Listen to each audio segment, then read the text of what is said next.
Alright guys, welcome back.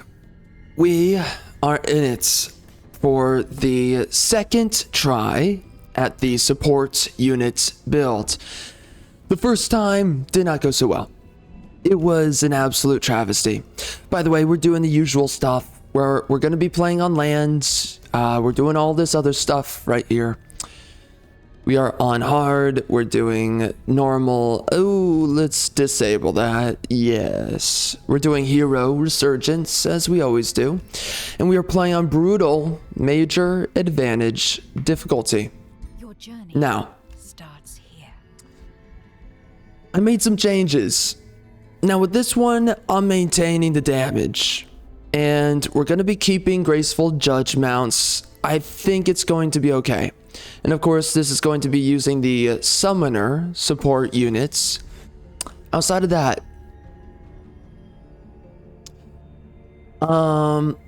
we are also, I changed this from the Tome of Evocation, which is a good tome, but it's a tome.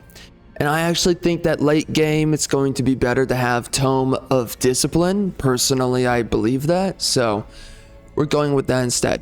Now, for this build right here, I'm doing something different. A lot of things different here. I actually think that Arcane Focus is trash unless you have a tier 3 unit, okay?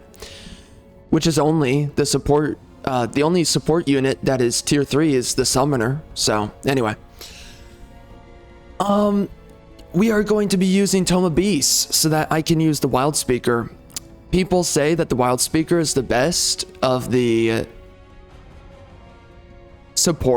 racial support units, and just support units in general. People say this guy's really good, so I've made the decision that we're going to try it out. And I guess it's maybe also because Unleash the Beast seems to be pretty strong, so I'm going to be going with this guy. And yeah, I think that's all we have to say here. We also get stuff like Mark as Prey. We also get stuff like Call of the Wilds. And these are good bonuses. This will apply because I have cavalry, right? My support units, they will be able to use this. So I think overall it's better. It's not really like applicative to everything, but for the builds, it's largely applicable. So then we have defensive tactics. I chose to pick this up because I was noticing that support units, they just die like all the time. So I kind of got fed up with seeing them die constantly. So I'm picking up this instead of doing damage, because the other thing with, I think, tier 2 support units is that there's more damage and more power in their status effects that they're applying to enemy units rather than with their raw damage, because they don't really have that much damage to begin with. So then we're doing Swiftfoot Raptors instead of the Graceful Judges, because melee units typically like to really lock you down. So anything you can do to avoid getting damaged by their defense mode or by their opportunity attack radius, really important. We also get very fast movement, so we're a lot more maneuverable, if that matters. I have no idea if it matters, but we're just much more maneuverable. So anyway, I think that having Slippery is good. Man, dude, I was sitting on stream here and I was literally broken between using this or using Resilient plus Elusive. I don't know what's the best way to go about this, because I could see this being completely unnecessary. With this playthrough, right, we're going to be focusing more on a lot of status effects that are very vital to a support unit rather than what I was doing previously, which was I was buffing up a bunch of my damage, and that was not so meaningful. By the way, Tome of Beasts, something really nice about this right here, Animal Kinship. This is a great way to get yourself more damage and crit chance on your heroes. Whether they're next to an animal or they're next to one of their own racial units that has this transformation. So regardless, this is a really good way to give myself a little bit more damage, a little bit more crit. It's not always going to apply, but there's a good number of situations where it will apply. So whenever it does apply, this will be really good to be using. So just another way in the early game to make us do a little bit more damage, crit a little bit more, and it'll be really useful all throughout the game as well on my heroes and also my support units. So those are the changes I made. I think that's going to be a good idea, just everything that I've done here. Because we were really having issues in the last playthrough. My freaking support units kept on dying over and over again. It was crazy how much they died. So I'm hoping this does it. I'm really hoping this does it. By the way, the other way I could have built this, instead of doing swift foot, I could have done elusive plus resilient or tough, whichever one. Resilient or tough, I don't know. And instead of doing umbral disciples, instead select mana addicts, because we're going to be foregoing Whiteborn. We're going to be doing Whiteborn with this one. And at least, I mean, that's what I want to do. I want to do Whiteborn. We'll see about that. I have no idea. Maybe I can't research it. I don't know yet. But I mean, I would like to do Whiteborn, okay? For the healing, right? We want to be as tanky as possible. We're going to be doing a bunch of status effects like constricting, like condemning. With the condemning staves, we're going to be doing condemning plus the burning with it. And I'm just going to try and make myself as powerful as I can with a support unit. I think that damage on a support unit, tier 2 especially, I think that on support units, you typically, if you go damage, you're not really going to get a lot of kills. At least that's what I was experiencing. Maybe I'm wrong, but I really think that's true. Unless I just had a really bad run, but I don't think that was the case. So it doesn't seem like they do a lot of damage like all throughout the game. They kept on dying. That was the biggest issue with the support units. So you gotta really double down on being unkillable. That's the biggest issue. Once you're past that, you just gotta make sure that you have a lot of status effects doing your damage for you, doing keeping your units alive, right? Whichever one of them helps you stay alive. Make the enemy weaker, that kind of thing. That's what you want to do. So anyway, those are all my thoughts from our previous run-in with this playthrough. Definitely was a rough time. It was not easy. Holy crap. Man, we got absolutely eviscerated. You have no idea. But also, again, I screwed up in a couple of other ways. I never got my status effect immunity rings on my heroes. So that was screwing me over pretty hard. So anyway, that is the end of it. We're going to double check here. So we're up against my Pantheon dudes. And it's going to be the usual suspects in my own personal arsenal. But let's do it. Yeah, it was super rough, man. Holy crap. That last playthrough was just... I had to quit because I could not kill any freaking buddy. It was unbelievable how freaking difficult it was. But I do think that, and by the way, another thing I noticed is that typically your support units don't really do a lot of healing, even though they are support units. So it's actually better to use support units that are not so much designed around healing anybody, but actually, even though those are nice support units to have in other scenarios, typically you want your support units. Yeah, so we got Marcus Prey, nice. It's not too bad having that. So typically you want your support units though, you want them to focus on doing things to buff you in combat, or like for instance the War Shaman. That's a good unit to use or consider using. The War Shaman, I would say, is really good. And I mean, obviously that's with the... who is it for? It's the Barbarian culture. And then I think that also the Steel Shaper maybe is good. I can't really tell. I think, though, maybe they're good. It seems like they're good. So, anyway. that is all. So let's get into this trash. But yeah, I think that I do think the Vow Keeper is good, but I was a little bit disappointed last game, and I have no idea how good or bad truly the Vow Keeper is. I mean, the Vow Keeper has really good stats, I would say. You get spirit damage, that's really nice to have. You get Purging Blast, so you remove with your attacks.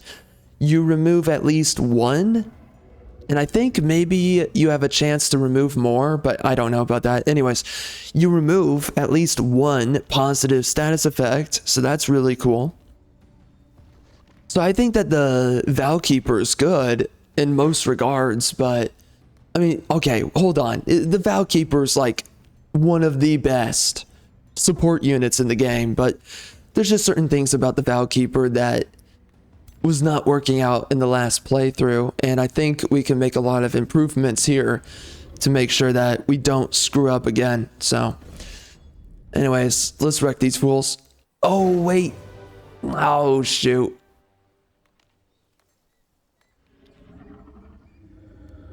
Shoot, man. Give me a moment. All right, let's get going here. So I forgot to recruit my hero that we can start out with. So here's another thing I learned. This is very interesting. So I do think, by the way, that Glory Seeker is a really good thing to go with, especially when you're playing against the AI. Outside of that, defenders are super good late game.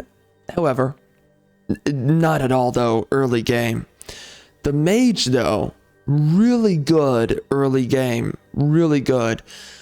Late game, the mage struggles a lot with like survivability, doing damage is really rough on the mage. Now, I think in this scenario, we have a lot of units that can already be mages. So I actually think that I might want to give preference over to getting the defender here. Just so that I have more frontliners, especially given the build that we're running here.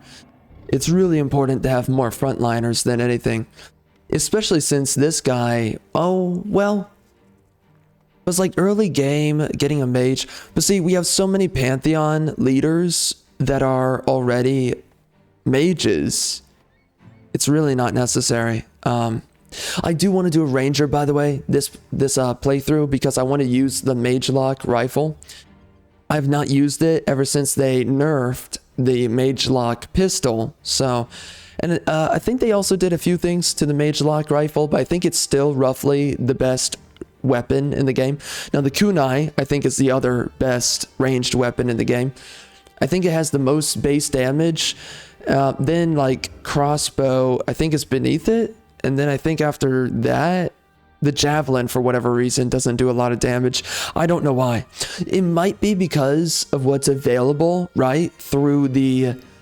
I wonder... It might have something to do with what's available through the item forge. Maybe that's why. I have no idea why the damage is different on all of them, though.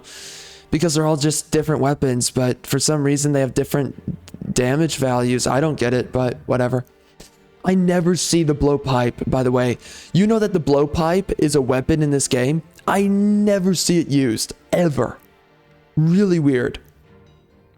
Anyway, so if I use the mage here, it'll be really good for early game.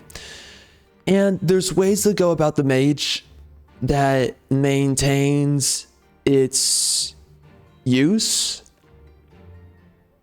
There's ways to go about this biatch so that they're not too weak into the late game. But I am making sacrifices to do that, and I don't know if I want to do it. I would have to skip out on Resurgence, for instance. And maybe I could do it, I guess. But, I don't know, man. Maybe, maybe not. I don't know. Mages are really nice though, so... Although I'm just thinking to myself, it would just be better to have a defender, right? With this kind of build that we're doing, we can always get a specialist governor later, I think. Maybe not. I don't know. So anyways, let's use this guy. But he's not going to be good early game. That's what sucks. So... But he does have a polearm, I guess. The only issue with the mages, right, is like, they're just not survivable. They really struggle. Quite a bit. No way. Nah, I don't believe that. Yeah, late game, man, mages, they get nuked hard.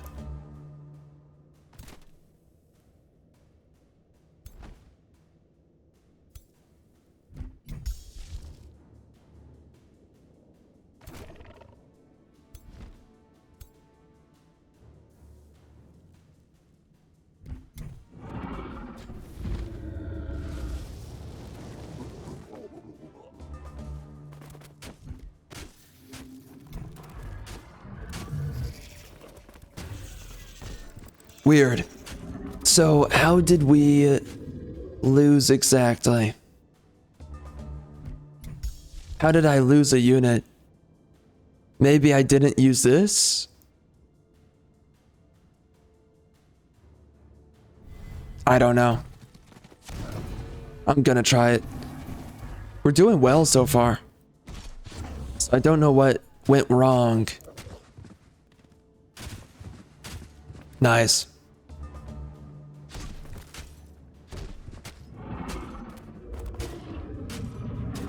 Man, that guy's really getting wrecked.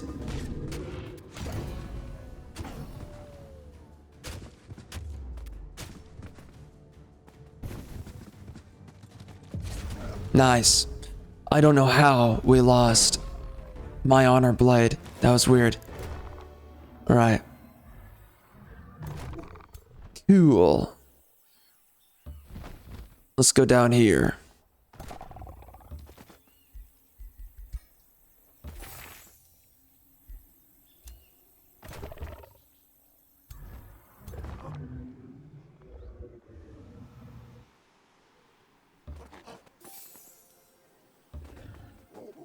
Oh, nice. We got Silver Tongue right there. Looks like we got a free city right there. We can go underground. Early game. Build up a few outposts. That'll be good to do.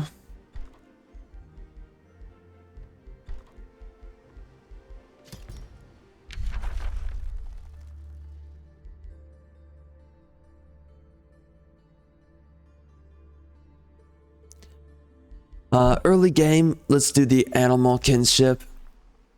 After that, we can do the wild speaker. And we're gonna go for cone.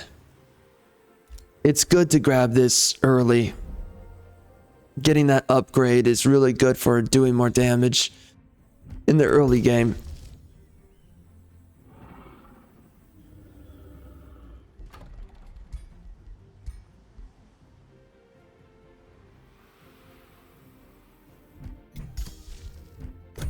Oh, I missed that. All right. This guy's also a duelist, which is okay. Although, he's got to personally slay a ruler. I don't know how we're going to do that. I will get... Oh, getting taunt is not so good until you can retaliate a few times.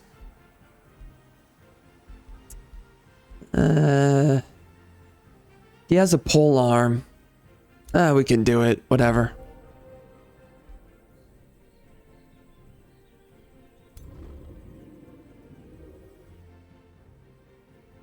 we can grab ourselves. What is that? Skeleton, okay.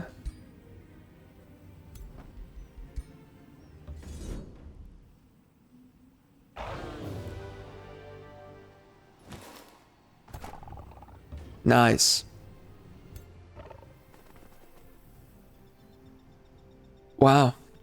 Whoa, whoa, whoa. Hold on. Why are there so many mountains? Hold on.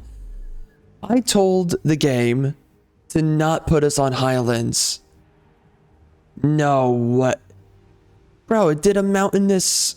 Oh my gosh. Whatever.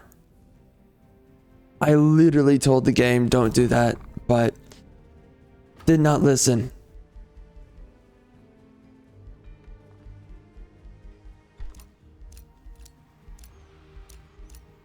Unless it just wants to do mountains in general. Maybe that's what it is.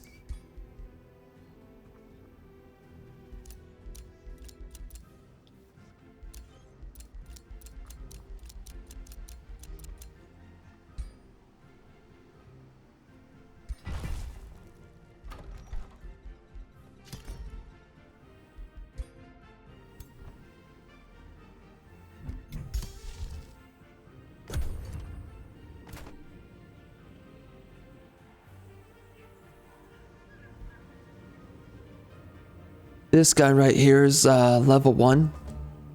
So he's really not that special.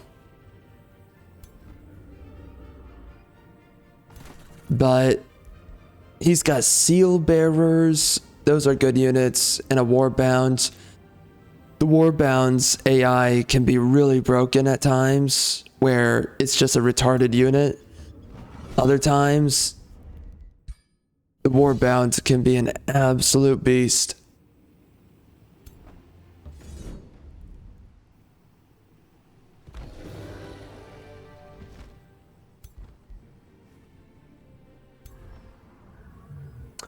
Oh wow, a tranquility pool. That early.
So we got Astral Dew right down there.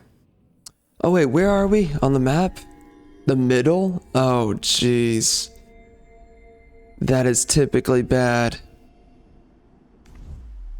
Can be good, but we have a lot of directions to defend ourselves, so that will be a pain in the rear end. I'm thinking right now, I might, with this guy, I think we should just expand to the right.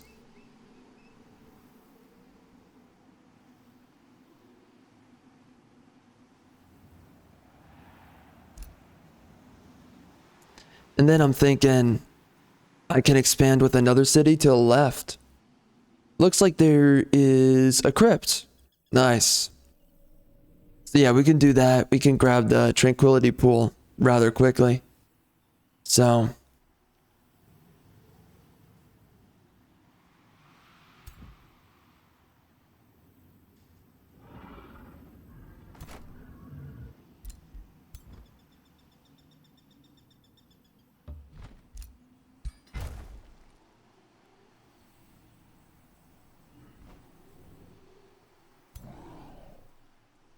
Oh, wow. That is actually an easy army to take out. Wow. We can actually take those guys down. Devout Radiance. Really good once you max yourself.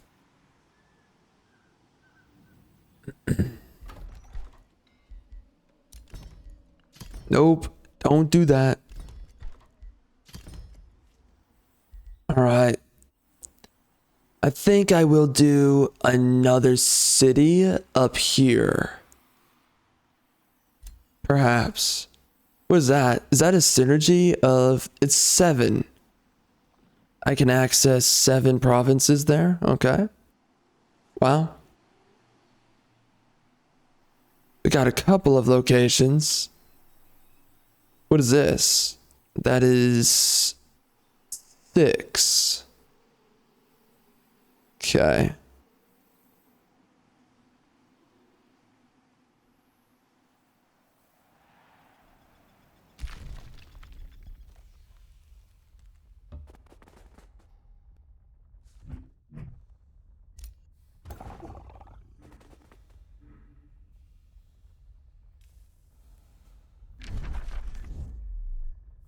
Yeah, it looks like we can expand pretty deep into here.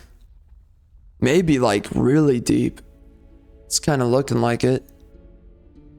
So I could place a city in this corner, and then I could place another city over here. And then I guess I can place another city here. Maybe 2 of them actually. And they can all touch tips right here. Not in a gay way. Actually, I could also place another city right here. That would just be overkill. And I think I might do it. I can have a bunch of cities touching each other's borders right in here. It would be absolutely insane.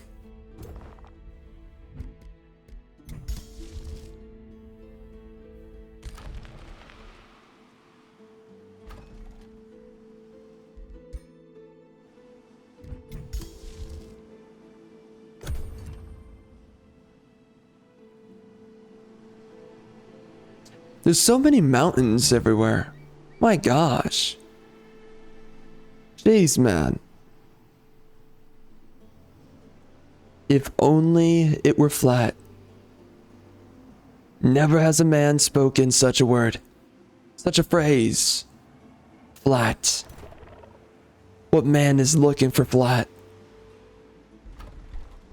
0. Absolutely 0.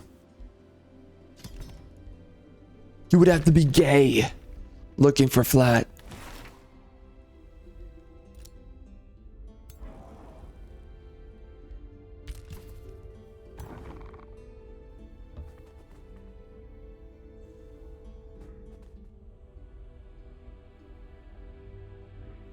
Whoa.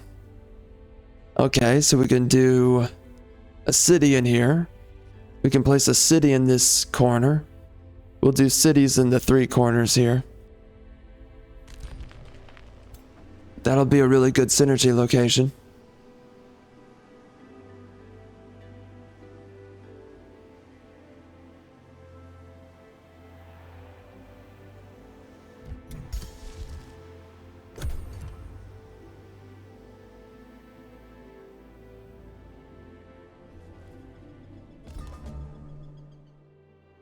We got a tower right there. Would be nice to go grab it.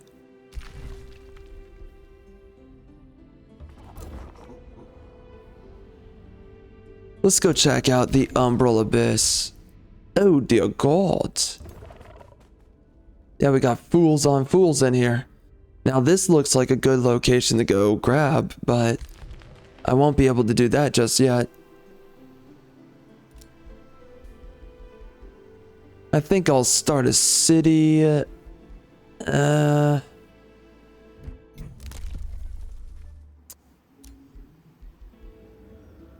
think I should wait.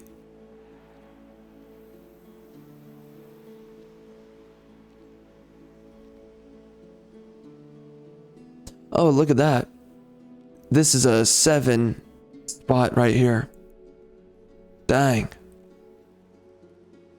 So that's some good synergy in that location. This also seems to be 7 as well. Some of these are 8, but they're kind of tough to find.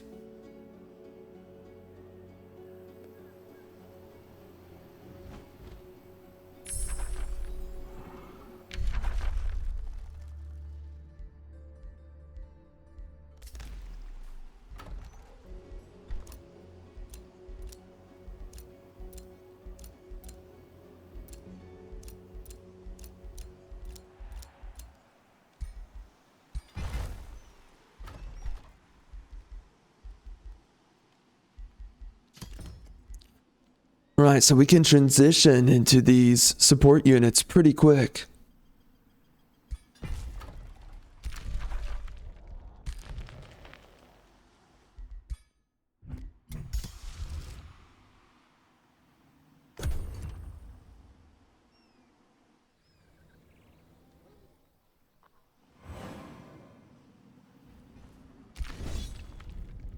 Oh, great. Catch you later.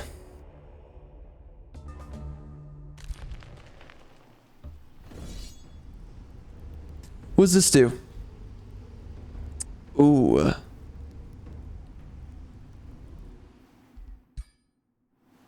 It looks slightly easy to take. I'm gonna try. Nice.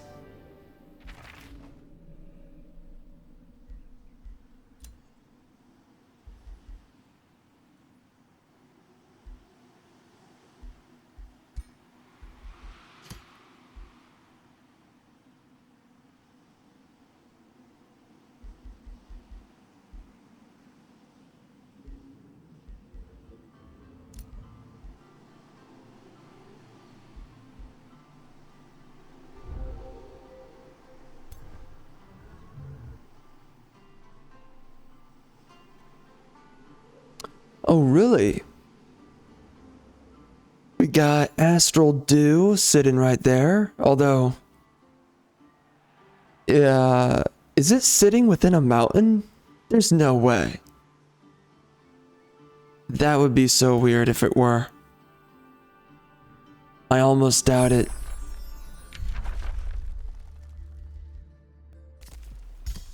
So anyways, man, it's been weird. I was paying attention to some crap right lately, and oh my gosh.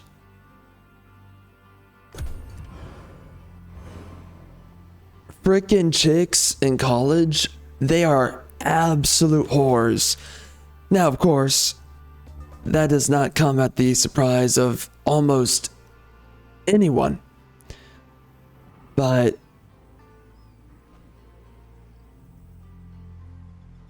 you've got a lot of chicks in college. For whatever reason, they are just absolute, well, I mean, you know, whatever reason, air quotes.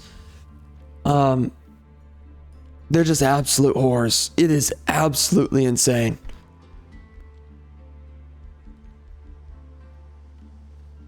I do not even understand it, to be quite honest.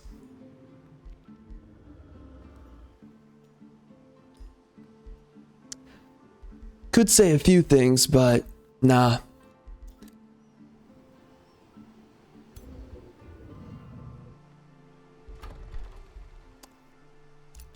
I mean, they will seriously just run around getting absolutely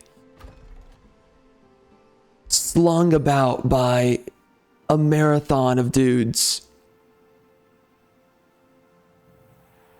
Pouring out at insane velocities. Cannot even fathom.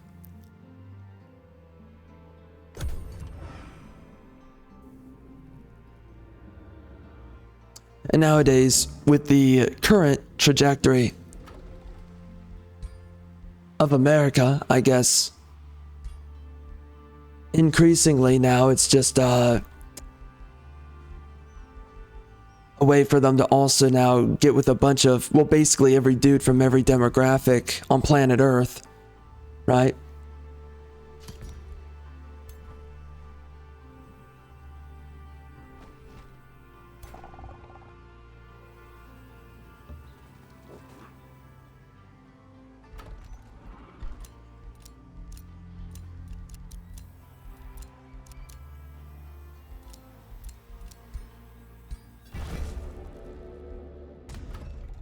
So basically speaking, they get ran through by every minority that mankind knows of. On top of being a massive whore. You know. That kind of thing.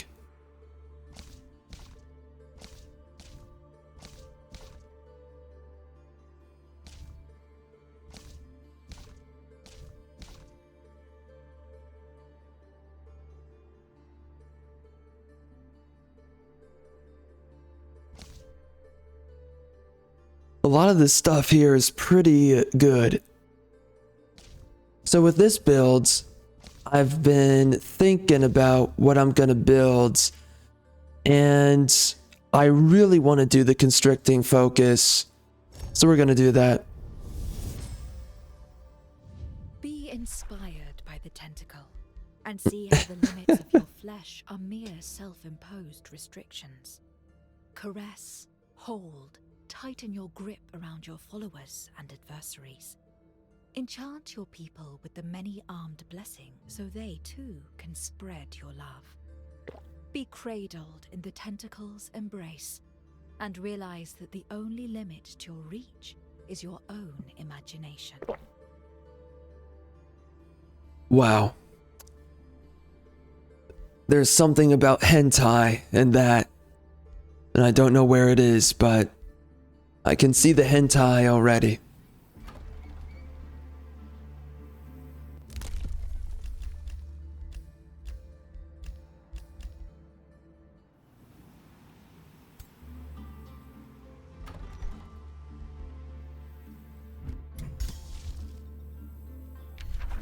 But you know, it's one thing to be a massive whore for the men of your own race, right? And even then, it's like, okay, well, that's a little bit far. You know, you could just get with one dude, like one white guy, and then, okay, end of the story. But then, apparently, it seems more logical, right, that they get absolutely ran through by a charading parade of minorities on top of a white dude here and there, right?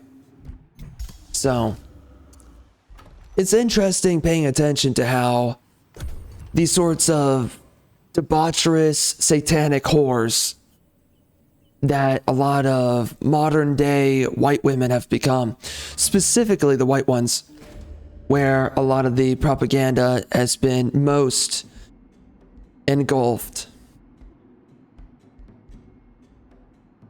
And then interestingly, they sit there and they shame anyone, some of these whores, they like to shame anyone that calls out their whoring, their massive whoring.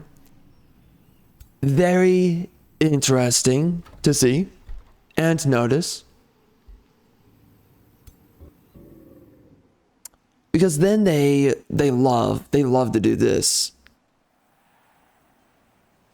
They love the cope about being massive whores. Multiracial massive whores.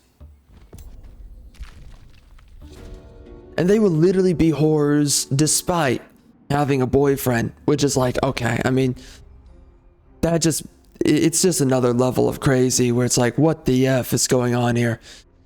I mean, you are such a satanic, debaucherous whore.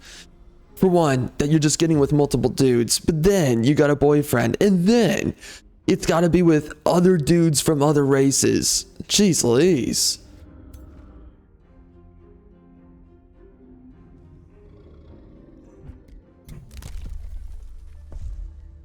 Where does being a debaucherous whore, where does it know its end? Genuine question. And I don't know. But anyways, they definitely doubled down on it. And I have been paying attention to it recently, and I've just been like, what the frick? What was that about? WTF. Alright, well, see you later. Yeah, we're gonna do a wild speaker, and we're gonna do a few vow keepers, but I really want to do the wild speakers first.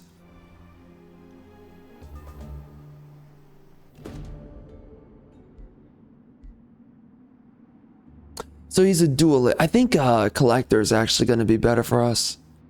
I'm going to do that instead.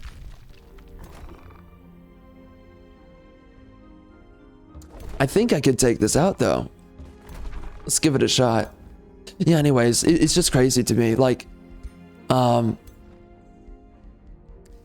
really interesting because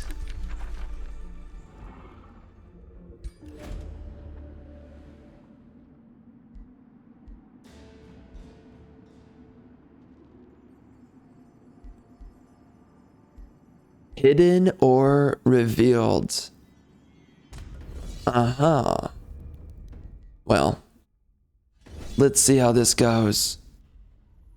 Honestly, I just don't get it. I don't understand what the deal is with these chicks being absolute raging whores, trying to get ran through by every race of man imaginable. And it's just disgusting, like, especially for white guys, to get with a white chick that's been with a black dude. It's just like, okay, it's just disgusting.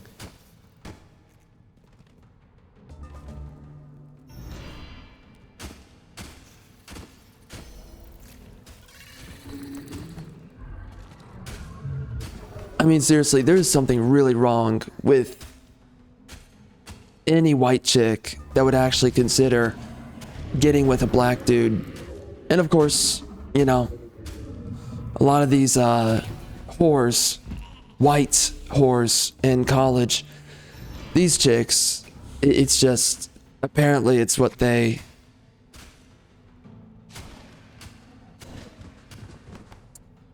Good number of them will get ran through by at least one or two black guys. And then some of them are absolute degenerates and they'll get with multiple black guys, and it's just like, okay.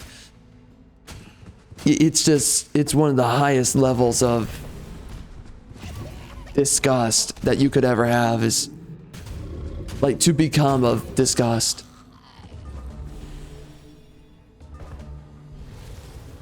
It's not only to be a whore, but then also to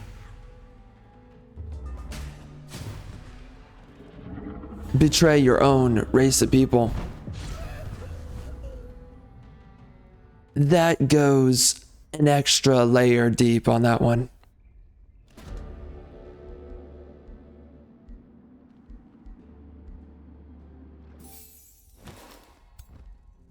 So what, we got a new weapon? What is it? Oh, consume. Whoa. Really?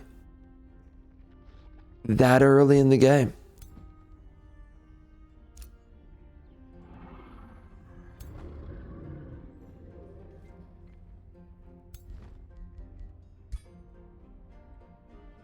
Well, I think I'll place down a city over here.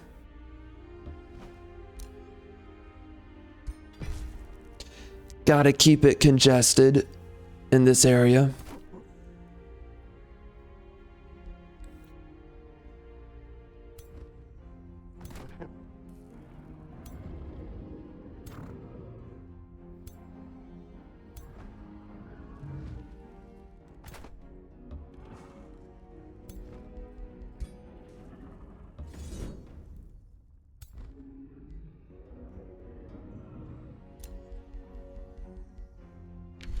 But yeah, anyways, man, I've been seeing this crap lately, and I'm just like, what the F? What is going on? Honestly.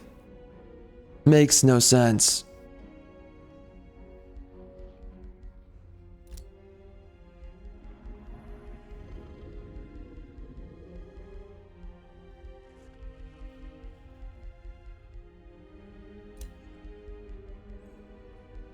In the late game, they don't really use the tail swipe.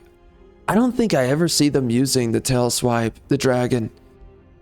He typically, in late game, he only uses his melee attack.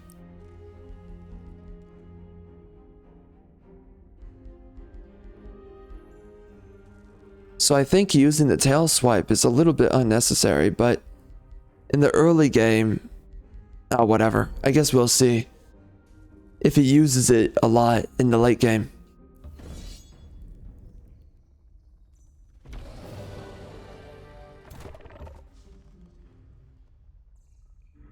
But yeah, man, I mean, that's another level of absolute disgust, is when you have these chicks who, especially these college chicks, who will even betray their own boyfriend. It's like, whoa. I mean, I don't know how much you have to really defile yourself. I don't even know where that comes from, where these chicks are actually so willing to betray their own boyfriends to get ran through by other dudes, and then on top of that, other dudes of other races. Absolutely beyond me.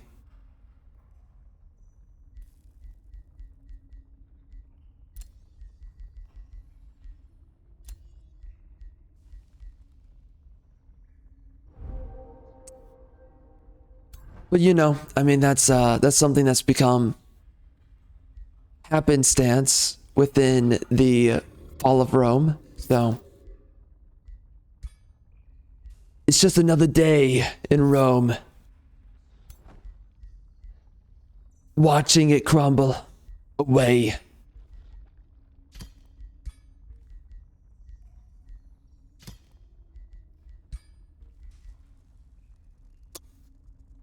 Oh, this has a chance to stun, huh? It's actually not. Oh, wait, but this has watchful? Oh, dang. Well, that's tough.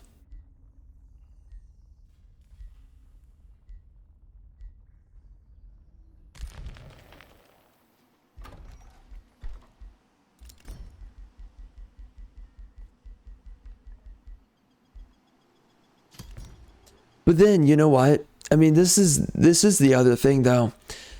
It becomes even more disgusting and also just depressing when you notice that there are cucks who sit there and say it's brave and beautiful that these women get ran through in general, but then also ran through by other races of men. Then at that point, it's like, okay, I mean, you know, it's one thing, she's a whore. Then she's a whore for other men of other races. Then she's a whore having a boyfriend. Then there's a cuck. And then there's multiple cucks who are like, it's brave and beautiful and it's her choice. This, you know, there's this thing, right? Toxic positivity. And nowadays, dude, I've been saying this for a while now, but it develops, all of these things develop, right?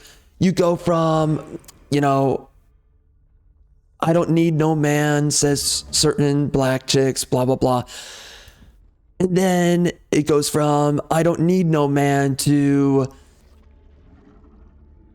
well, a couple of, okay, I mean, there's a lot of things, but let's just say the ick, right? Now women say they just have the ick. And it just goes from one thing to the next, to the next, to the next. It's always developing from one thing to another.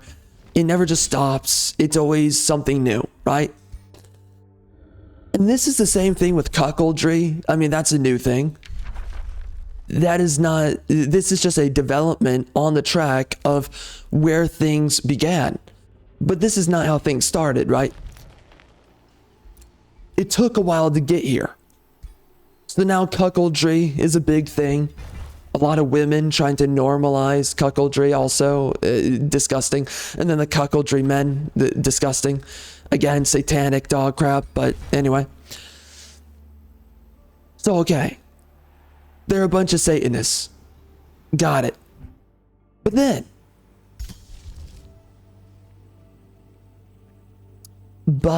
then, you know, then you have these cocks literally making excuses, multiple, for these absolute whore women.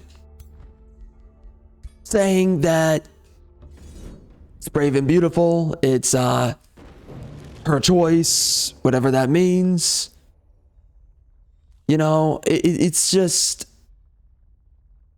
at whatever cost it is to excuse bad behavior. And that's what it is, right? It's like, it's the same thing as, well, you know, you don't like that the murderer murders, but you don't get it, bro.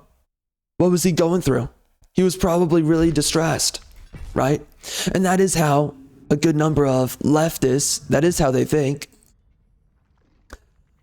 So, we've seen a development in this degradation of people, that now you have these absolute raging cocks.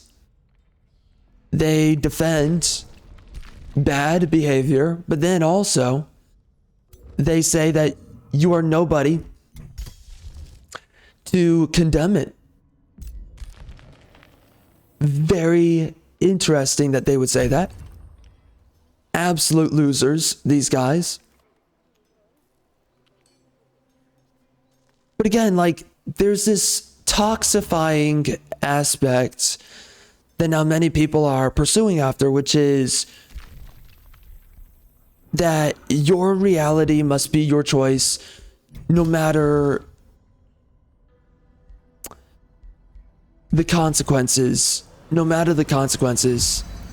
matter what comes as a result of what you do. So, you know, she's a massive whore. That is disgusting. And that ultimately has huge ramifications for a woman in her psychology that will be no good later down the road. And again, that shows that you are someone of lacking integrity, which is, people used to understand what it meant to lack integrity. People used to understand this. Then something happened. Something very strange happened where now there is no understanding as to what is integrity. And by the way, of course, there's a very fine difference between those who are moralists, and moralists are just gay, but those who simply understand, know, and carry pragmatic sense. It is completely impractical to be a raging whore. Most people know this, including women. However, this is something strange, odd, that has changed recently, where we have multiple excuses now for being a raging whore.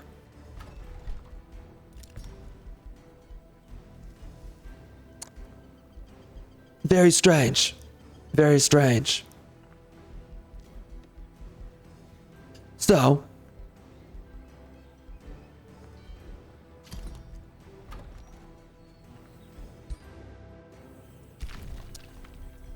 in the end, what it is and what it does is, you see a lot of these people, they make excuses, just so many excuses for this far-fetched notion, this made-up virtue of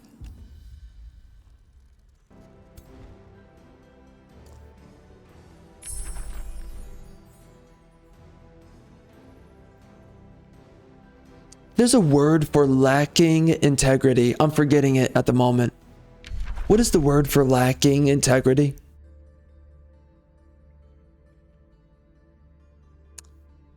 You could say it's ignoble. You could say that. But no, that doesn't quite work. But it is ignoble, for sure.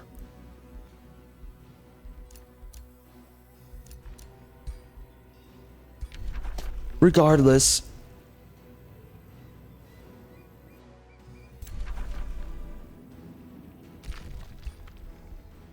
you know what? That is the issue, though. It is this far-fetched notion, this fallacy of freedom. And not only that, but it is this bent backwards notion to the concept, the principle, and the merits of freedom. It is this, another way to describe it. Of course, I lose that unit. Nice. It is the weaponization of freedom, but it is this strange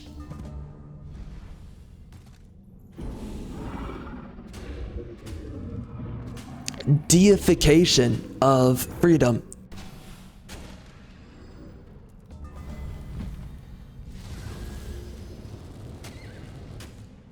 The fact that you believe in freedom so extensively that someone is free to absolutely misbehave themselves or absolutely free to misuse themselves, to be completely irresponsible, to be completely degenerate, to be a complete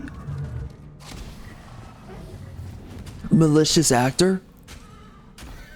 Very interesting that you see so many people how they make excuses for horrendous behavior. It's just something that is completely beyond me.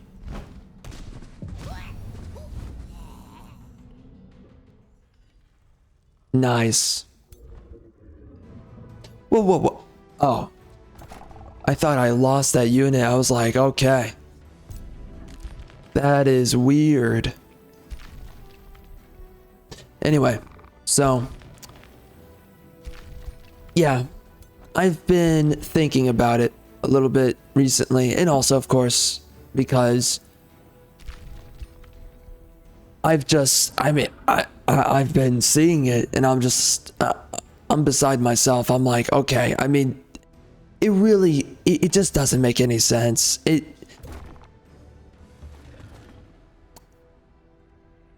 is so impractical. It is downright wrong for women to be raging whores. And yet, especially multicultural, that is just another layer of disgusting. But then you have these people who make a deity out of freedom. And again, it's there's another term for it that I'm trying to find next to fallacy, because they chase after this fallacy, but it's this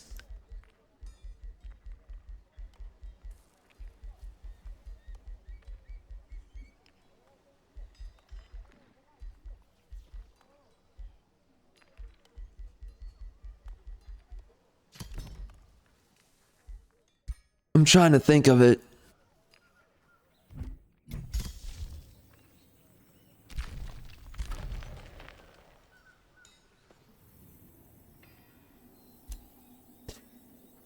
It is a deconstructive view of freedom.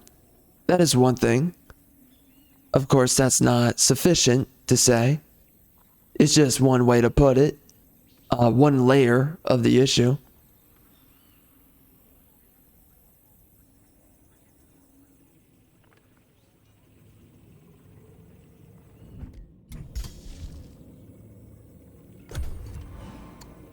It is a perverted definition of freedom.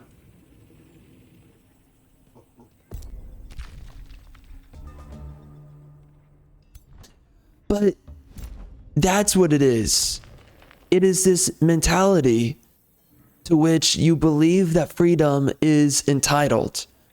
It is the concept of entitled freedom. And even if it were malicious, the freedom, you must be allowed to wield and practice even malicious freedom.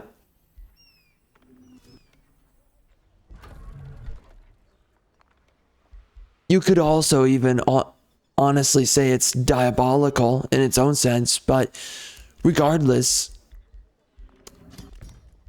it is this weird perversion of what is freedom, whatever freedom actually means and the value it actually holds, right? What makes it redemptive of its own self, right? The term and definition of what freedom is. There's something more to it though. It's entitlement of freedom, but also it's the weaponization, it is the perversion of freedom, but more so,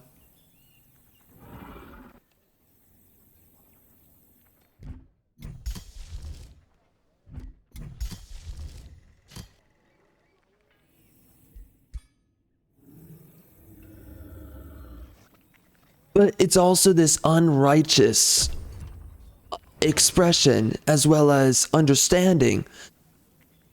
No. Also, it is this untainted view of what is freedom, right?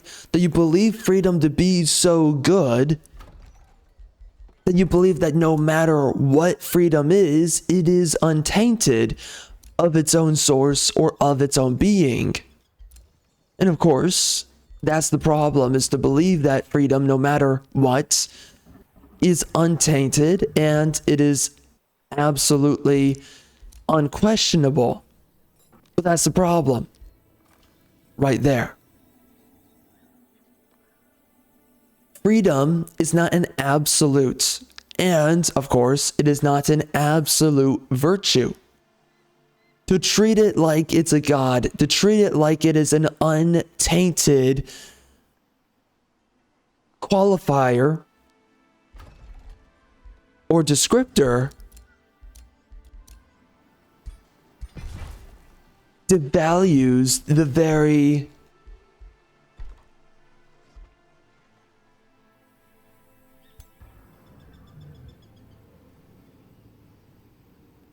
premise of what does or could justify freedom as its own value. Whatever that value is and whatever makes it stand upon that value.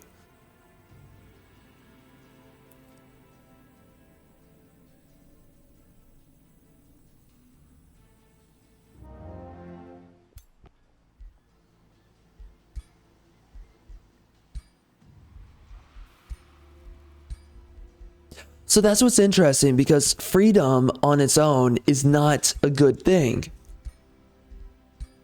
However, we have contorted, warped, and twisted the very definition of freedom so extensively that now we believe even when it's malicious, even when it's unrighteous, that somehow it is good or justified. And that's the problem there, is that you wish to believe and look upon and perceive that freedom, no matter the price, no matter the cost that you might have to pay for whatever it is, it is either always worthy or it is always within its realm of justice. That is what's so strange, is that no matter what, freedom is untainted. And that brings us to the point where you have women like these behaving in completely diabolical ways. And this is why, by the way, you see the Democrats so often, they will justify criminals and criminality no matter the cost, because they believe in this false virtue of whatever they happen to believe that freedom is meant to be, or that it is. It is this entitled view of freedom to which its very own definition becomes untainted. even though freedom in of itself, right, it has to qualify itself. Freedom cannot just exist in a vacuum and it's good. You have to qualify it. Only those worthy and deserving of freedom, that's what makes freedom great. But when you have those who are completely unworthy of freedom, they're being labeled as those who are deserving and great within the parameters of freedom. That's where you destroy and you bastardize the very meaning, definition, and utility of freedom itself. And ultimately, what you've done is that you have defeated its own definition by doing this.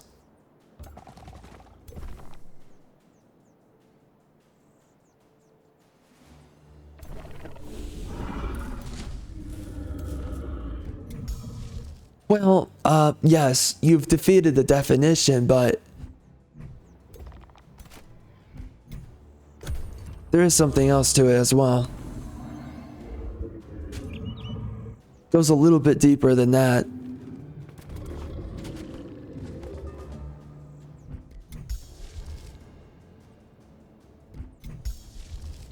By the way, I think we're going to use the tentacle because the tentacle is largely pretty strong.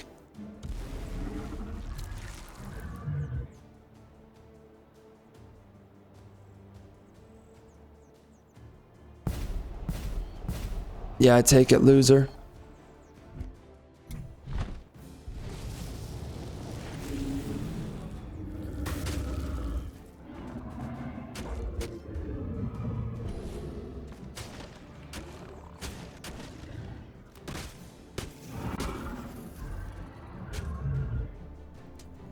So, this perversion of freedom is very fascinating on its own.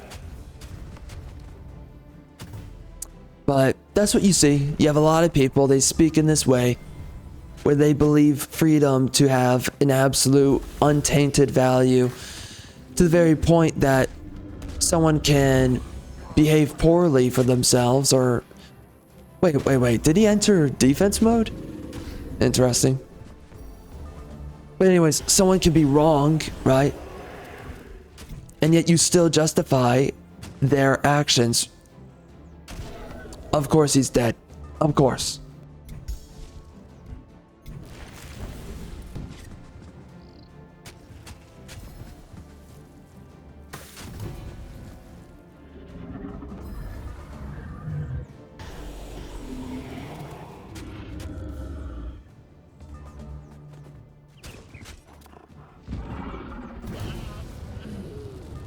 So anyways, it just amazes me what I see. I'm absolutely disgusted, but outside of being disgusted, it is sad to see how, yeah, I'm just gonna be honest, it's like honestly speaking, and you can come up with excuses, but it's like, it's so conditional, it doesn't have to be this way. So the real question is, it's like, why be an absolute massive raging whore? Why be that? Because when I look at it, I'm like, there is no good reason for a woman to be a massive raging whore. There's really no good reason for it. It really doesn't make any sense. Because when they're a massive raging whore, that is also bringing chaos into your life. It brings drama into your life. You're getting involved with people in a way. And I don't think that women, by the way, I don't think they actually operate based on drama. This is a new psychological phenomenon with women, where now they have this weird, strange addiction towards drama, whatever that's for. And I don't know, because there's absolutely a bunch of propaganda, especially from feminism, that's done this, which of course feminism has always been a huge bastardization of the concept of freedom, right? I mean, all of egalitarianism, including the race hustling stuff. that also falls into the same camp. Regardless, though. By the way, I think that getting Mighty Meek might be a good move. Maybe. I'm thinking it may.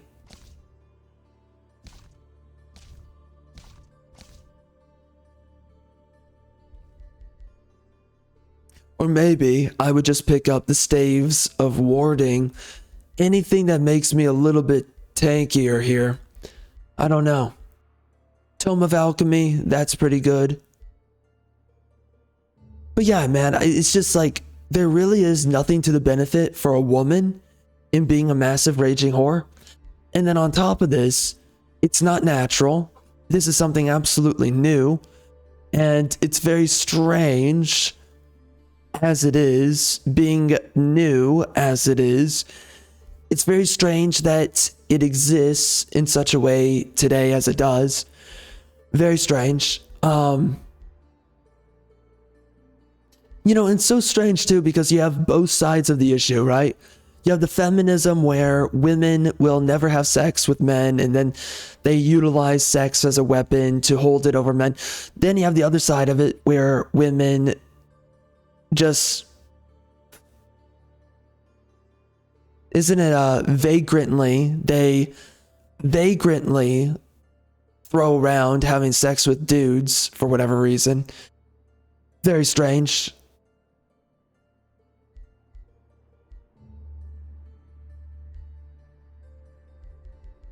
Having absolutely zero integrity as an individual.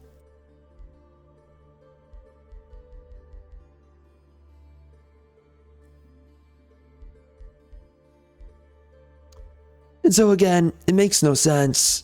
It's very strange. Especially for me as I look at it. I see it, I pay attention to it, and I'm just like, what the frick is going on here? It makes absolutely no sense. It is something that is to their detriment, which makes it make even further less sense. It's like, why are you doing something that is so detrimental towards yourself? That makes no sense. It just, why would you do that? I don't know, but you know, they pursue this way of defiling themselves, which is beyond me. Makes no sense.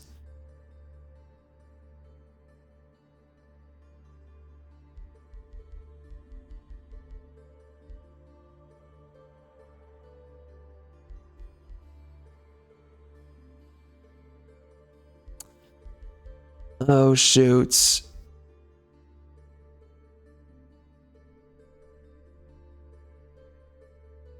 Man, it's really tough making a decision on this because I want to do the Tome of Warding, but clearly we should do this first, right? Gives me a heal. That's nice. I guess Fey Touched is not good early game.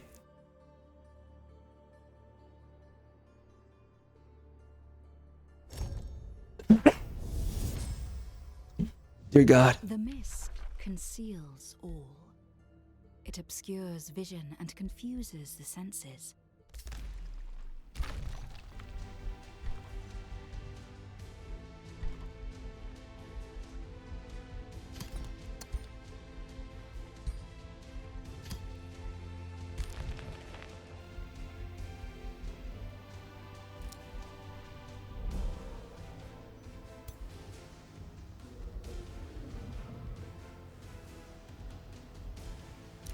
And really what it comes down to, again, when I say this is outside of any kind of moralist presuppositions, because that's just always, it's just freaking annoying. Moralism and, you know, always speaking from a high horse of moralism is always a very unproductive way of viewing things. But regardless of that, outside of the mindset of moralism,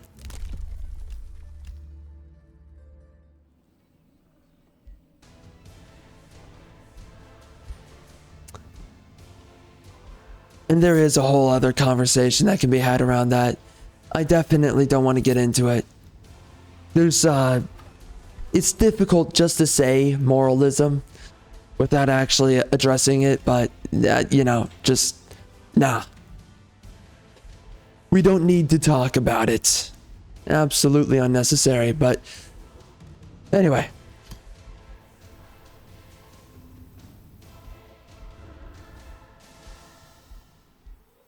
Ooh, we should use this, right? I was wanting to build around this here, but I guess I'll just build around this.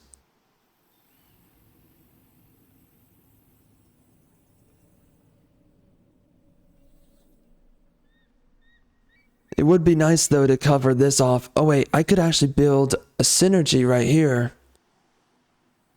I guess we can do that instead. Yeah, we got to get that built.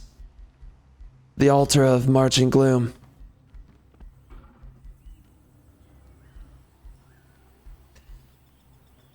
I think placing it in a more central location will be pretty important. So we're going to place it right there.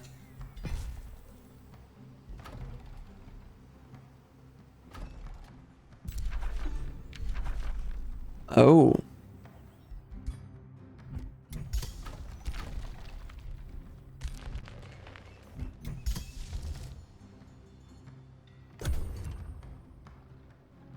Yeah, anyways, Matt, it's just amazing to me because this vagrant pursuit of sexual impropriety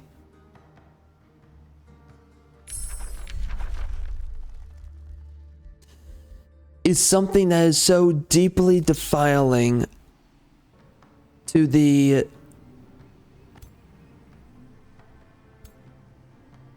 overall conduct of specifically a woman, that it just makes no sense when you look at it on its surface. It's like, why are you defiling yourself like this?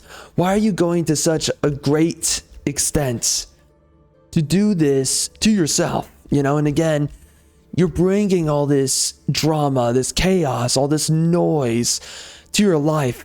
It's never just, oh, they're just gonna have sex with a bunch of random dudes and that's it. That's the end of the story.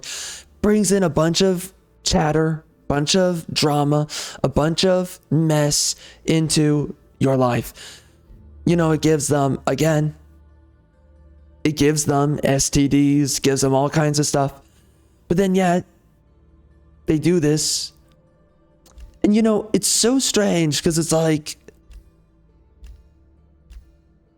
it's very, I mean, I'm going to be honest, it really fascinates me that you have these chicks who do not care about, and again, like,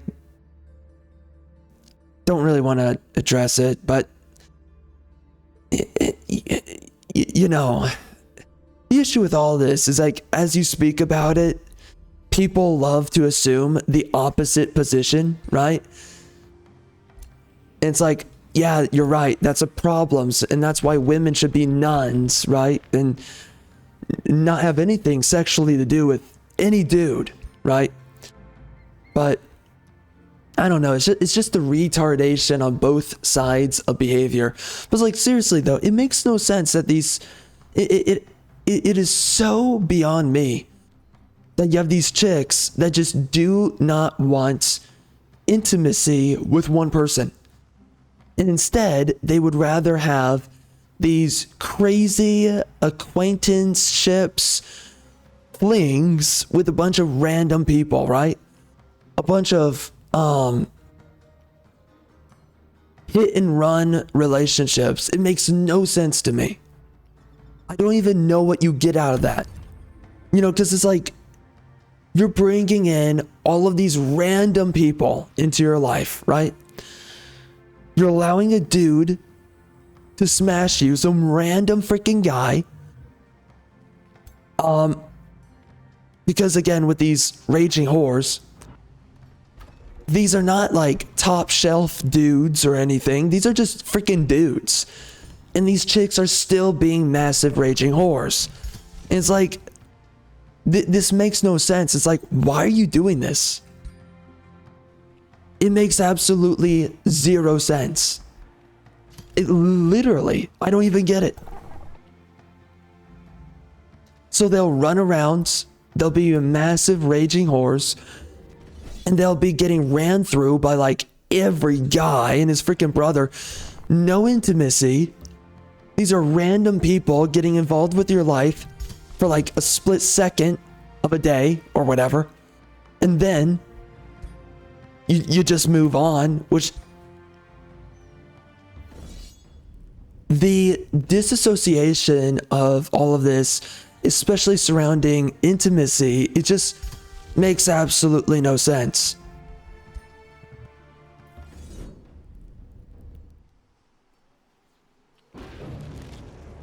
Yeah, I have no idea what to do. We're definitely overwhelmed here. We're being attacked by multiple armies, which I guess is a good opportunity to rank up a bunch, but this is early game, so it's going to be a little bit tough.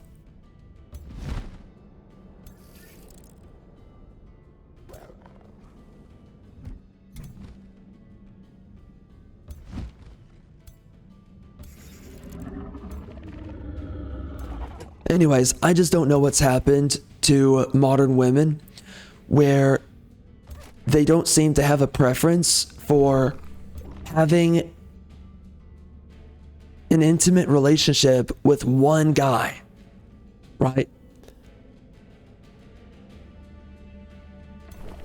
It's not even based upon whether or not these other dudes are somehow like good quality, I guess, or something. No, it's just that these chicks want to be major whores. That's it.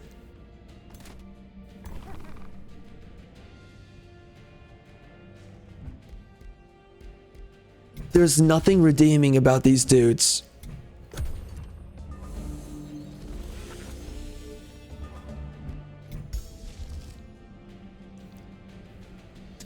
So, the ultimate thing about it is that clearly the only intent purpose is literally just a whore around.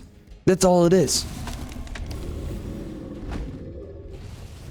It is to display your absolute lack of internal integrity for yourself as an individual, and that's it. That's all it's for. Nice.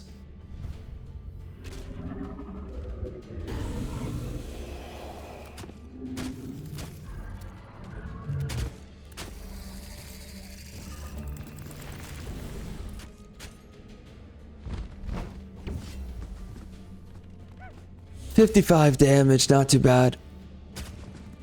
That's some good damage there.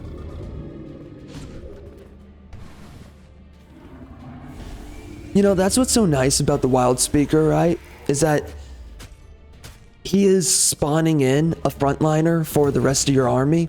Even though those units always die, right? It's at least the unit that you're spawning in, at least they're going to fight for like 1 or 2 turns. Then they get gunned down, and then you can get in there and do the rest of the work.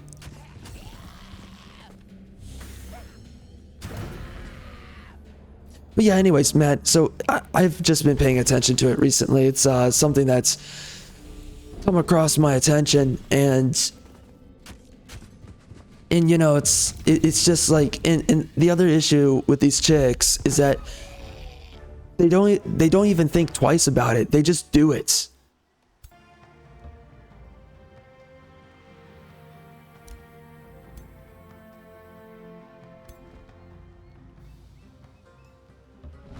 So anyways, it's just so strange. I don't know.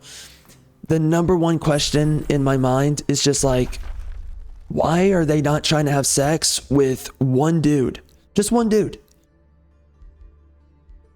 They have to run around and have all this drama with a slew of dudes all over the place.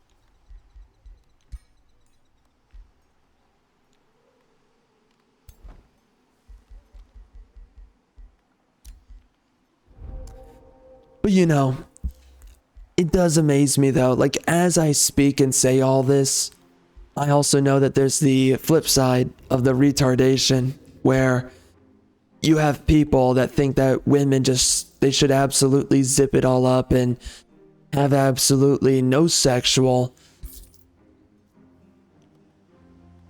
activity, right? Specifically, a lot of reverse feminists is what I'm talking about here. So you have a lot of dudes, they try to align with some weird like reverse feminism, and all it is another version of feminism, really weird, vilifying the idea for the sake of women that you don't sexually engage with men, okay? What the frick? And then you have these women, they also, I mean, by the way, it comes from women. And then these dudes, they associate themselves with the feminine imperative, and then they're like, let me join in on the retardation, right? But it's very strange because oh, no way. What? Why would I do this?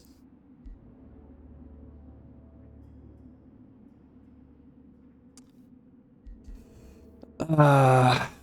Nah.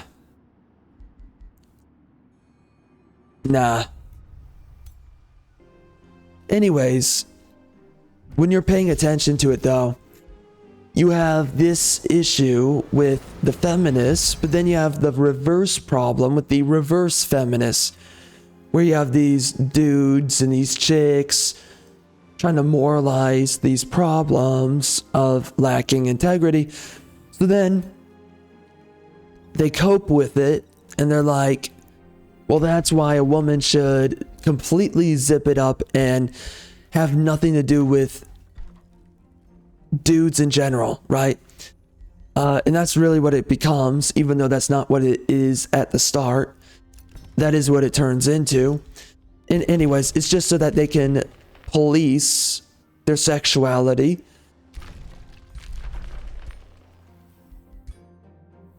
And ultimately use it as a strange weapon against men, where it's like, oh, you know, no guy is worthy of having sex with me. I'm a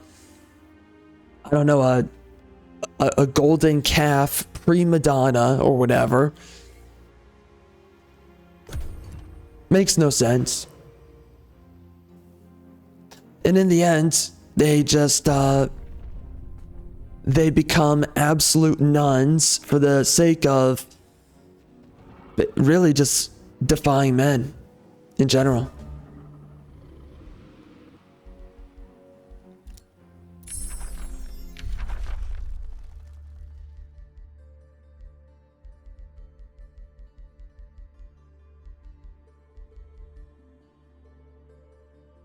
So, either way, makes no sense to me.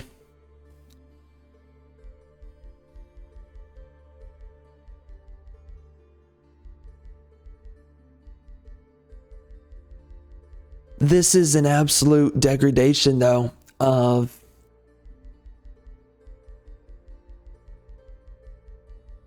what at one point was the largely normal, I mean, you could say conventional union between men and women,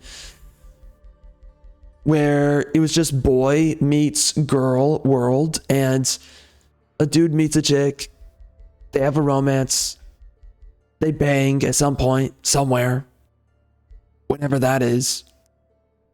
And then that's the end of the story. Air quotes.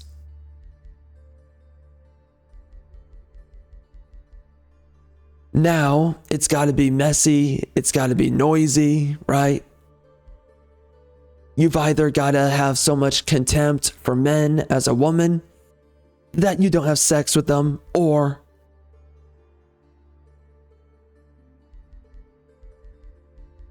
you've got to be such a mindless slut that you have no forethought. You just go freaking crazy.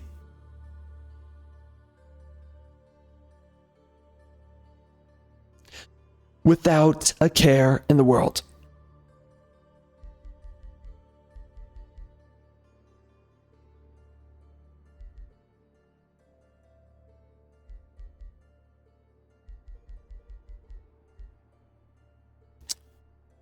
And of course, it makes absolutely no sense to me. Again, there's so many layers. Oh, wait. There's numbers next to these. Wait, do the numbers? I never paid attention to the numbers.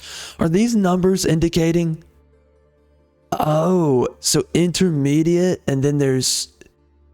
So that's... Wait, whoa. Why is that a number 4? What? That is supposed to be a number 3. Bro. Really? Really? What? So they changed some of these, I think, from a tier 4 to a tier 3 research, but that's really strange. So this right here, this is a 1. Oh, dude, the knowledge prices make no sense. Why is that a 1? Why is that a 1? Why is that a 2? Why are these 2s? Makes no sense. What's going on? Why is it like this?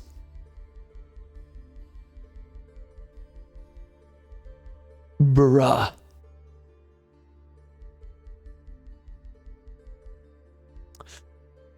Freaking weird.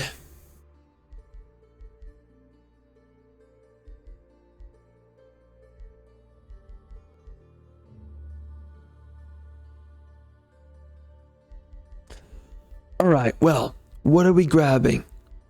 I think getting Misfortune, definitely a good way to go. Getting Tome of Warding, that can be a good way to go.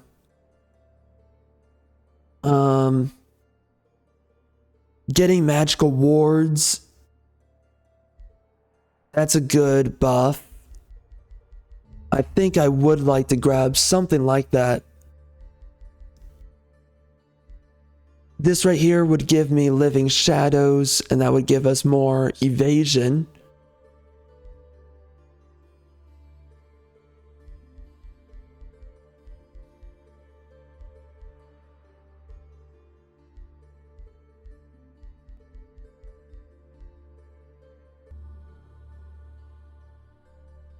I don't know. I do not know.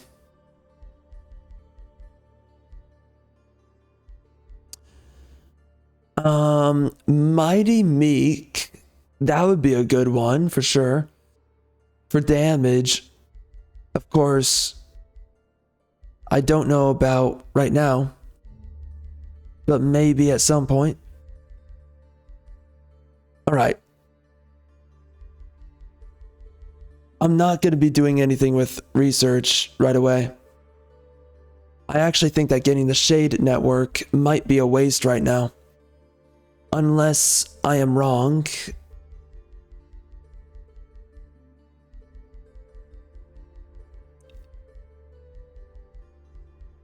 But I don't think I will be. I think Magical Wards, that might be the best idea here. Early game.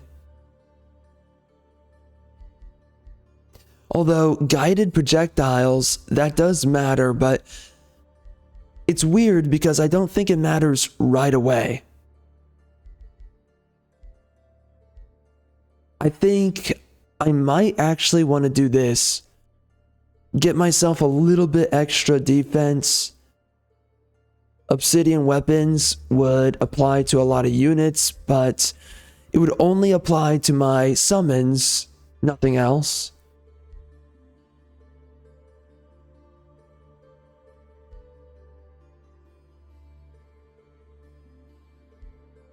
Yeah, I don't know.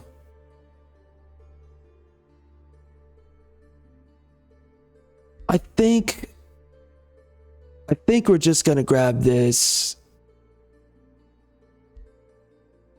Yeah. Although actually making these guys cheaper early game, that's a better idea. So instead we should actually pick this up. It would be better to be cheap. When faith fuels the embers of one's spirit,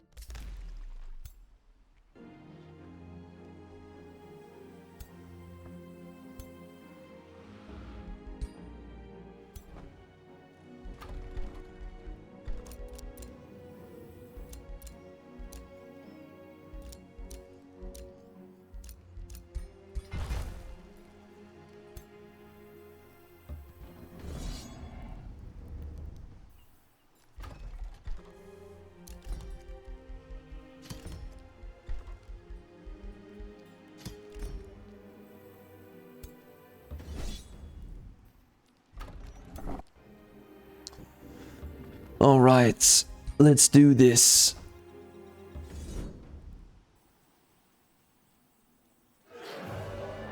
Really? I feel like that could have been better. I believe it could have been better.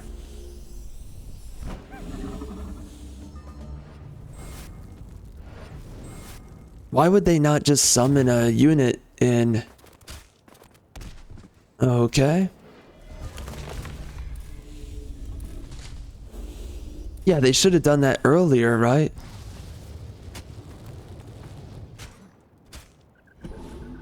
Strange. So they're just a worse version of these, the summoner.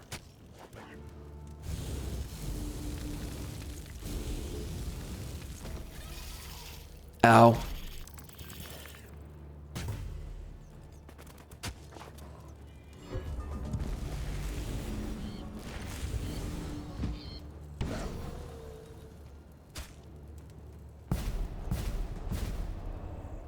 Okay. Nice.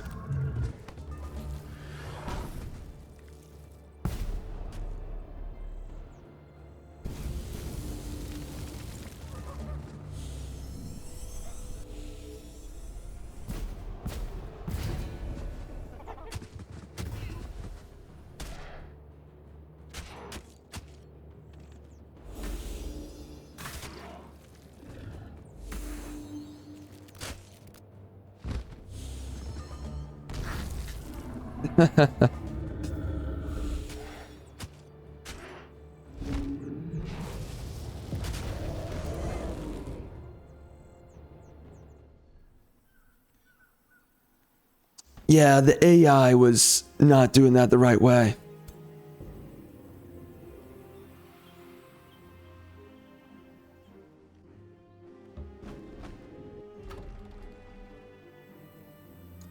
Oh no, they took out where I was going to place my marching gloom.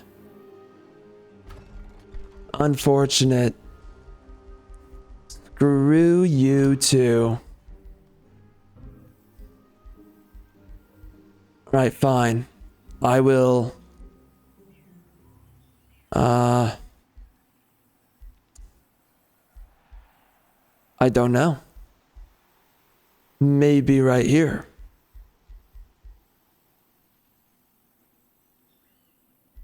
Alright, let's place it right there.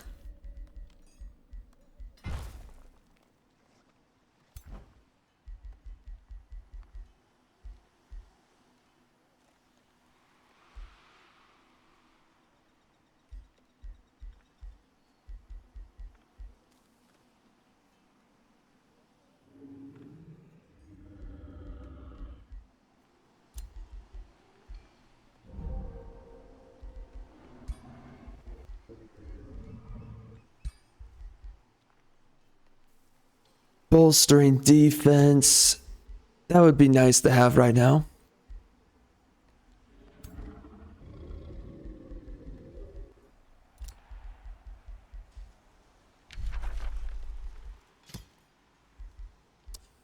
I really do wonder how good... Wait. How does this work? Base attacks.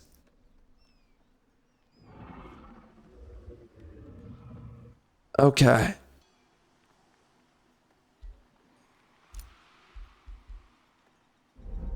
So I guess only that damage. Oh yeah, it's only that damage that is doubled.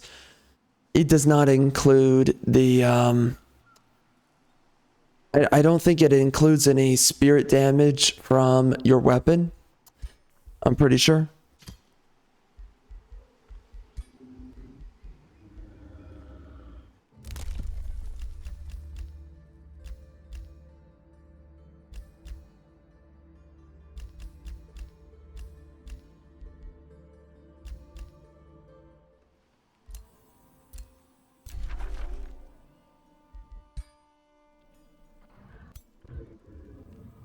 I don't really understand why women are sabotaging the natural and just a largely healthy relationship dynamic with men.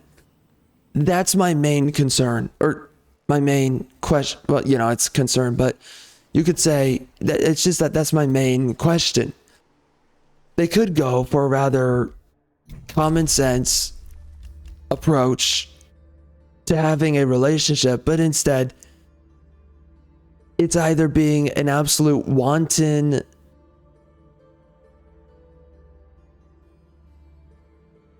degenerate whore, right?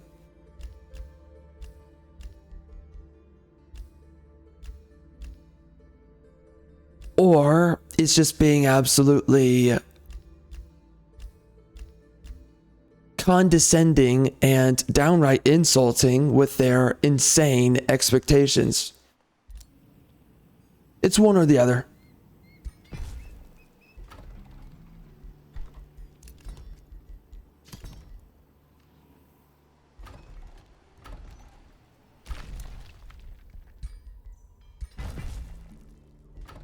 It's almost like attempting to do everything in your power to make sure that you don't actually ever have a relationship in the end. That is the way that they think.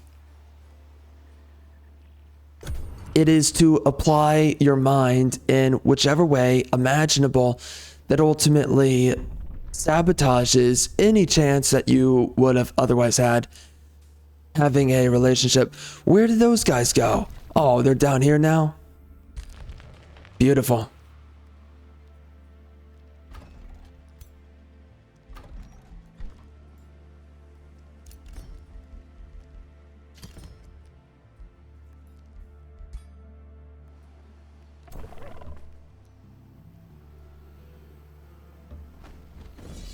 But you know, I think in the modern landscape, there is clearly a problem with reciprocity. And the majority of the problem seems to come down to the issue of reciprocity. Ultimately coming down to seeking out a way to avoid it. Why would you place yourself there? That is dude, that is retarded.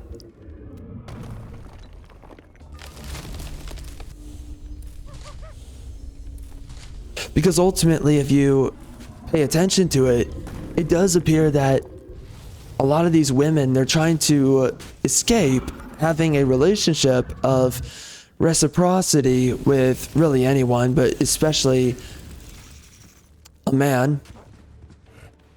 So instead, they go down the road of becoming a feminist nun, or they go down the road of becoming an absolute raging whore.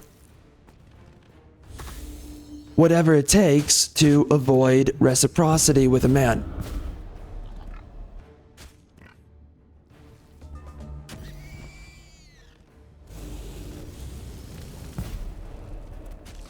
And of course, reciprocity comes from what? Comes from a long-term standing within a relationship. You can't have reciprocity with someone that you do not have prolonged interactions to.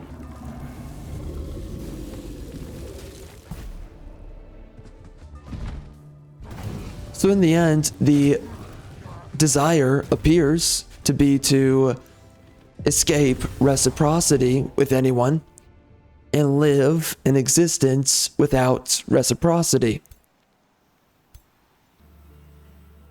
To the very point that you either throw away relationships entirely or you become very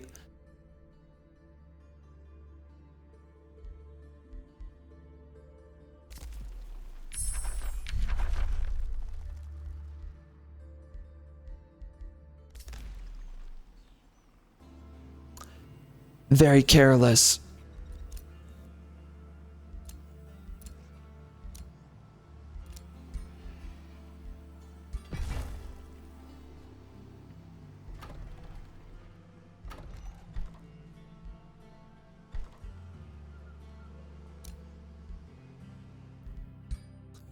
Alright, so we're finally getting Marching Gloom there. That should help me make a couple of farms. And also get a little bit of normal land to utilize.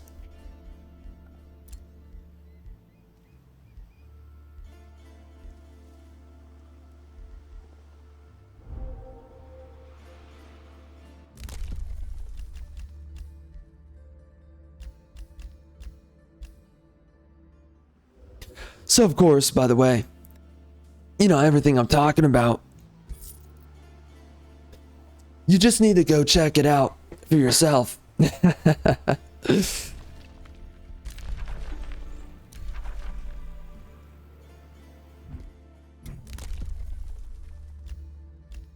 Something that people like to do is they like to understate the magnitude of a problem.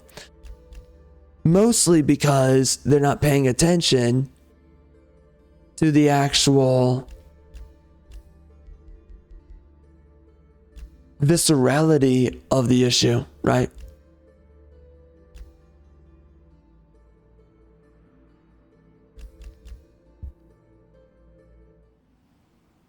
So ultimately, that is to say, once you've seen it, you understand it.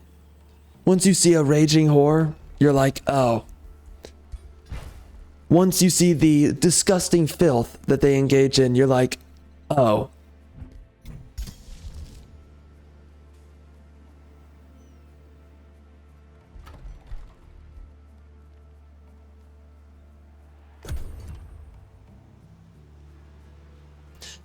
And then it all makes sense. It was after that. Dude, these guys, they keep on sending these freaking homos after the 12th season. Okay. Interesting. They better not come after me or else it will be over. Absolutely over. I am not doing well. Not even close.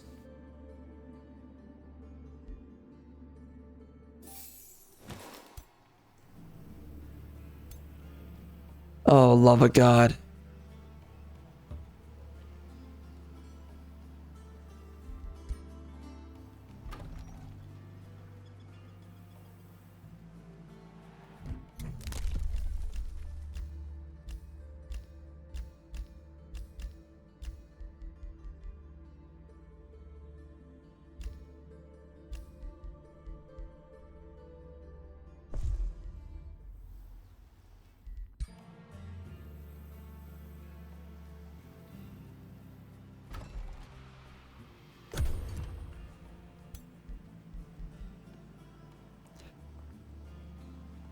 Man, I cannot keep up with these costs.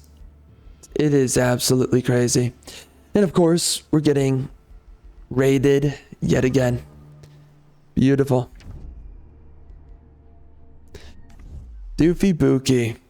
That one right there is a Necromancer build, as I remember.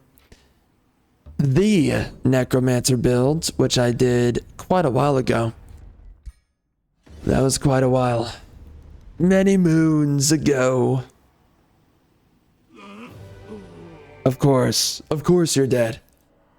I refuse, you frickin' punk. You ain't gonna die today, biatch.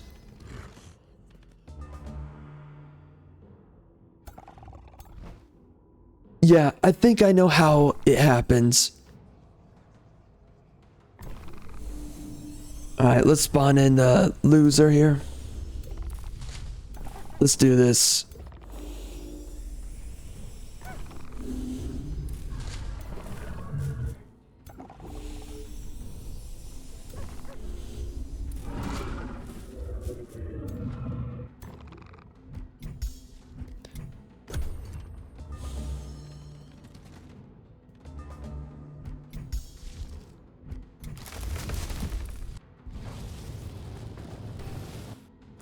Okay. Interesting. Nice. Oof. Oof. Ow. Yeah, why are you going after my freaking hero? That's my hero, man. Jeez. I'm getting backlined like a freaking biatch. What's the deal? Wow, dude, that constricting is not working out. That tome is actual garbage. I had no idea that it would just never even activate. They never get constricting. What's the point of grabbing that? The chance is so low. Nice.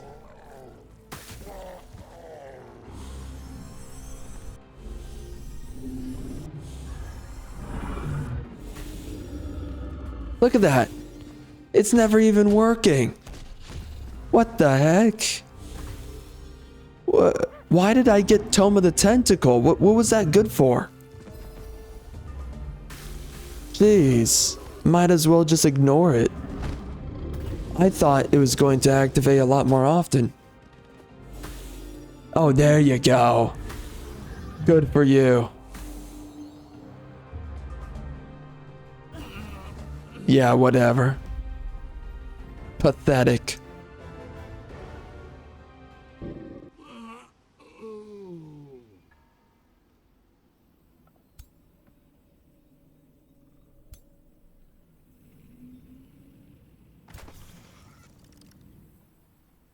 Well, I can definitely take it out. If I do that, I will not be able to farm a bunch of knowledge in the early game, which I'm actually thinking right now I might prefer to do that. So maybe I allow this guy to stay up and I can continue to get a bunch of knowledge. Yeah, I think I definitely regret grabbing the Tome of the Tentacle. I thought it was going to be good, but did not turn out that way. Definitely a waste. Now the Pure Flame, I do imagine this will be good, right?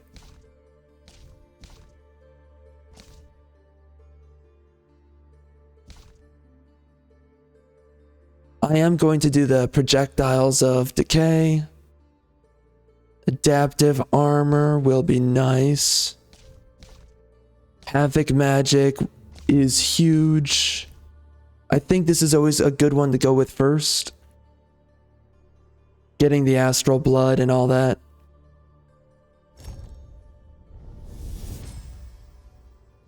One of the more fascinating aspects of the arcane is that it can be Here's your mom. on itself, augmenting and amplifying its own essence. Any wizard. You freaking madre.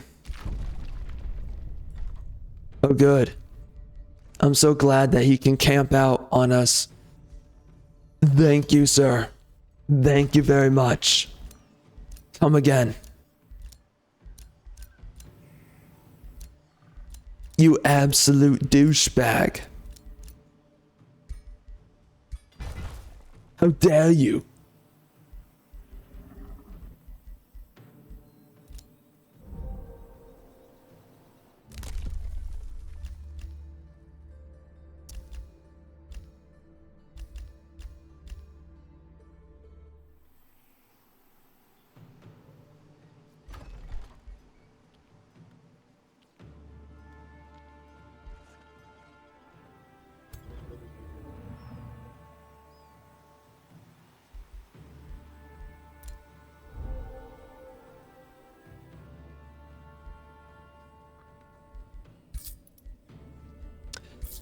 You know, taking out all of these heroes early game is such a great way of getting golds and knowledge.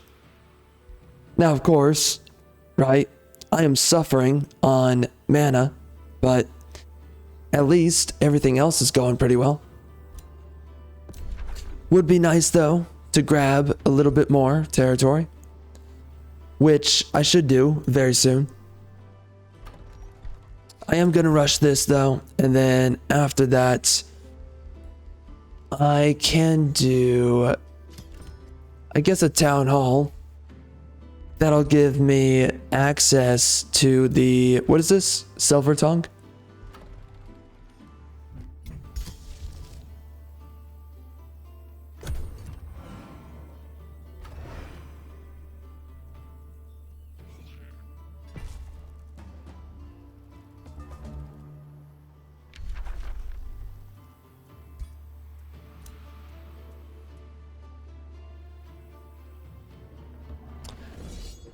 I'm kind of afraid of this guy right here. I don't want to fight those dudes yet.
Okay, well, it turns out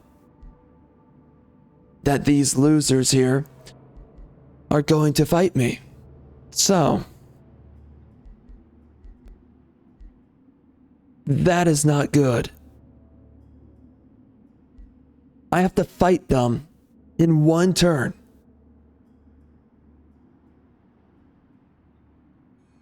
That is not good. That is very bad. Very, very bad. And I am getting attacked from multiple angles. At least this guy has heroes. That is nice.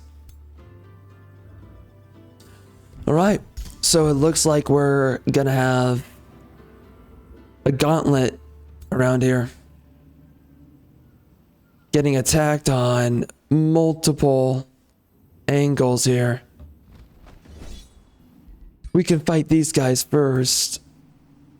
I guess the good news is that I am ranking up quite a bit.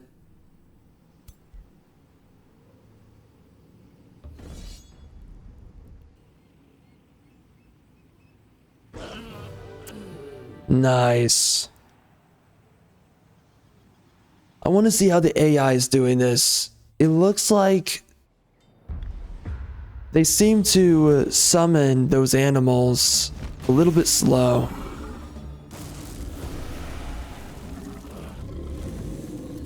Yeah.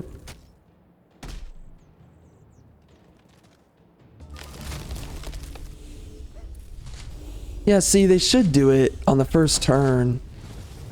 That is a definite misplay. Really weird that they do that. I mean, I guess my heroes, they just take all the damage the first turn, and then my support units plus the other units come in after. I don't know. I don't know if I'm a fan of this.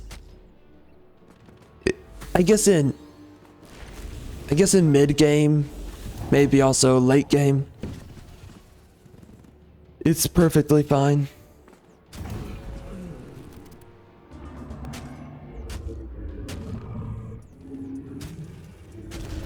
Dear God. Yikes.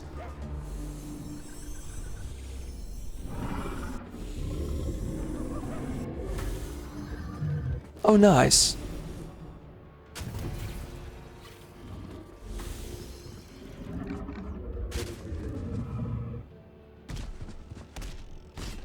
Man, that damage is bad.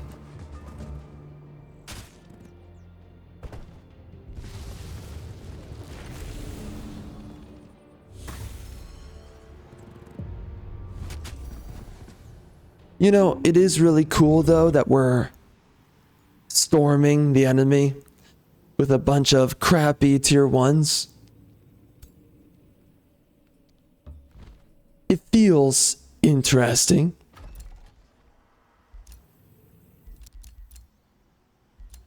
I am allured by this.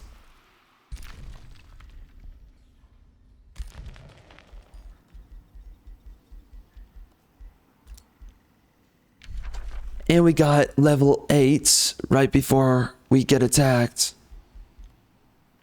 So last time, I skipped out on this. I forget why. I got this instead, the natural regeneration. I don't really know which one's better. I'm trying to remember, why did I... What was I thinking?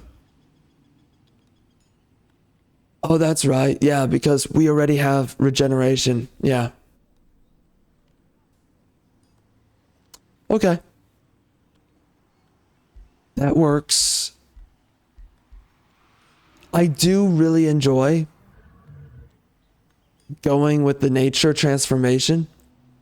I think it is really good, but I don't think it's absolutely necessary. So we're going primal on this one. And we got defensive master. That's really good. I think that's better than evasion right now for what's coming.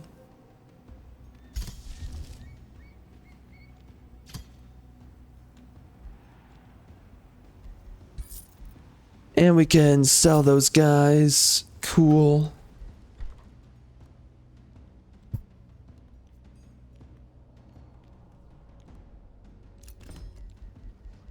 I'm gonna do a full army of wild speakers. It's kind of cool, right? Bringing in a bunch of units to battle and basically spamming.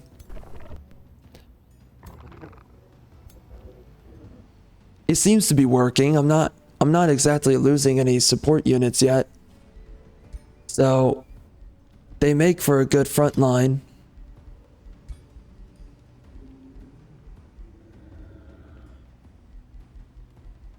Ooh. Bolstering resistance.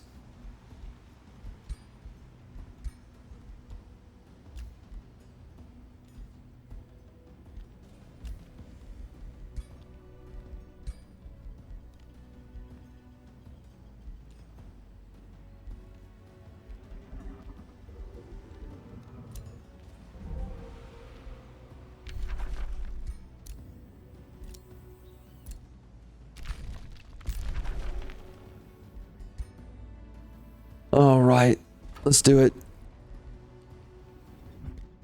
Next turn, I believe we get attacked. We're getting Astral Blood, but I can't even afford Fey Touched, so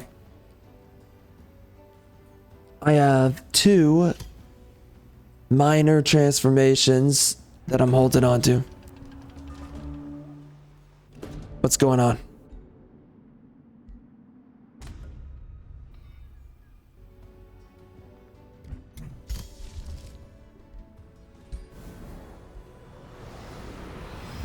Oh, wow. That is weird. Their staves look kind of strange.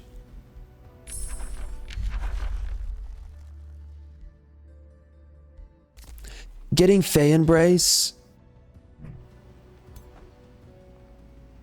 Pretty strong to grab. Where's this guy? Oh, he's down here. Oh man, you gotta be kidding. I have to break through. Oh no. I have to fight these guys first, right? Oh my, there's no way. There is no way. I could do that. That's still going to be rough. Let's try. May or may not work out.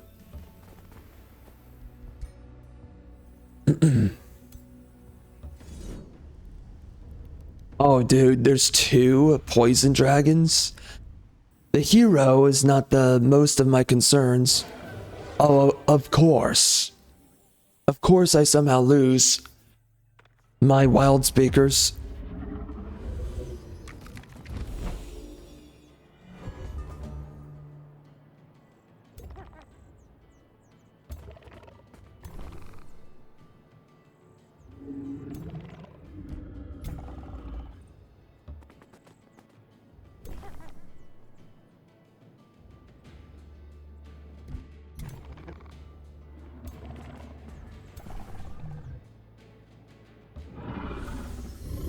All right. We've got a lot of healing available here. I think my dragon's gonna be fine. He's got a lot of healing. Through the regeneration.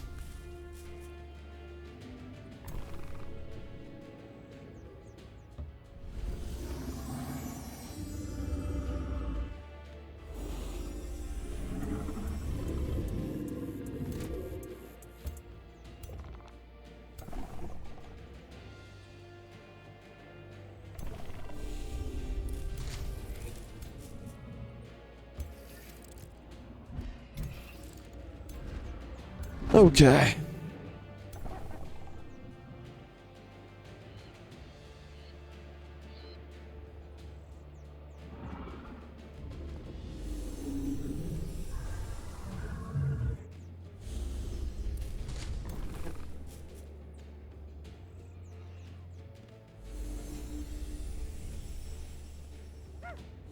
We're gonna blast cheeks right here.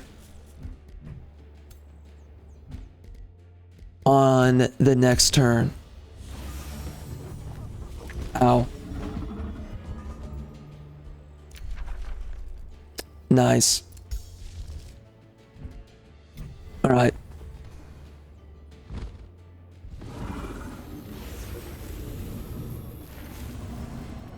My homeboys here should do a lot of damage. Or maybe not. Or maybe they'll take a lot. I don't know. Nice. Good work.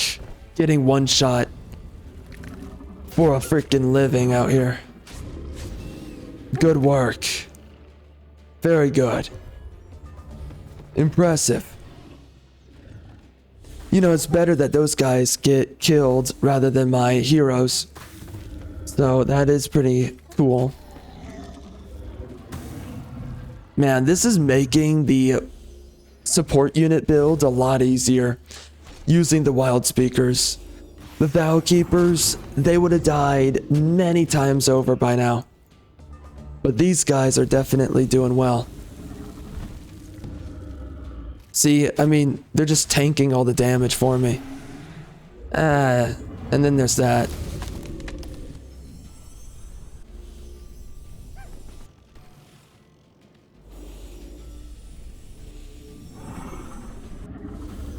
So far, this is feeling a lot better than the last playthrough that we were having.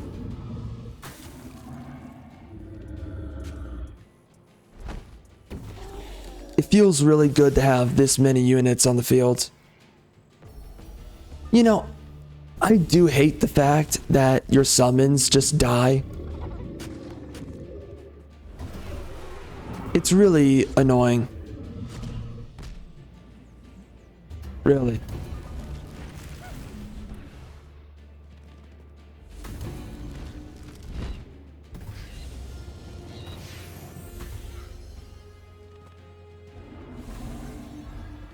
Uh-huh. Oh my gosh. No way. That was so close.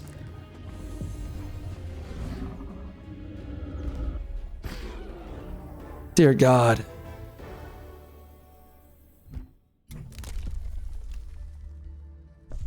Why is it like this? Why? What is the point? The purpose? Why must I suffer?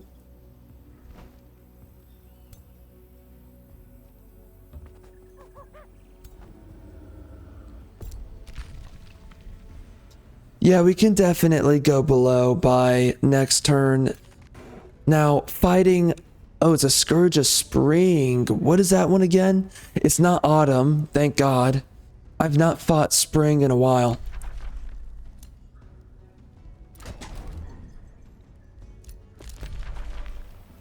I think they get healing, right?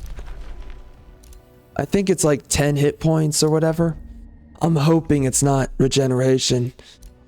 That would really suck. That would mean that we would have to pick up Projectiles of Decay.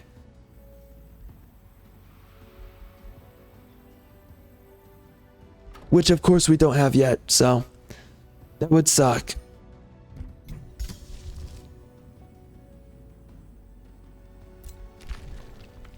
Oh shoot, and they have the Lingering Mist. And right now, I don't have Fagile, so... Unfortunate.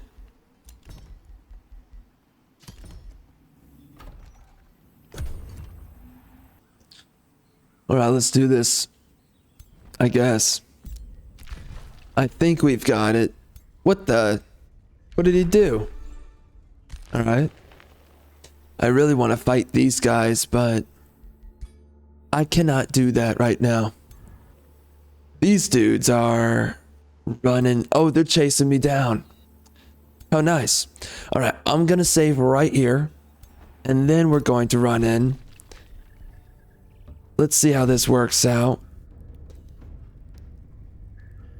Oh man, that's gonna be tough.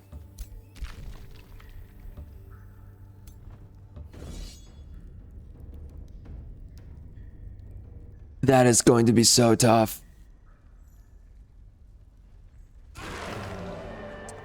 Oh, that is close to being good. Very close.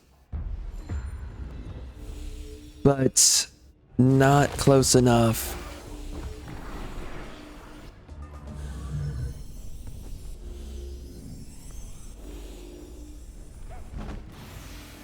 Oh, I don't like that. So they pushed up.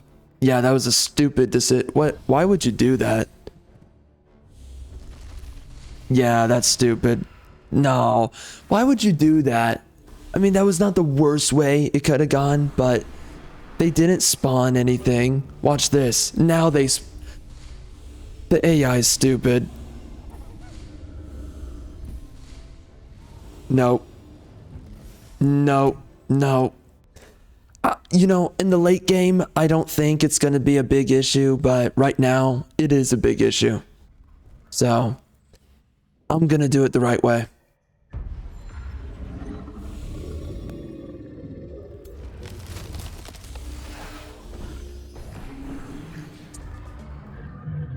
Okay.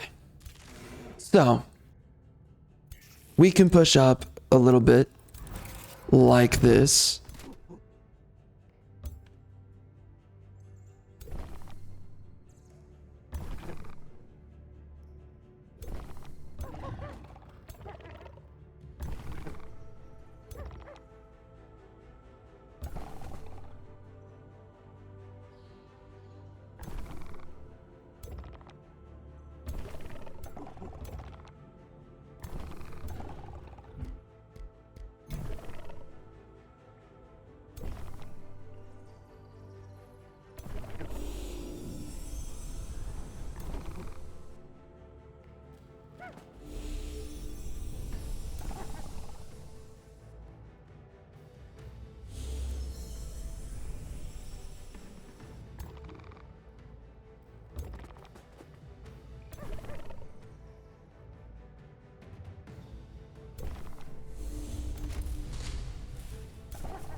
Oh, and you know something I forgot to mention earlier? The other question I have is what kind of parenting ultimately creates these chicks who are absolute raging whores? That's my other question. Like, what kind of gross neglect? It's an honest question. It's like you somehow just end up at random. What is it? Oh, frenzy. Oh, shoot. That is not the worst of them all, but that is definitely strong. Okay. Anyways, I just, I wondered to myself, it's like, really, what did you do as a parent that you turned your daughter into a massive raging whore where she's not looking for intimacy with a dude, she's just looking to get ran through? It is one of the most puzzling things for me. The most.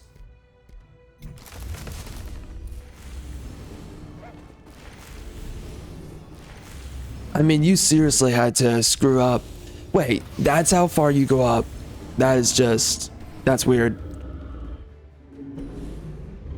Why does the taunt never work? Strange. So it's really weird. I think that wild speakers, they're obviously inferior versions of the summoner. The summoner is clearly better. He is leagues beyond. Because he spawns in the unit that he brings in. The unit is typically a good unit, by the way. It's the Spirit Hawk. It's one of the spirits from the elemental tree. So he spawns in one of those. And they can immediately attack, I believe, as I remember. They can immediately attack after being spawned in. With the wild speakers, you literally have to wait an entire turn. And by the way, the summoner can also still attack after summoning in the unit that he summons in. Way better. Much better. Really good unit. But I guess that is why he is tier 3, right? So the wild speakers are just a worse version. That's really what it is.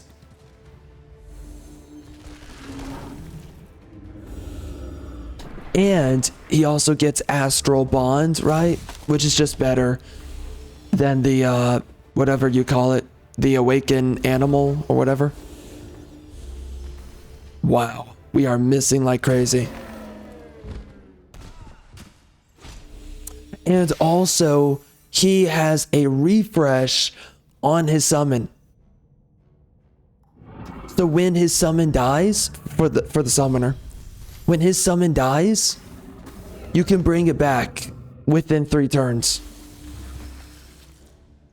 Unlike the wild speaker, where you cannot do that.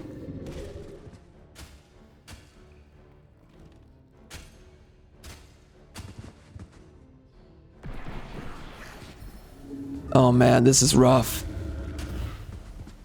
What the frick? What are we doing? Oh my goodness. Okay, I mean that's kind of weird, but I guess. Sometimes the AI is just really stupid. And the AI has really screwed up with my dragon, that's for sure.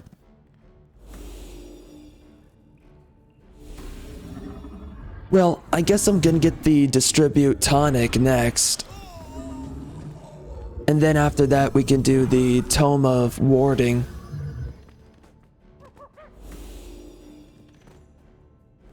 I never noticed them using mending touch. They have access to it and they're not using it. It makes no sense. What is wrong with the AI? I guess I have to use it, right? Sadly. Yeah, the AI's glitched on Mending Touch. It's something with one of the recent updates. Definitely glitched out the AI.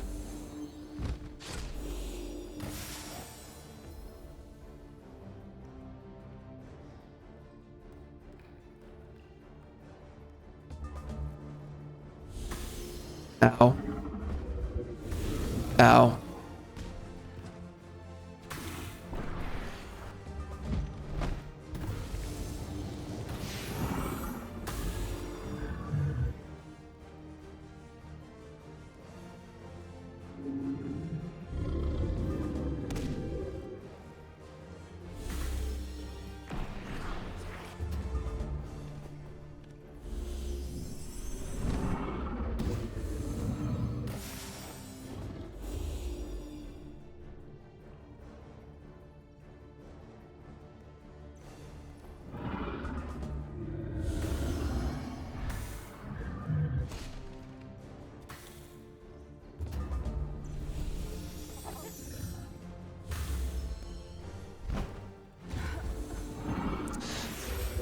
Yeah, the dragon's doing all the heavy lifting for sure.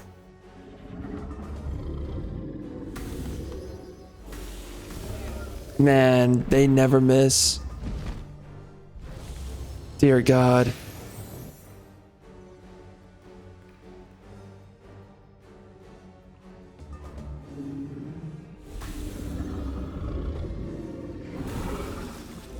Ow.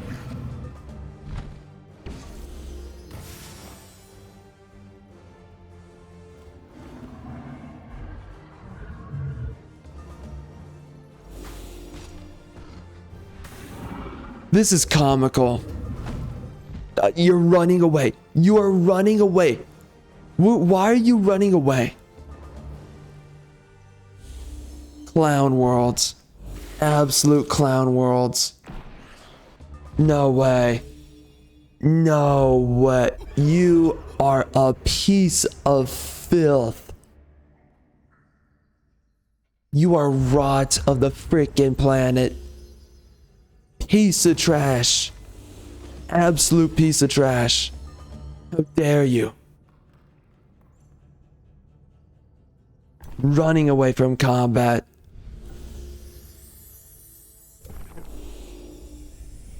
How do you live with yourself? How do you do it? Tell me. Just freaking tell me. I've got the answer. You don't. You do it in right after. It's over from here on. And you know. You know it's over.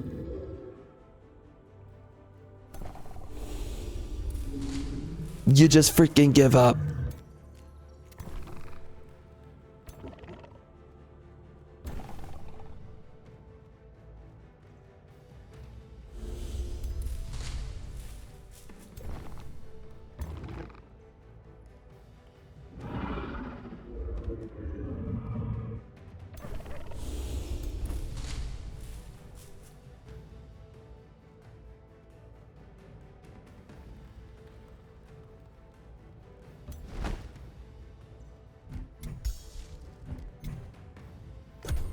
All right, let's see what that does.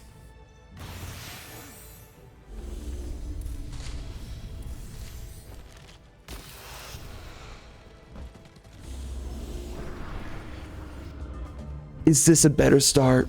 I wonder.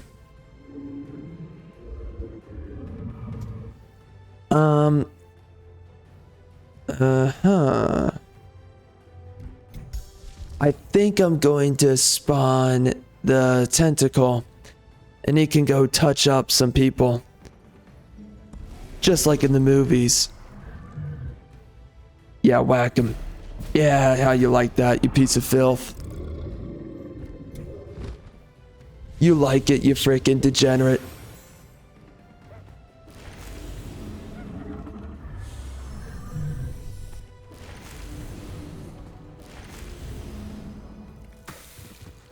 You know, people say that the wild speaker's good. And I don't know if I am completely convinced. He's not bad, but clearly he's not good.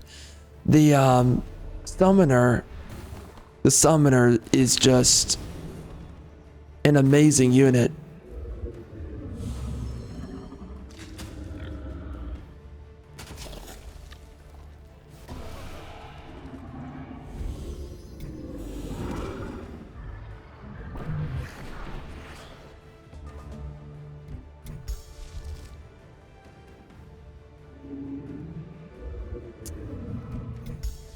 Yeah, let's do this again.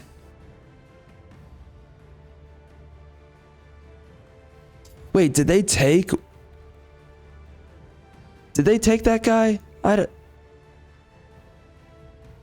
Oh, they summoned him in, right? Dang. Okay. Interesting. I see clearly now the truth of the retardation.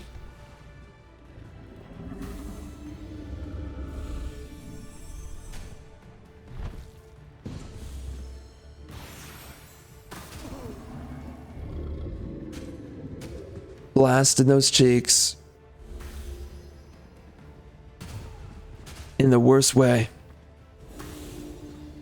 Wow. Dang. This is gonna be a tough one. We are barely doing damage.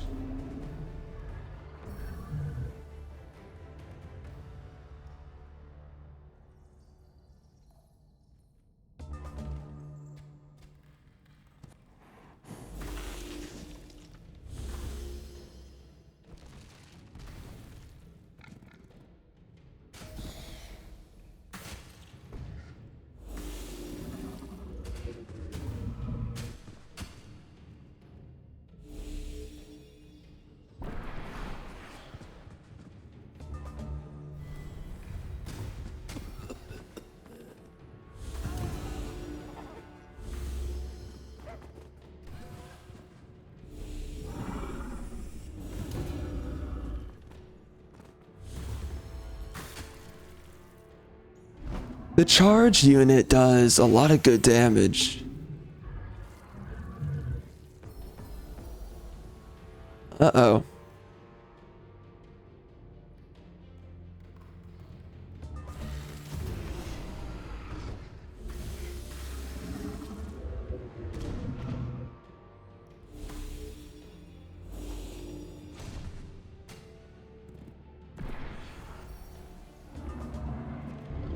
Oh, they also have a wild speaker.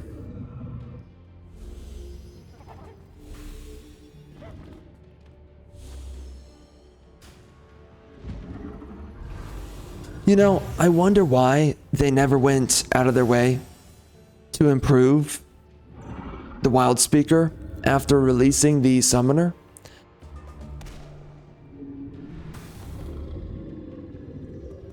It feels like a design oversight because the wild speaker is clearly not insanely powerful, and they really should have kept him up to date with the summoner.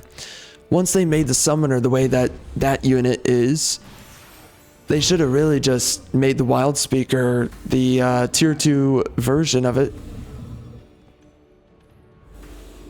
Makes no sense.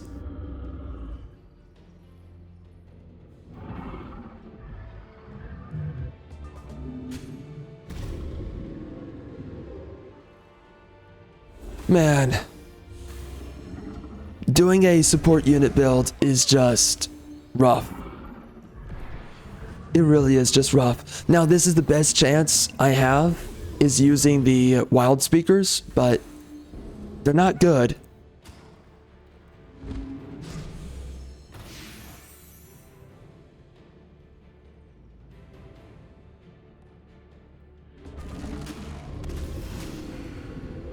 Uh-huh.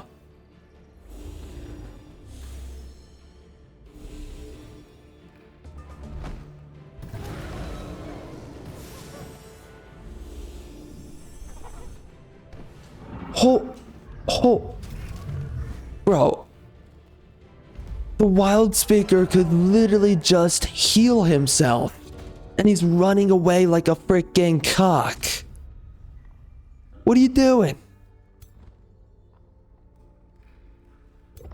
Just heal. WTF. Y and Z. Now I know my ABZs. See, mate.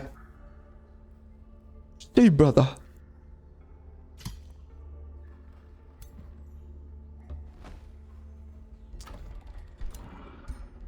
Very nice.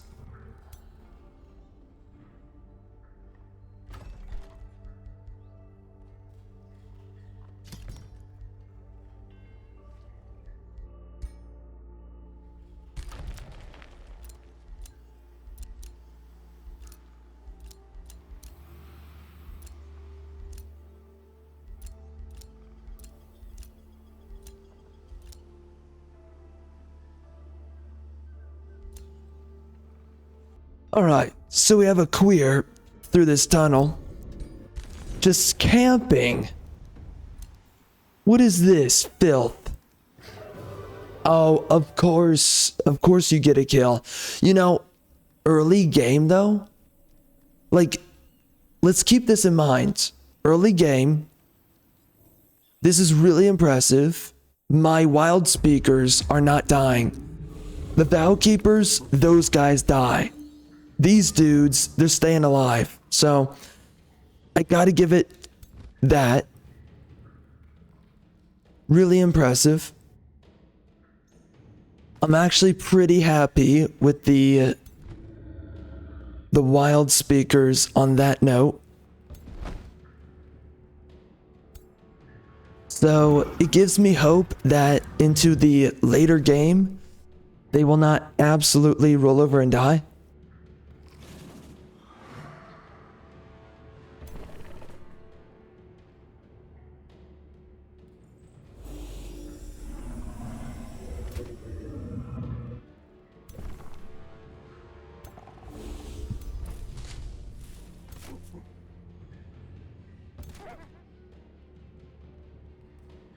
Oh, right.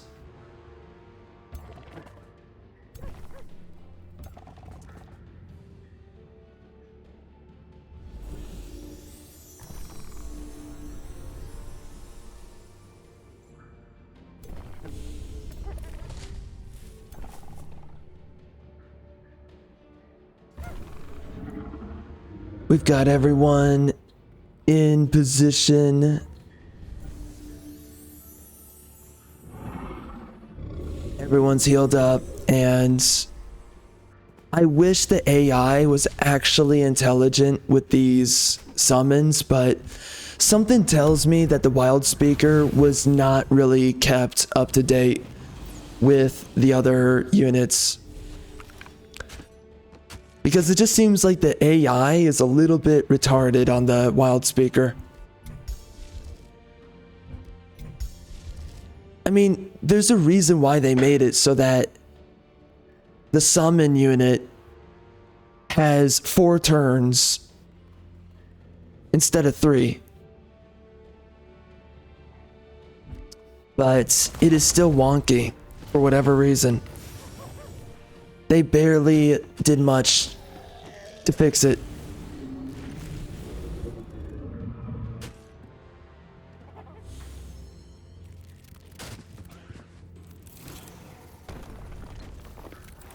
Wow. Look at that damage. So impressive. Super impressive. I do like that they take all of these shots for the entirety of my team.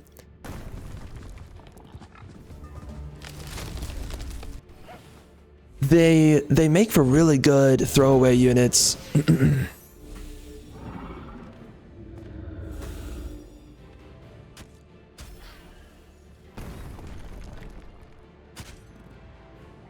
Wow. That damage was pathetic. See you later. Oof.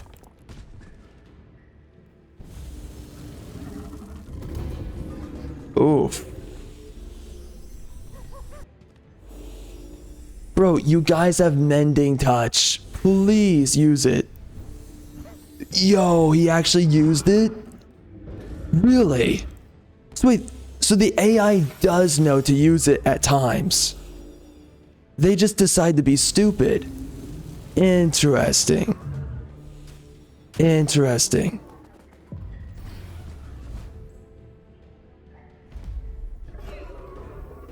Yeah, that is strange.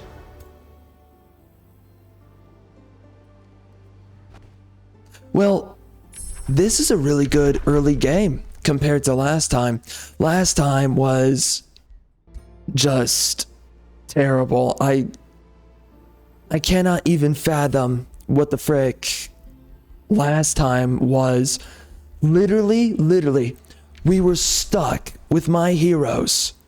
Just heroes up until round 160.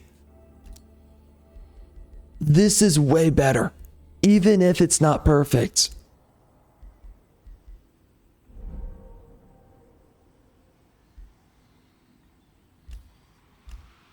So I can already tell that the summoner support units are going to be way better than this. It is going to be a really smooth... Now, of course, we have to get up to Town Hall 3, but regardless, it is going to be way smoother.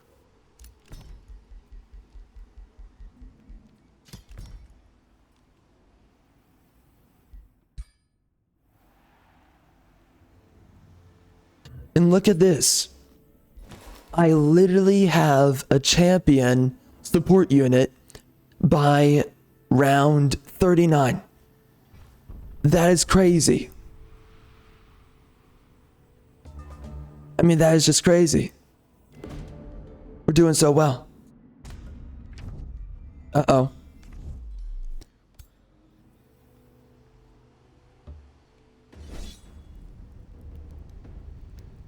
You done, son? You done. Sit down. Again, there is a problem with the AI where they like to push up a little bit too much. So everyone's getting massively damaged every fight. I am noticing that. That's a huge issue. Whatever. But man, it's so crazy because these guys are staying alive every single combat. They're not dying yet, which is really impressive.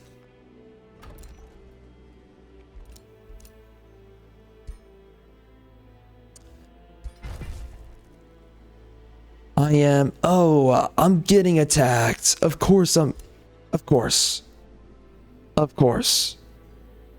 Beautiful. I never catch a break, but at least we're getting a bunch of knowledge and also a bunch of items, which I am not equipping because, you know, well, it looks like we barely have much. What is this? None of it's really that. This has Sunder. Plant Slayer? Really? That's it? Yeah, this is dog trash. What the heck? Oh, you can use charge weapon. Wait. I mean, yeah, you can use charge weapons, but like... Oh, no, that's a one-hander. Oh. Okay. Never mind.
Wow. So we are doing really solid right now. Just looking at everything. We're getting good levels so far. Now, we have not started a bunch of cities yet. So, I mean, that's the trade-off, I guess, compared to last time. But if I keep up the momentum, then, which is a huge if, I mean, in 5 turns, I get the next hero, so I could use that guy to run around and do a bunch of stuff, right? So yeah, if we continue this momentum and we're taking out biatches left and right, then we should be fine. But the biggest problem right now is I need to continue expanding my economy.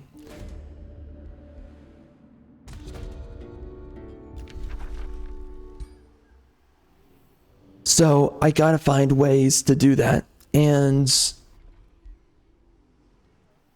as long as I can maintain my economy, then I can keep on building wild speakers, because right now these guys are costing me, what is it? It's not too much, but it is a little bit, so.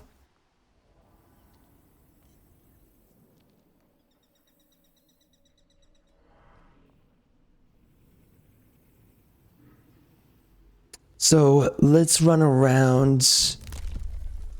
We're gonna keep on clapping cheeks until I don't need to.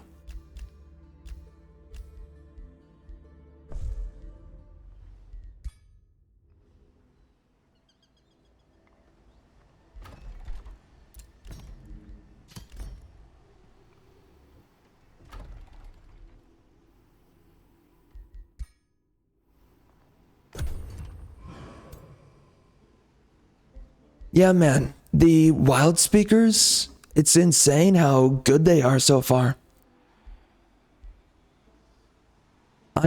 Wait. Does he have less health? He does? Wow. That is weird.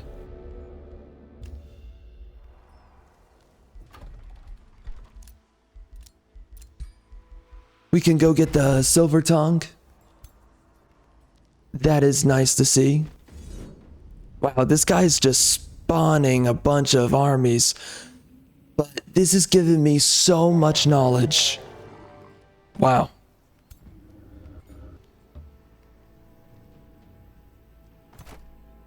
Dude, this is so much knowledge right now. I am loving it. I could do Havoc Magic. That is a strong pick.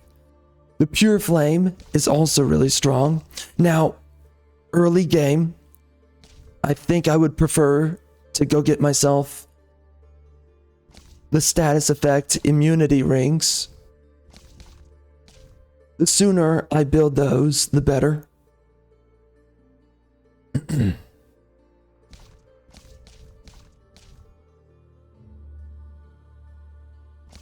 Yeah, there's a bunch of tomes I need to get. I need to get Decay. I need to get Empowered Beasts. I need to grab, Keeper's Mark. Oh, shoot.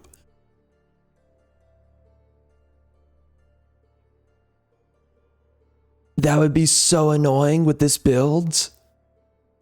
Oh man, that would be good.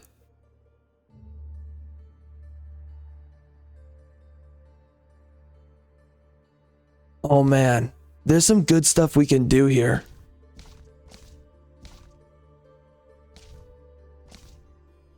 Holy crap.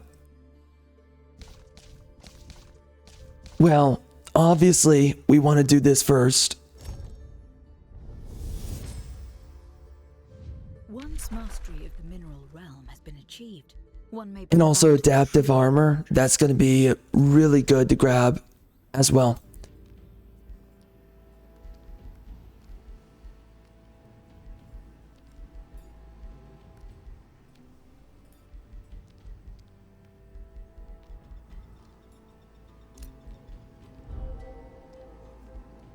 So far, we're gonna, right now we're doing really well on gold, by the way, but okay. I guess we can rush this out. It doesn't really give me anything right now, so that was a waste, but I guess I built it for some reason.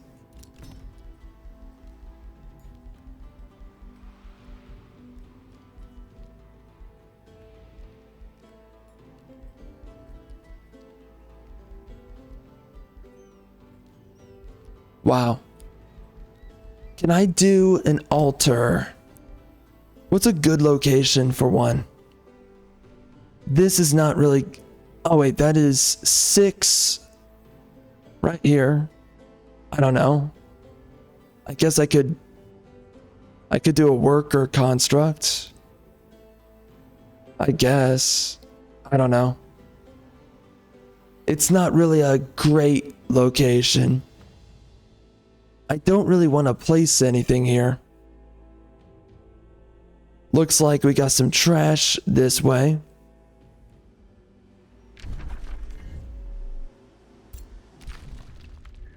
What the heck?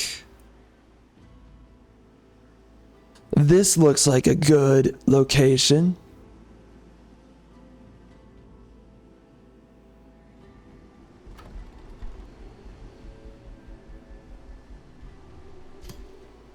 Alright, well, I can place down the altar right here for the short term.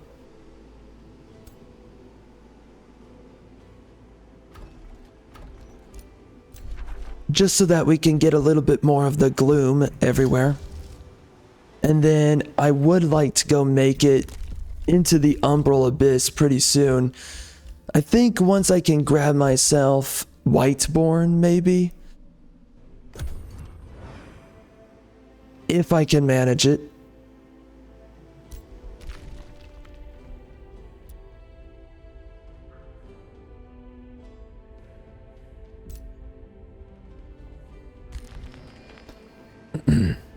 I would like to attack this guy, but look at that army. Yeah, that's a little bit much. Wait, is he also doing what? He's doing Vow Keepers, okay.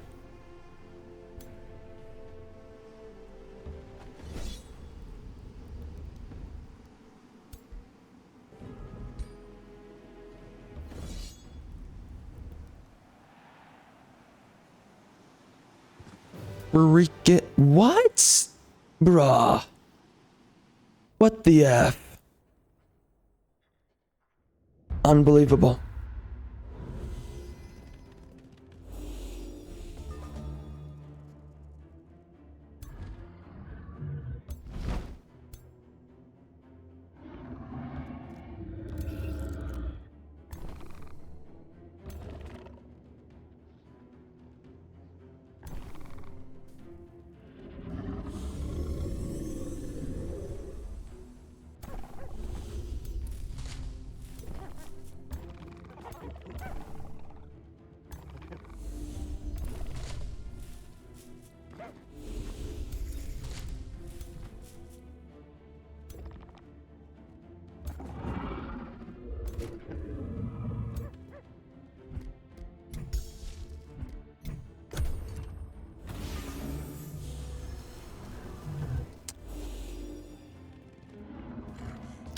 Nice.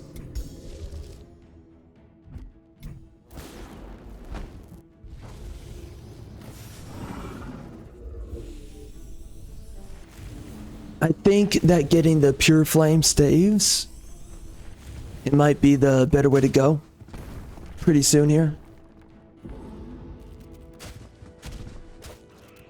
It would give me a lot of burning damage on the enemy.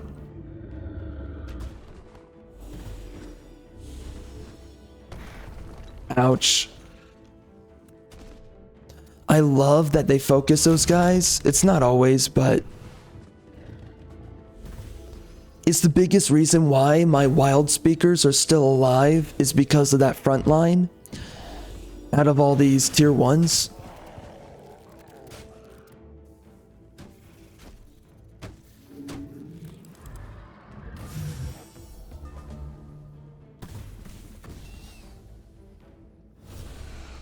Oof.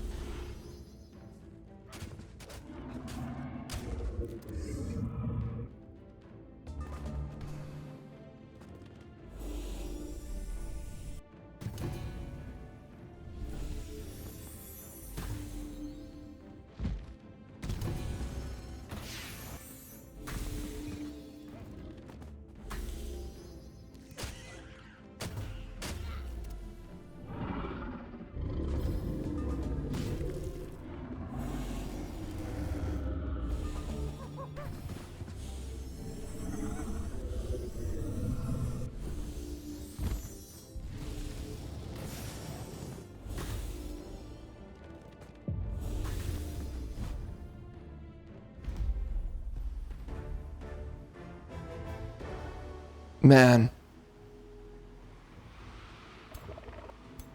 That is so impressive.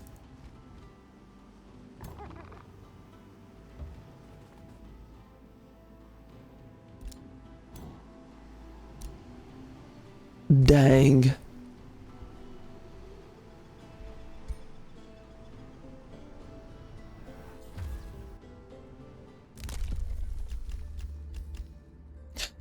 So, if I keep up the momentum, we can definitely do a lot with all this.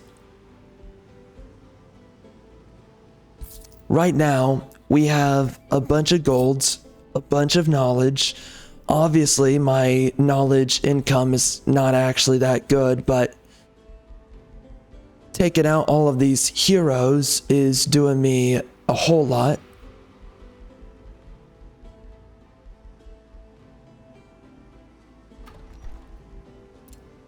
And this is allowing me to rush a bunch of buildings, which is really cool.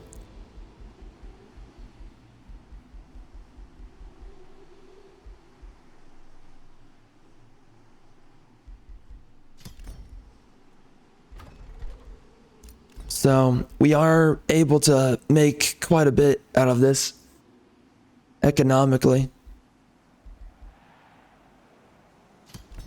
I will do a monolith, I think, just to get a little bit more mana.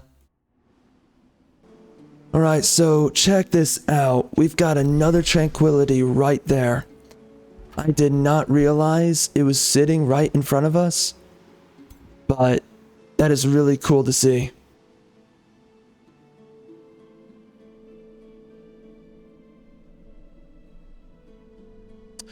I am going to take this out, although it'll actually be tough to do this, but we will try. I think I'm going to have to trespass for it. I'm hoping not. I don't know. Catch you later, punk. Oh, what? I can't follow him? That is gay. What is going on here? WTF.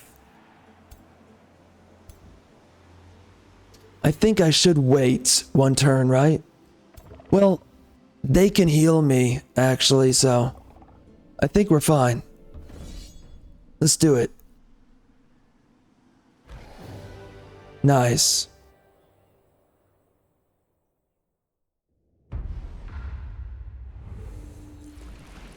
I get the sense that I should be getting projectiles of decay rather soon here, but or havoc magic or both, right? I gotta grab both of those, and then also the focus of devastation. We gotta grab that very soon, but I don't know. I mean, there's so much to research at the moment, so it's just one at a time.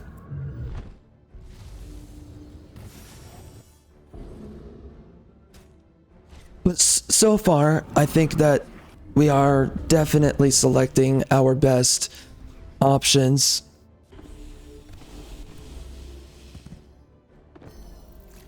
I love having these tier 1 summons.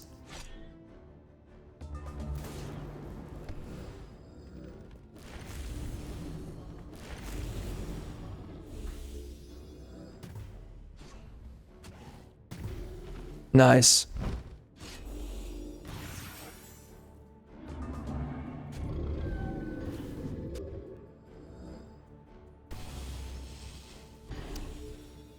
Once I get up to level 16 on my heroes, we can finally take it into the Umbral Abyss. That will allow us to survive a lot of attacks in there.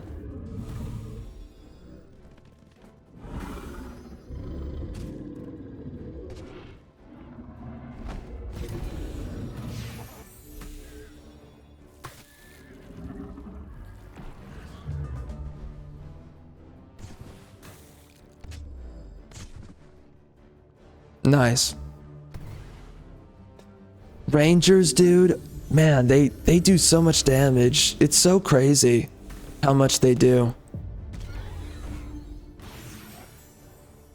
Even this early in the game, like all throughout the game, Rangers are so good. Oh, nice. Oh, that's sweet. That is super good for this guy. Wow. We are having such a good run. I'm hoping it doesn't fall apart. I don't think it's likely, but last time everything fell apart pretty quick. For slightly different reasons, I guess, or whatever.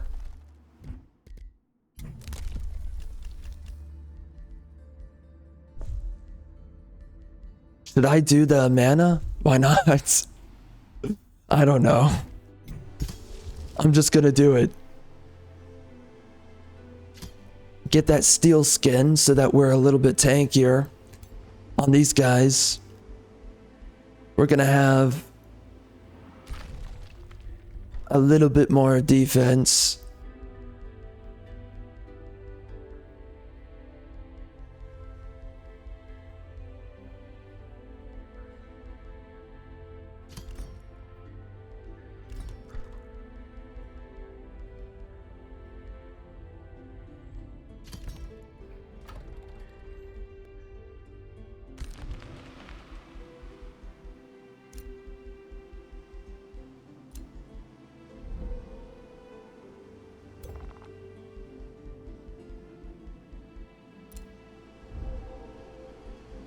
I feel like we're making insane progress right now.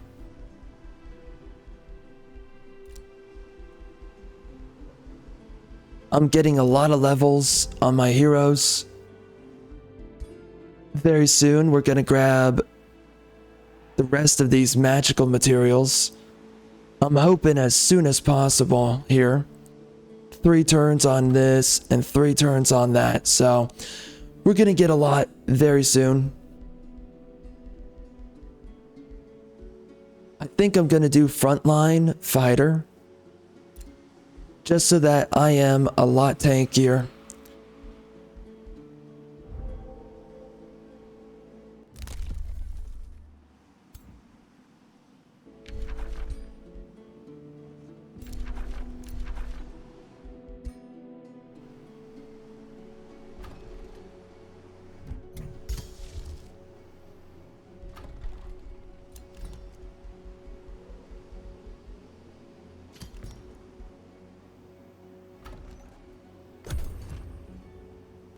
Alright, so the game wants me to consider one of these.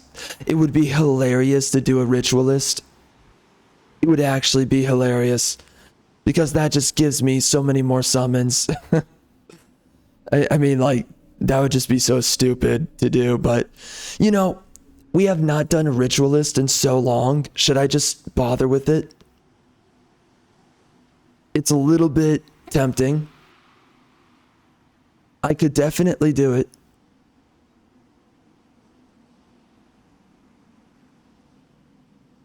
But of course, doing a mage is always better.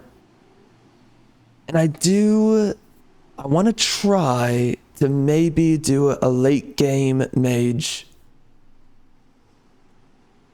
One that's relatively strong.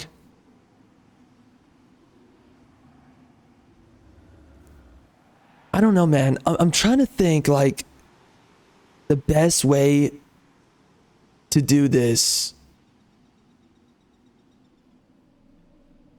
With mages, it's a little bit more difficult. We don't get consume chaos, that's for one.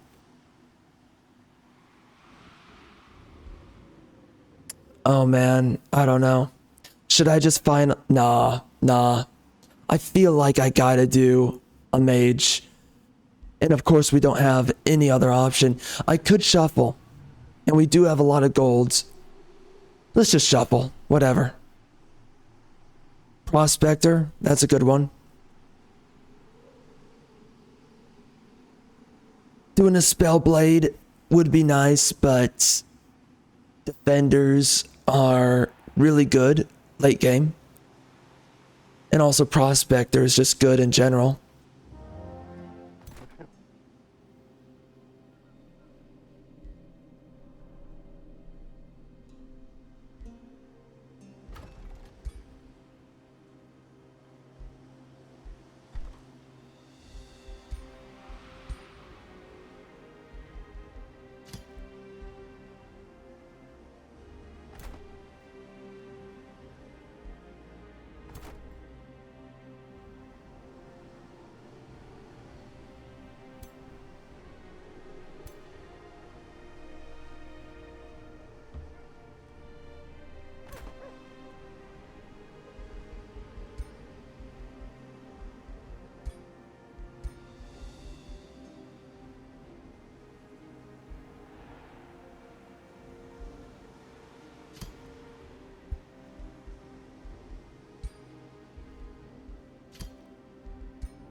You know, sometimes I think that the taunt is really not that good.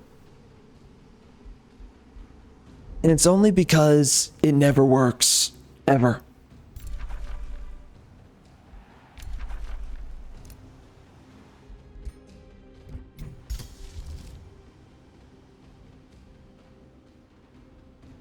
It has a 90% chance, but that 90 does not land a whole lot of the time.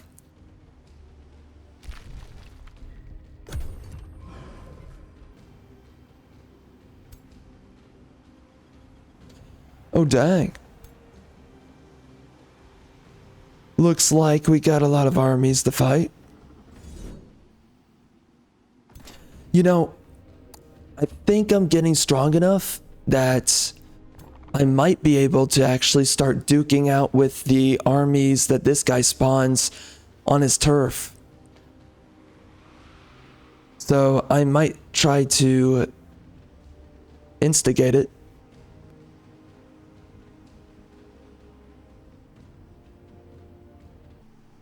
Alright, we are back. Let's do this. Take out these dudes.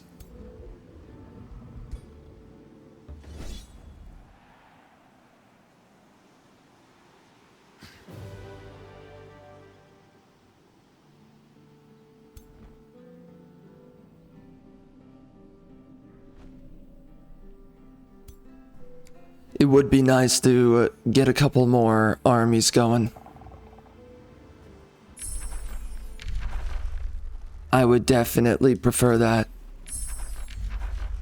Getting another tome here. Okay.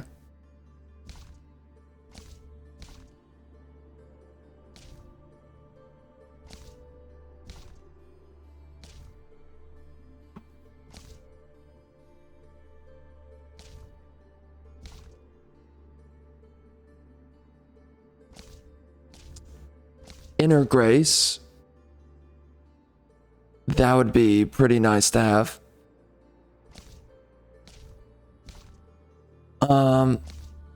I might do that. Yeah. Or I could go for a few other things, right? We're looking at a whole lot of stuff. So getting this is not a bad move, especially in this scenario. It would give me a little bit of savings on golds. Might be a good way to go.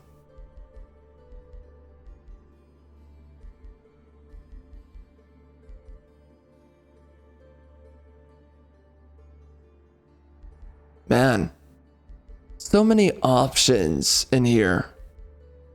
So, oh man. Grace is pretty good. And they nerfed it, by the way.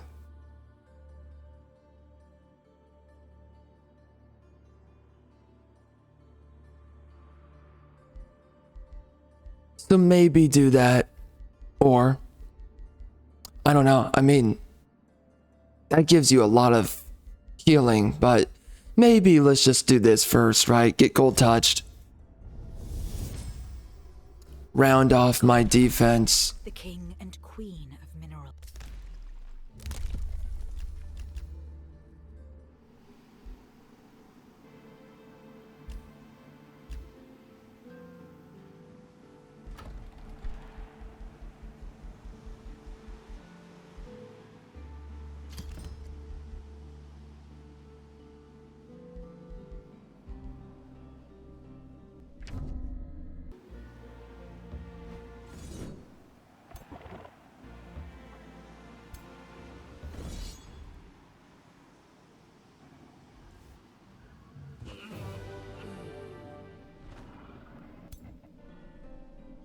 Easy.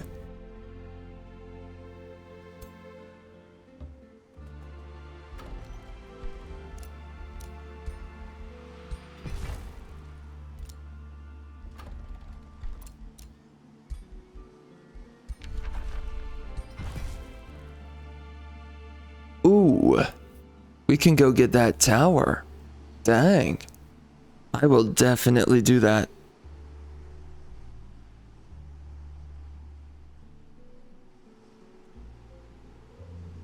Cool. Definitely cool to grab.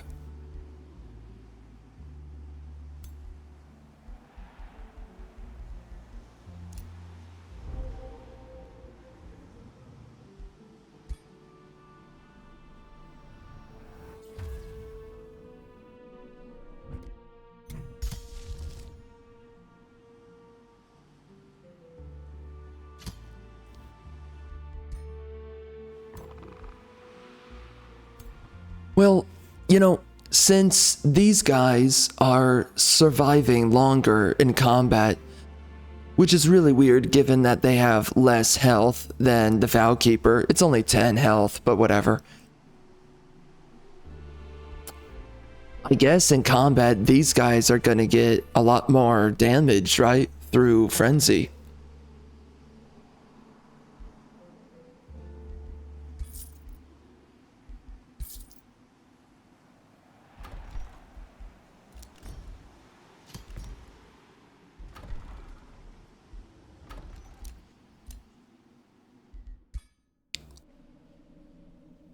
It will be so interesting if I can actually make this build work. It would be so nice. I would love it. If I somehow make this work, it will be absolutely insane.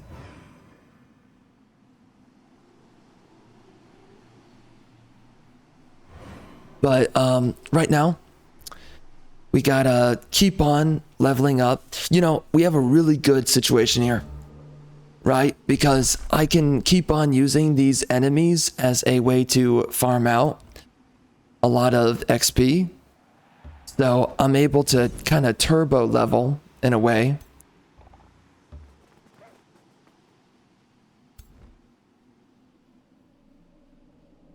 We got frenzying focus.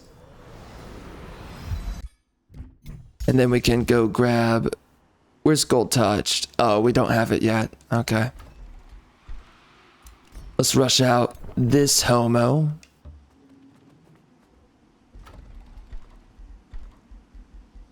Alright. Yeah. So, yeah, so we're turbo leveling right now. We have two brigand camps. That's crazy. I can keep on farming these out. Oh my goodness. That's insane. That is so nuts.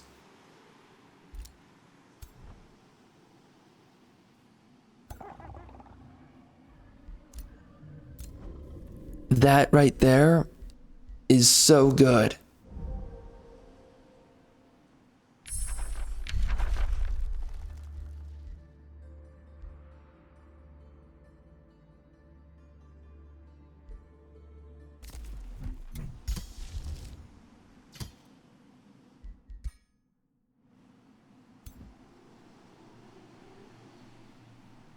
What does this do for me?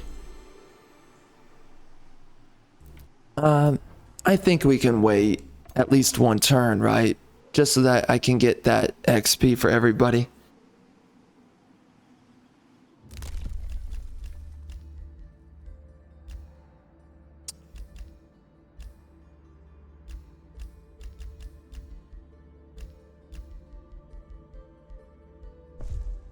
Yeah, so we're gonna keep on leveling up, and I'm hoping that I can split off my two armies from each other fairly soon.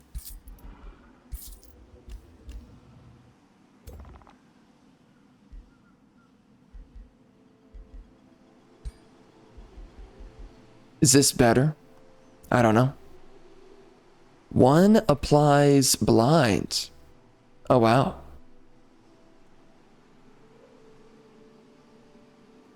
The other has a lot more crit damage. That's better. Yeah.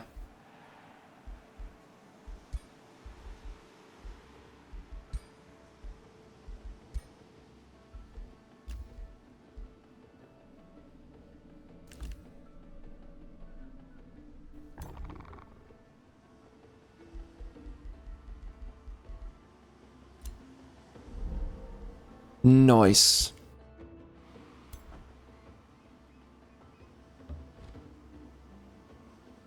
All right. So as I was saying, so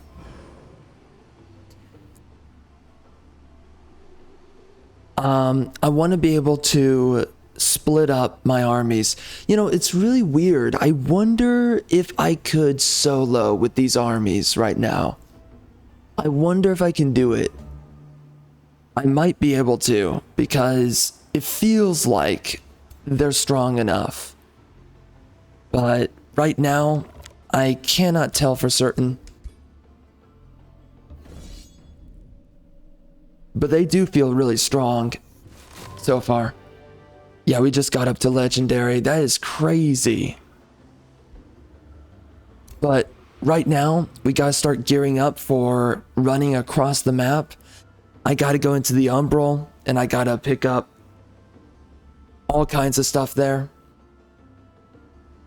I gotta run underground and start building up a bunch of outposts.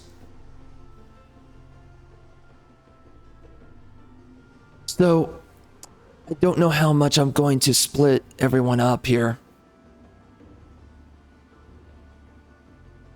I mean, obviously, I'm going to need to make sure that I have two armies in the Umbral Abyss, because that's just going to be way too difficult to deal with otherwise. And then I need to make sure that I have 2 armies going against this guy right now, because I don't think we're going to be strong enough to just do it willy-nilly, so...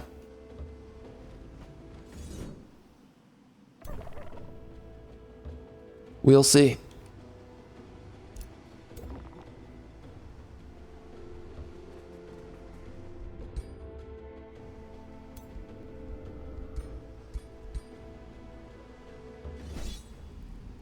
But I am thinking that maybe I could just attack them right now. Or maybe I just keep on farming their armies, right?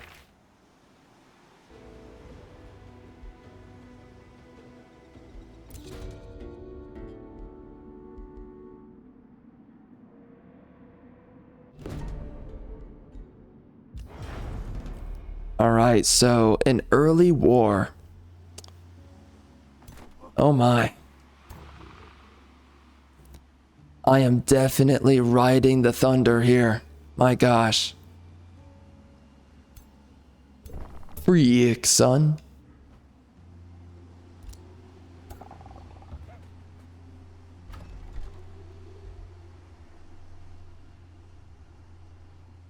I definitely do not want to dwell on this too long.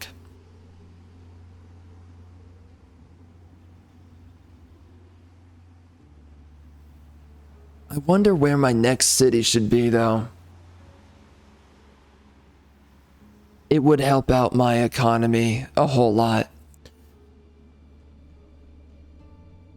I think I will rush this, right?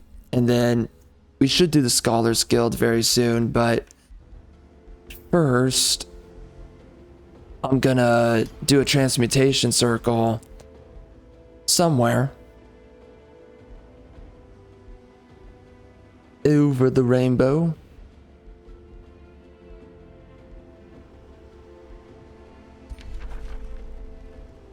Alright, so I will get that, and then we can do the item forge. And then after that, we do the Scholars Guilds.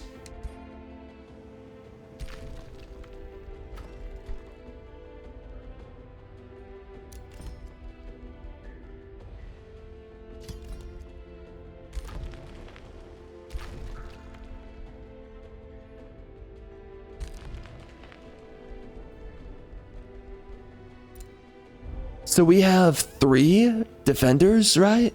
I mean, that sounds right for the builds, but a little bit surprising that I managed to get that many. Part of me wonders, right? Should I go this way? Or should I go this way?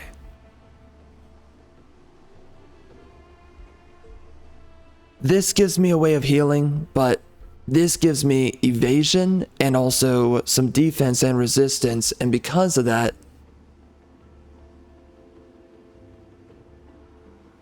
we will neglect a lot more damage.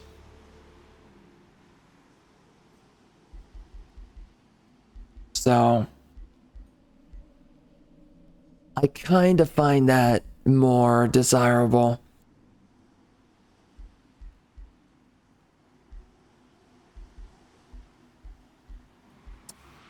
And also, the deeper we go in, my melee attack will do more damage at some point here. And also, you know, for a while, I was doing the pushing attack, but I don't think it's actually that good. And I do think it's much better to just be absolutely tanky, right? Because you ultimately sustain more of your hit points by doing that. Oh, this is my dragon too. Gotta keep that in mind.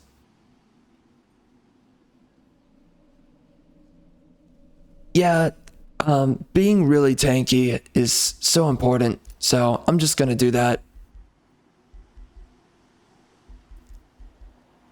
But that is sweet, so we just got Rust Breath. Sometimes I think about doing other types of breaths, like Amplify Chaos. That could be really good. Should I just try it? I've never done it before, so...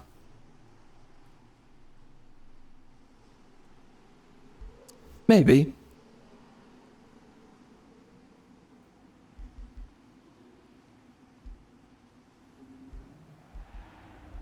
This is really good for getting Amplify Chaos.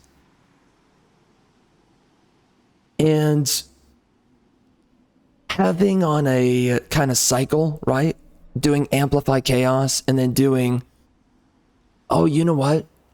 This would be so interesting to have on a Shadow Dragon. You know,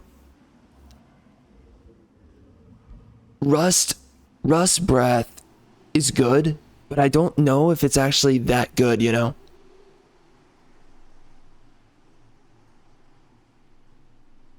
It is nice to dispel a lot of positive status effects.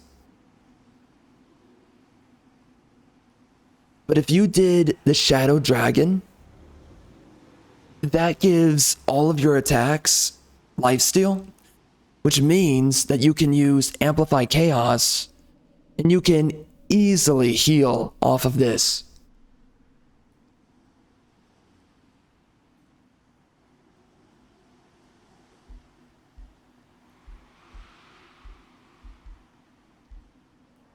Definitely enticing.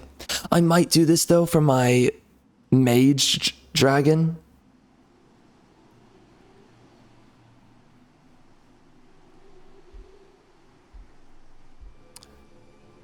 So I think I'll just do this though, doing the Rust Breath. Whenever you're using your defender, I think it's better to do it here. Or maybe not.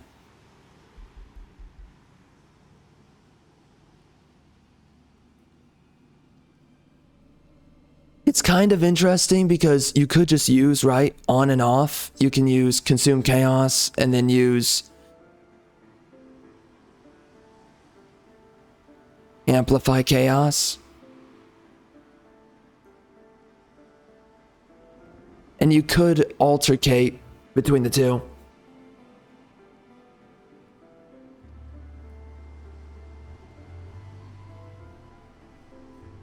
You know, I could just try it out. And I will.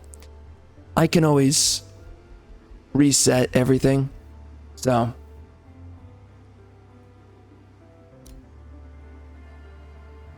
I'm gonna give it a shot.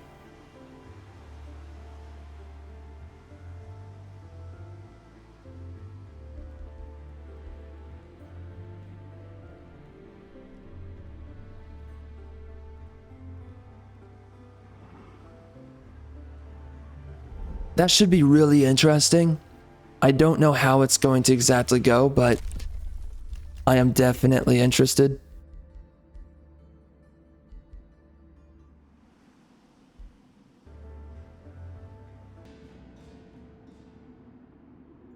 Okay.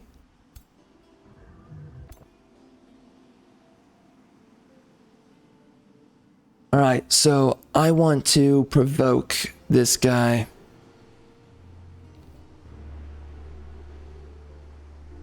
I would also like to go down here and actually take out some of these. I want to get that tower right there.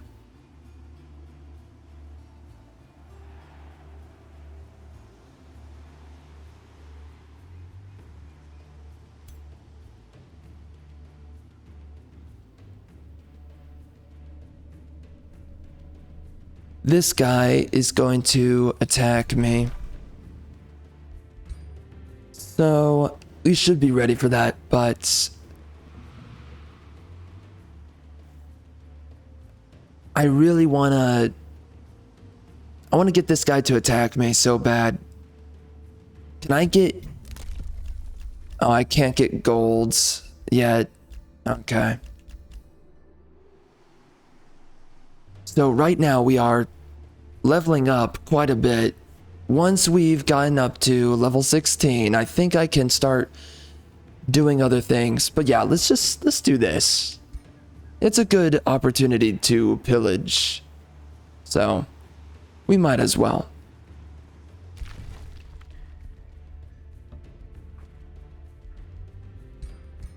And as soon as possible, I will be going through that umbral gate because this is, I think, a closed off area, or maybe not. I don't know yet. One of them was a closed off area.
I guess we can go to war with this guy, right?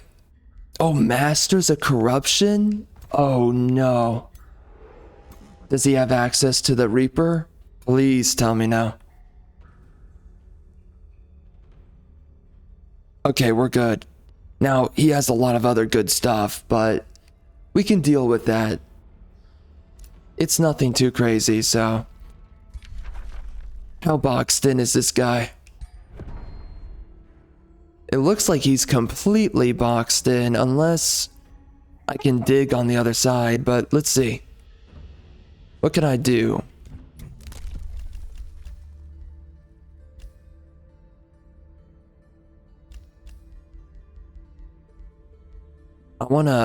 Let's do this. I wanna be able to see. Oh, so is he completely boxed in? It looks like it. Oh no, he can expand over here. Okay, so he can actually go this way. Oh no, it's not allowing him? Or maybe... That's strange. Okay, well, see ya. Uh-oh. Everyone and their mother wants a piece of this. Come and get it. I was made for war.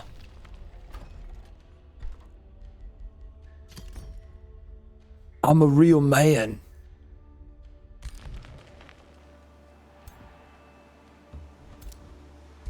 Unlike those gays.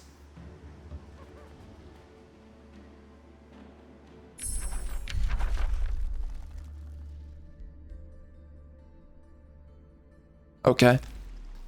Uh-oh. We are being attacked. Not good. It has begun yet again. Shady's back.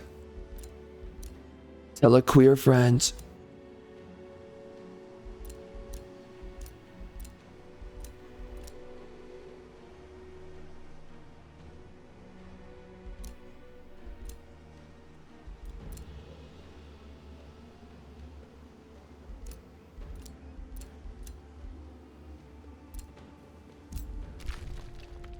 Oh, uh-oh. Oh, I do not want to allow you. Go away. Oh, no, I can't cap it. Uh-oh. That's not good. Well, I could... How could I do this? Okay, I could build right here. And cap it off after that. Hopefully, I'm allowed to do that.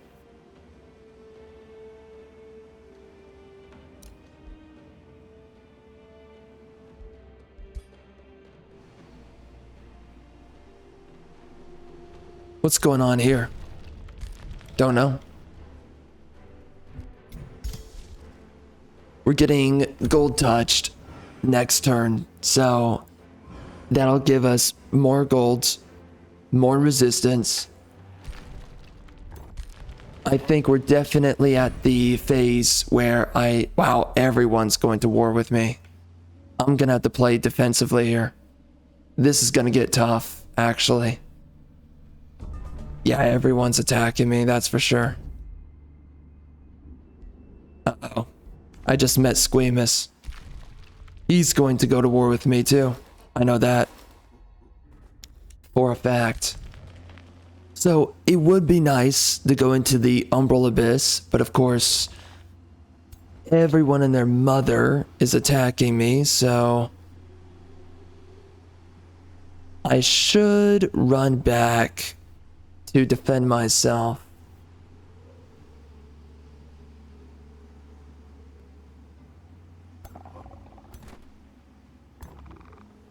Okay, I'm gonna do something crazy here. Let's see if it works. I actually need to save after this. Alright. Let's do it again. We gotta expand very soon because I'm nearly about to close myself in. I gotta get myself more cities and all that. We're getting up to it. Alright. Can I do it? Oh my gosh. I did just quick save after moving, so that was retarded, but dang, dude. This is way better. This build is definitely better. This is something I would have struggled with in the last playthrough, but this is going a lot better. So here, my dragon has Amplify Chaos, so I wonder how this is going to look. We're gonna see. It's haunted. Uh-oh.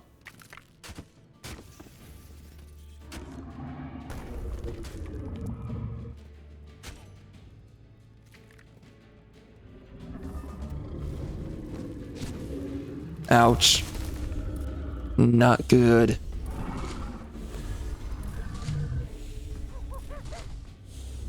The fire is going to be a slight issue. A little bit.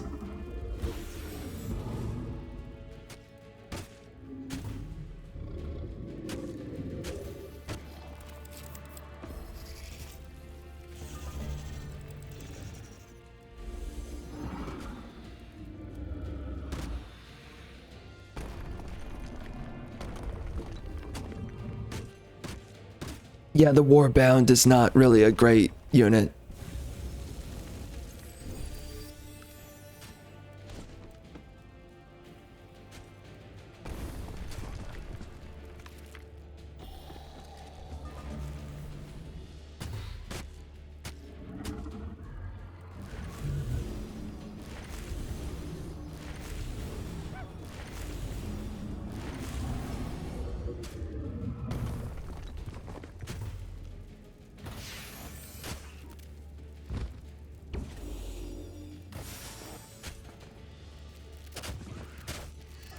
Yo, that guy is tanky. Nice.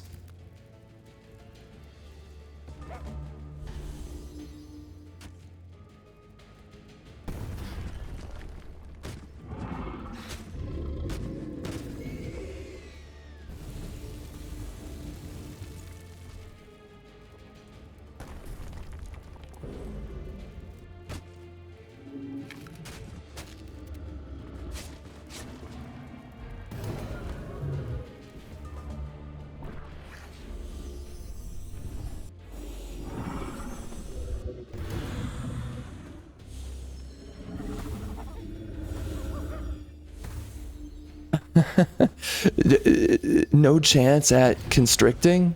Really? Not even a chance. I mean, how many of those guys does it take? For real.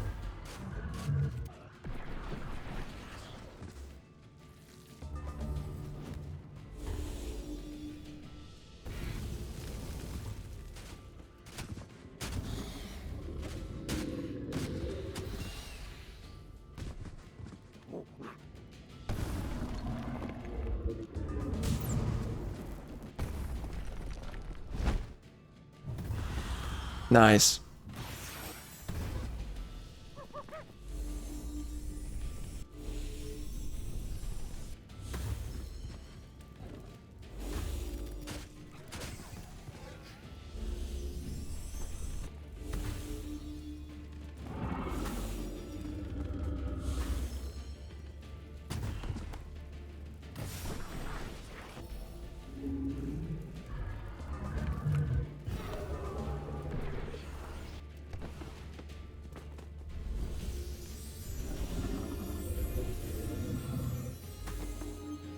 They're using Mending Touch for once.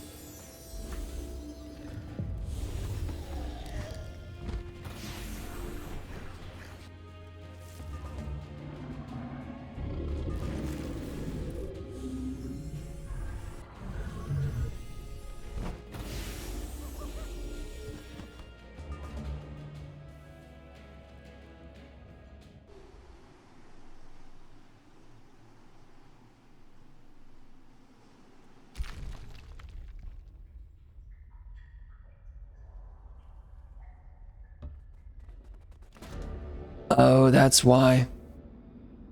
So that's why he's not expanding.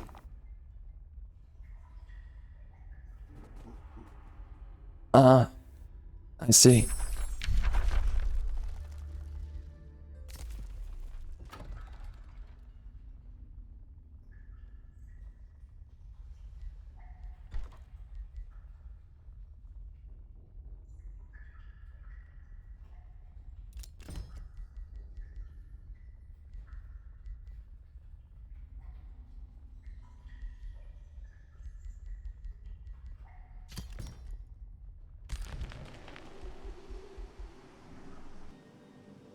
All right. So this guy is attacking us. We're gonna go wreck him real quick.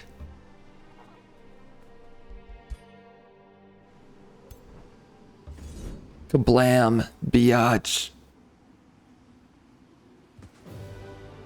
What's up?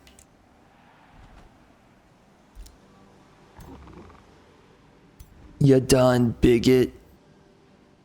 You better cry. We is leftists and she.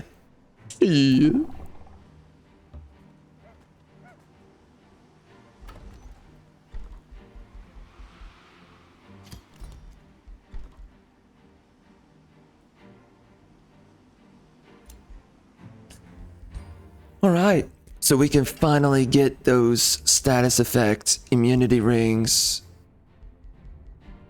Gotta... that's not it. Alright, let's get in there. So, we can build this biatch right here. Perfect.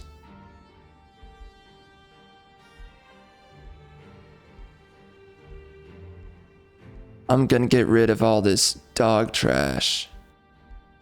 I don't think I need any of it.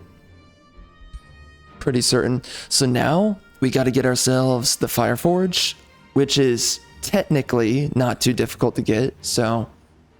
And we gotta get Voidstone as well.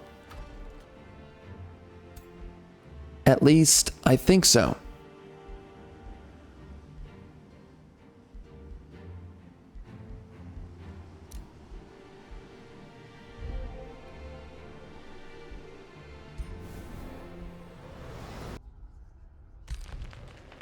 Alright, so we are being attacked. We have these guys, they're gonna be coming over. We have these dudes. We have these dudes and these dudes. We got them absolutely everywhere. So of course, as we do, and also we got Doofy Bookie also chilling nearby, so everyone in their retarded grandmother wants a piece of this. Let's do it. I'm ready. I think. Dang. Definitely looks like we're doing well.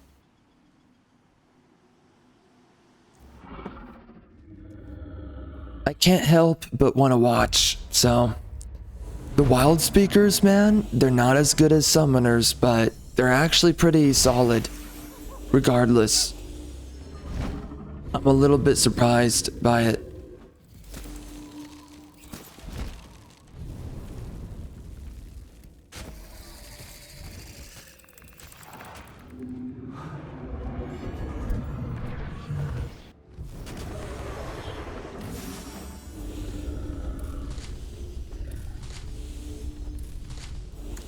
It is weird that they turn their back towards the enemy. I don't really know why they do that all the time. Oh, nice, he got taunted. Not too bad.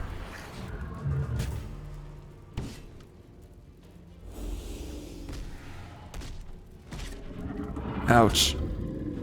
Whoa. Dang. Brutal.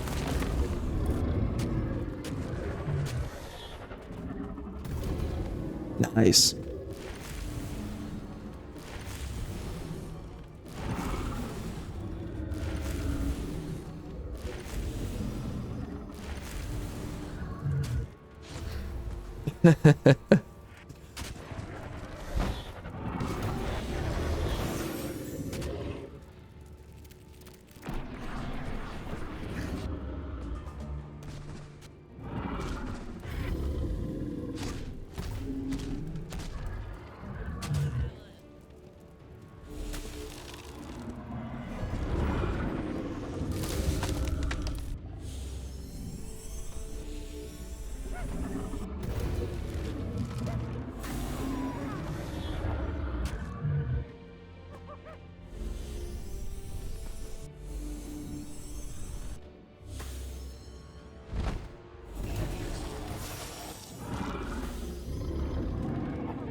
Pretty good. So right now, I don't know what is the best option to pick up here. Like Tome of Evolution, that's a good one. I could go for Tome of Cycles, that's also a good one.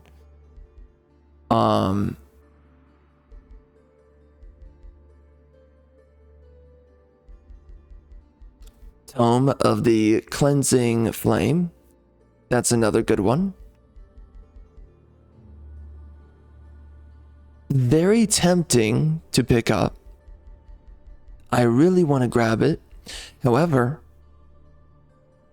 Staves of Grace, that's also really good right now.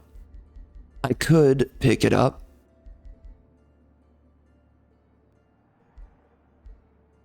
The Cleansing Flame, I think that may be the best one right now, given everything.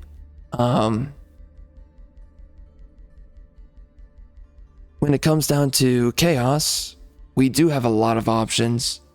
So I could do Tome of Devastation. I could do Havoc Magic, which is really, that's the best one to pick up here.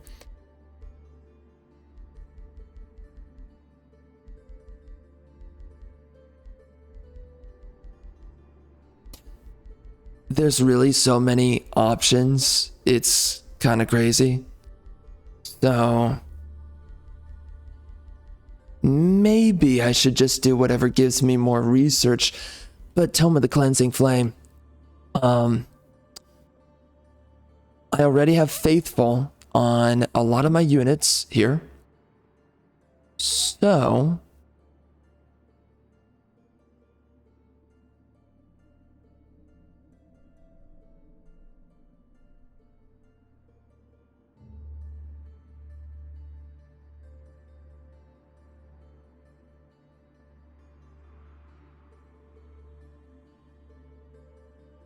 Interesting. Well, I'm gonna do it. Blessed be the light which burns inside the heart of the zealot. And of course, it's not going to show me what I want. Just like last time. But I will hold out. I've got the patience of a freaking raging fiendess. You cannot stop me.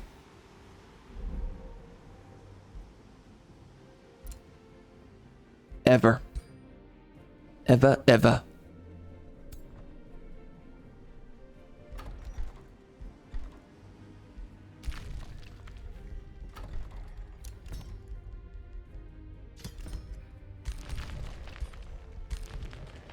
All right.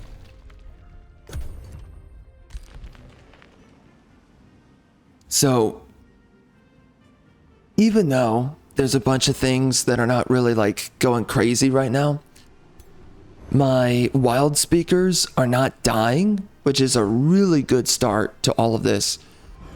And then on top of this, what the? Yo, chill. The frick? The disrespect.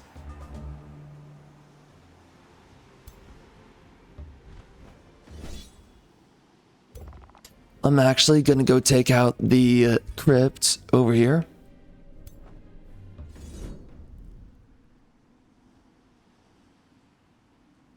Just to grab myself a few things. Oh. I know for a fact that did not have to happen. I know. Alright, fine. Stupid. Alright, well, that was unfortunate that we just crashed, but we're gonna be fine. So, I'm just gonna summon out the units. We don't really need to move or anything. We're just gonna sit here.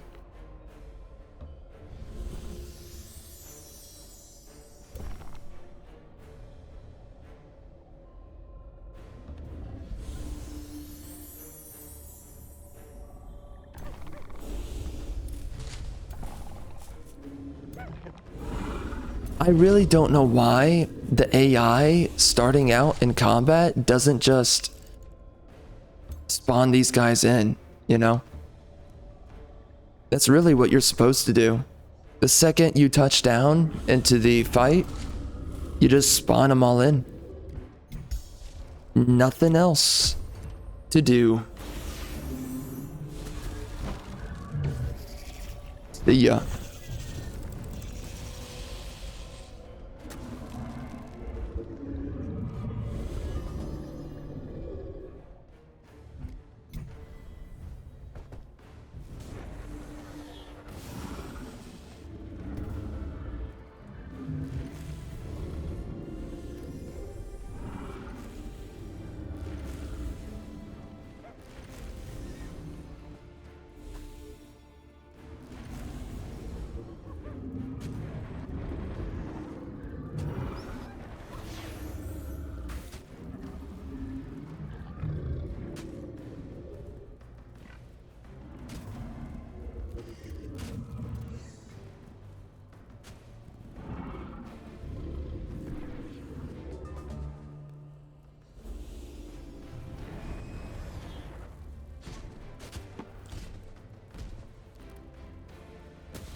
You gotta love it.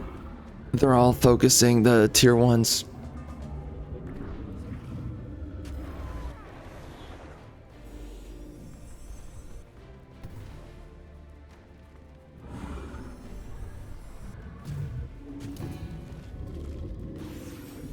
Nice. Man, only 6 damage?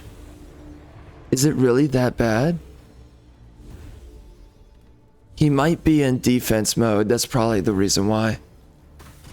It looks like we're getting some constricting going, so that's really good. It's locking down the unit, right?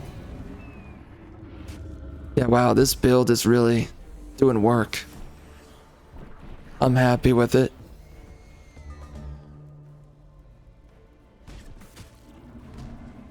Yeah, right there, he's focusing a tier 1. Dude, that's so good. I love it.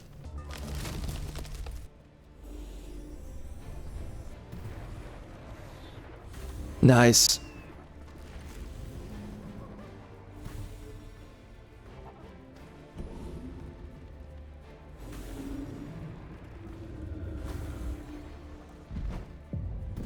Wow.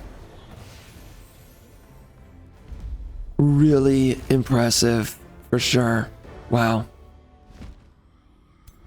So,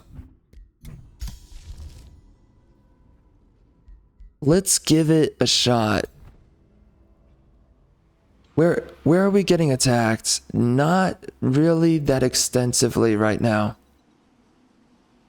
So we can do this for sure. Let's give it a shot.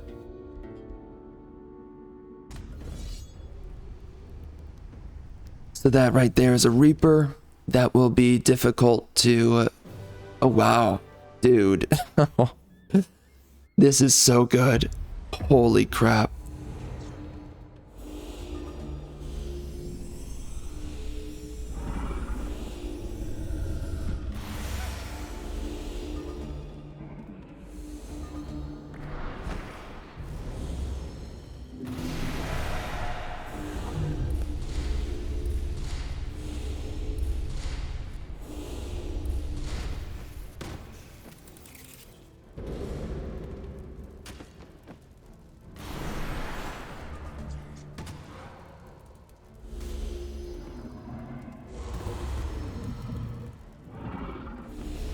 Yeah, there you go. That's so nice. It's good to have them focus out the tier 1 like that.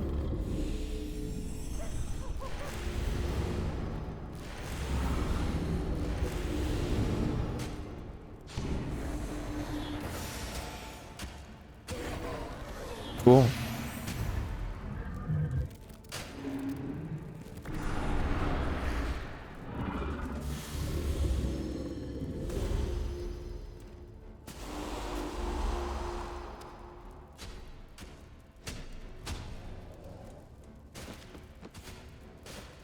You know, I wonder how good the Necromancer is.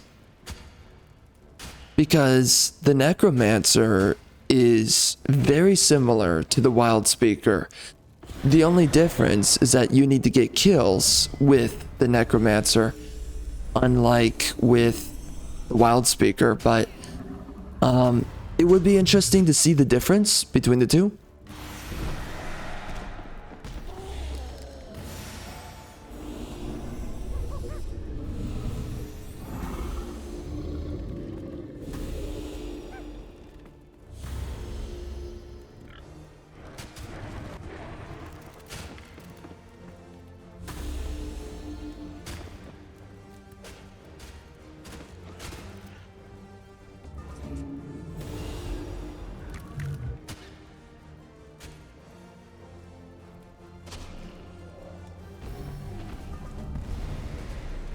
A lot of burning damage. That is nice. Wow. Dang.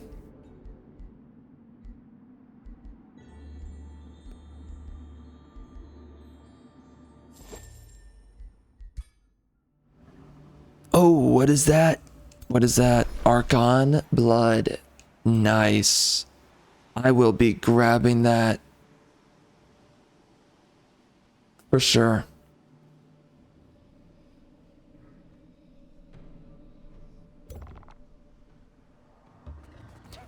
Alright, I think we're kind of getting to the point where I can split off the two armies. I'm trying to build a few more units, but we're definitely getting there. So,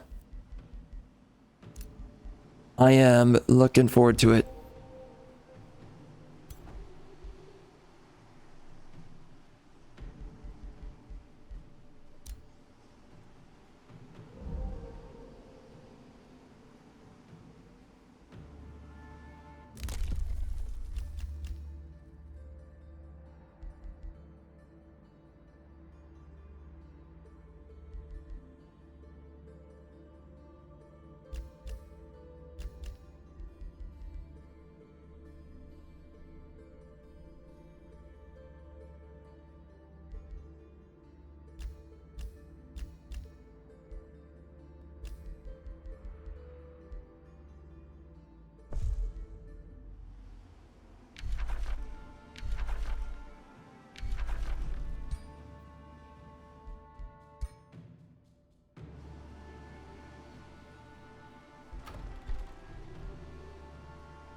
Well, it is good to see that this is happening again. I think I am definitely ready for it.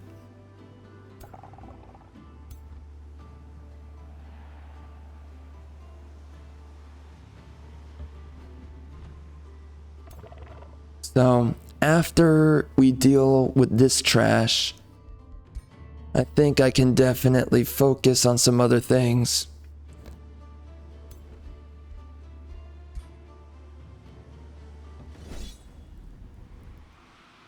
A little bit of knowledge right there.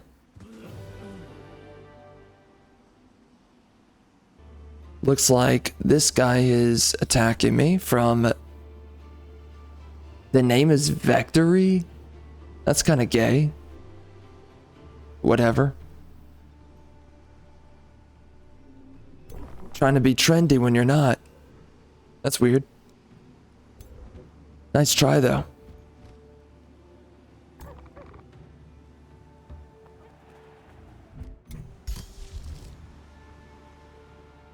All right. So this time around, we have Fagile. We also have a couple more units. That's also nice. Yeah, let's build a few of these. Nice. I'm gonna keep on building them. Wild speakers. No reason not to. Yep.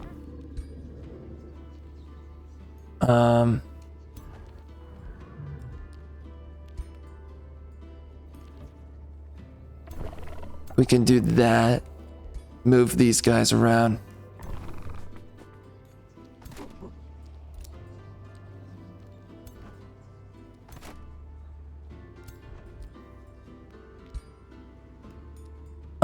Actually, my dragon does not need to be in an army. I don't think he even gives any bonuses on his own. So, I believe that's better.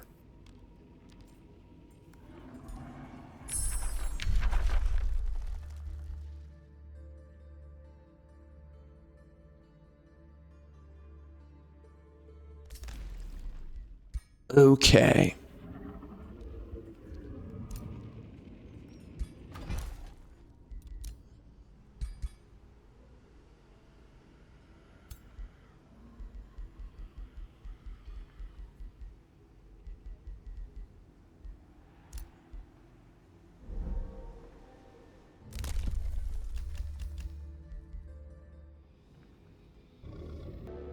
All right, here we go.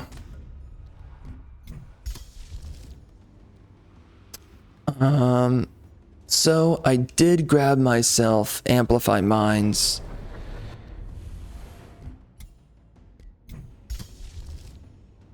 That is giving me 40 knowledge. This guy over here is attacking me, of course, but I will ignore it, as I do.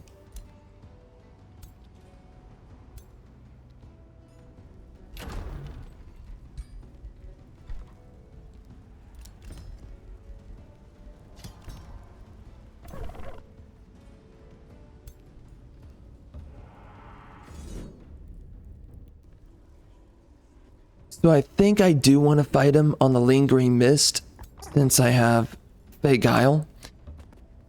It should only benefit me, I'm pretty sure. We're also gonna move this guy over here. Alright. And we also got status immunity on this ring here.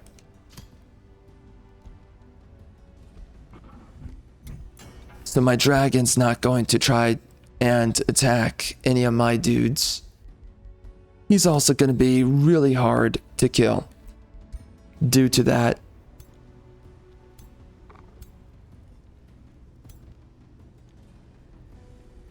All right, one more save. Let's do this.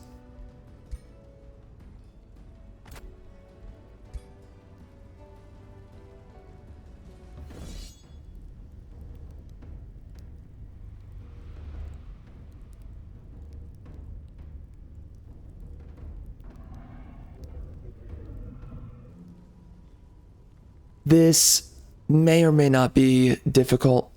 I'm hoping it's not.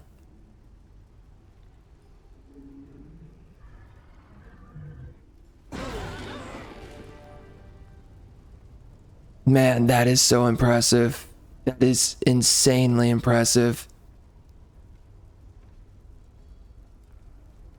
I want to see how my AI does it. I might do it myself, though. We'll see. Let's see what they do.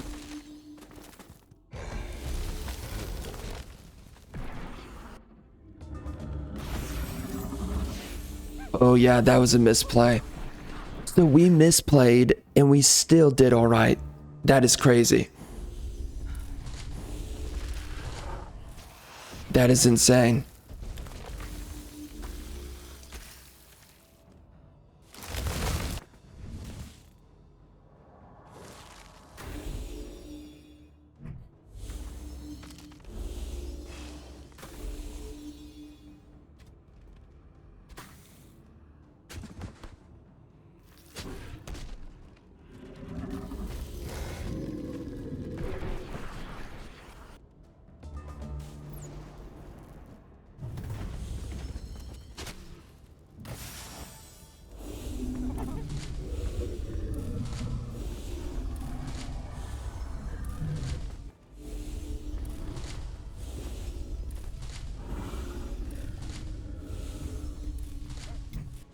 Yep, that was a misplay.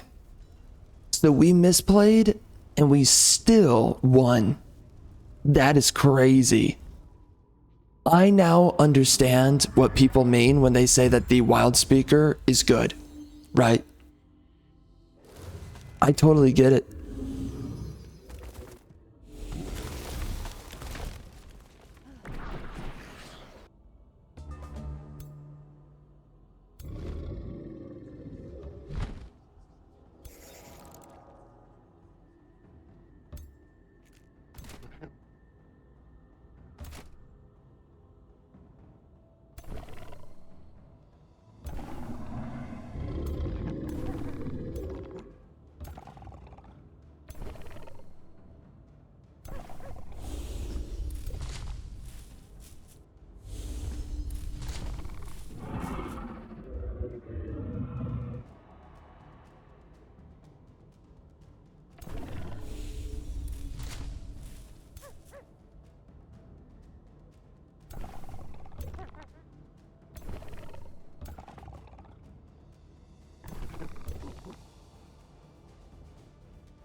Ooh, that's a good one. Tons of burning.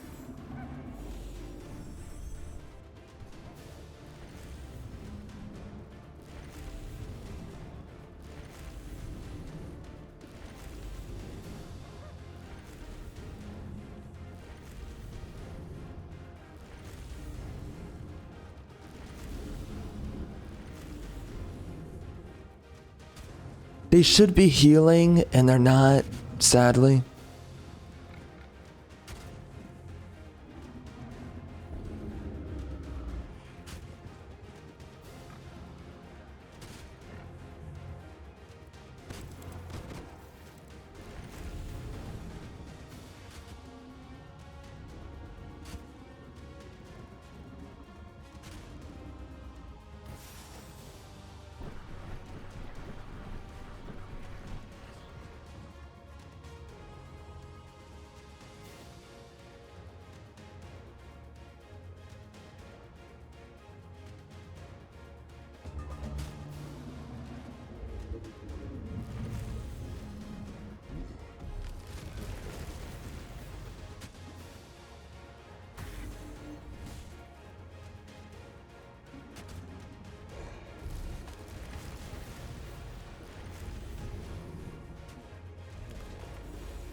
Very good.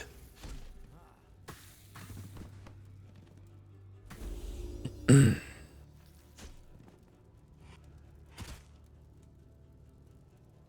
there's so many ways that I can maximize my summons. Yo, why is my support unit that far up? Someone's gotta heal that guy.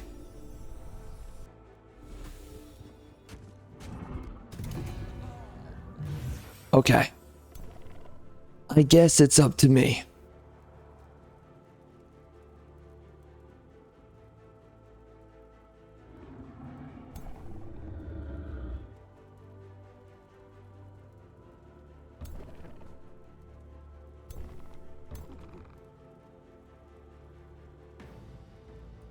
Huh? Oh, shoot. He is decaying. Uh-oh. Well, that's too bad. Well, run for your life.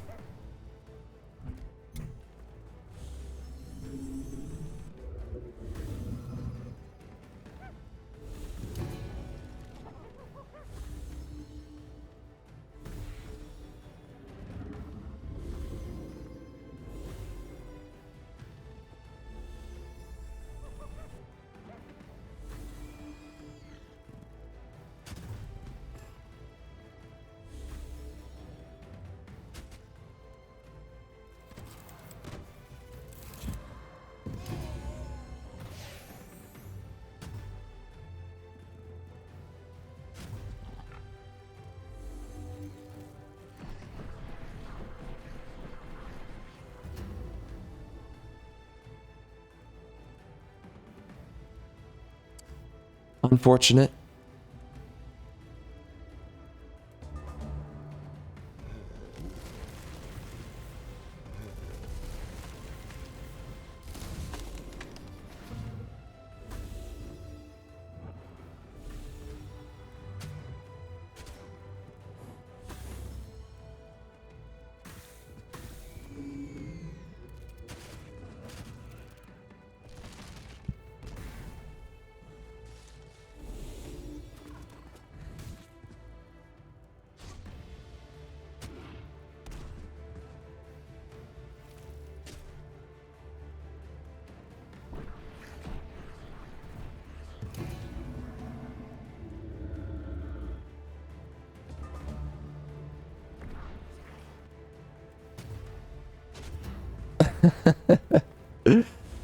Well, I guess he's really weak.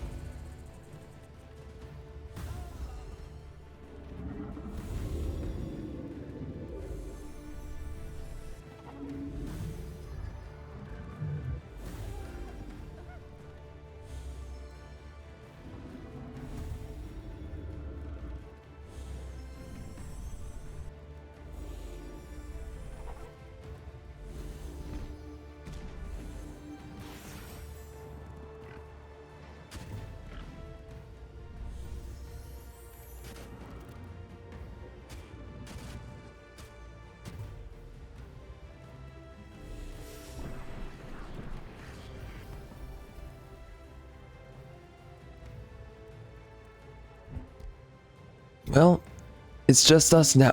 My hero died? Dude. Retarded.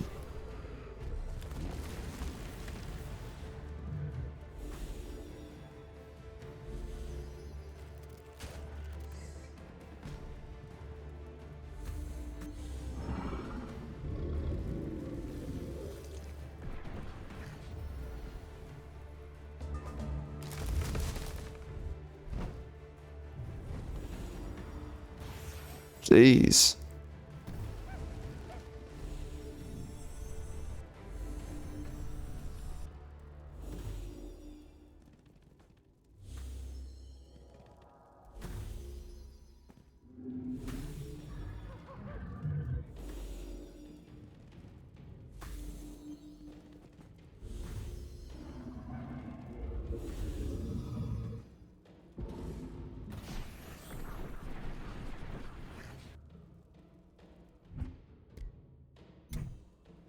Oh, okay.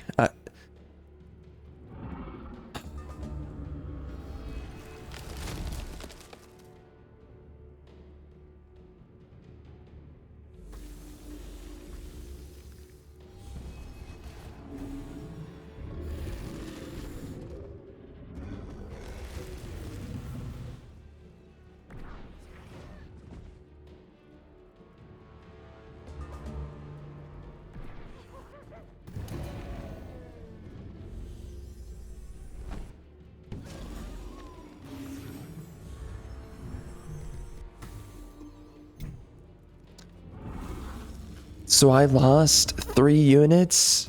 The game doing it itself did better.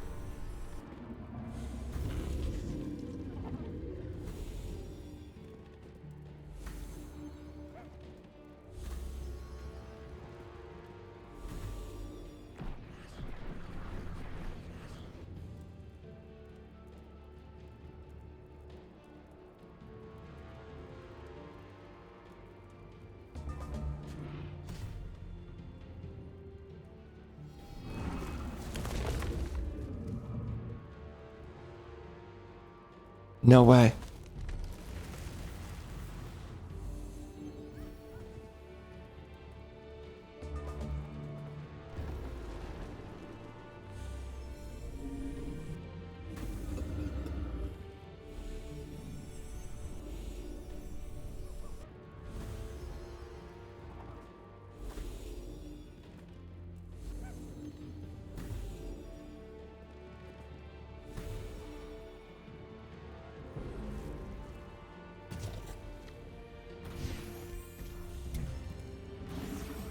We'll see how this goes.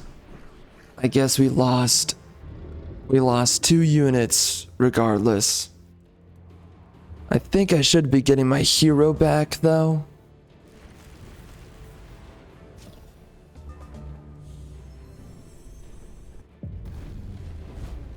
That ranger, man. So good. Yeah, well, that's unfortunate. It happens, right?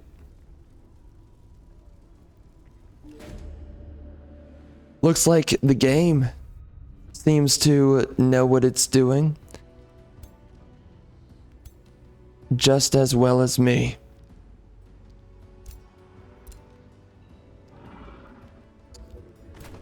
All right, well, I guess we can clap cheeks over here.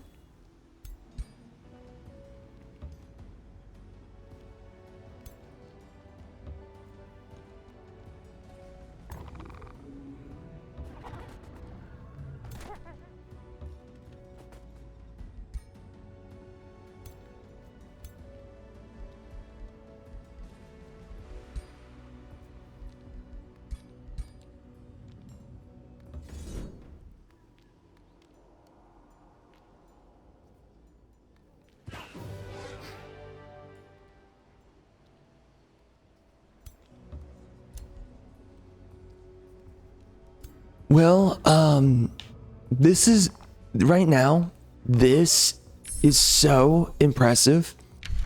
We were able to take on, I mean, that is one of the easiest times I've ever had taking on the Toll of Seasons, especially by this turn, we are doing pretty well.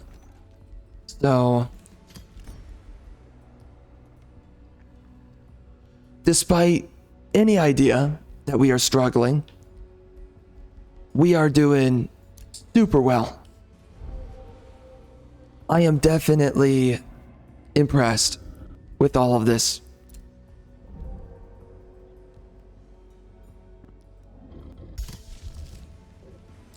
The entirety of this build, it is solid. So far, this is just so much better than the last time, you know? Last time, it was a freaking struggle. Oh my gosh.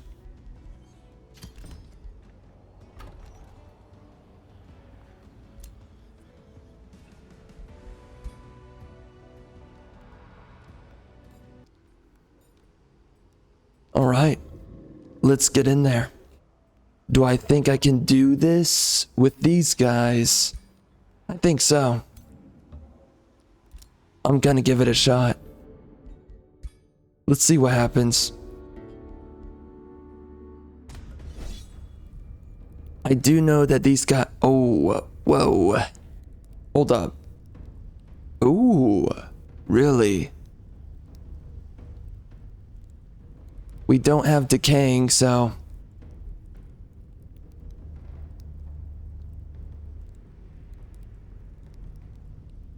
I'm gonna try. Let's see what happens. Oh, really? You know what? I will just take it. Honestly, whatever. It sucks to lose a wild speaker, a legendary one, but I can accept it.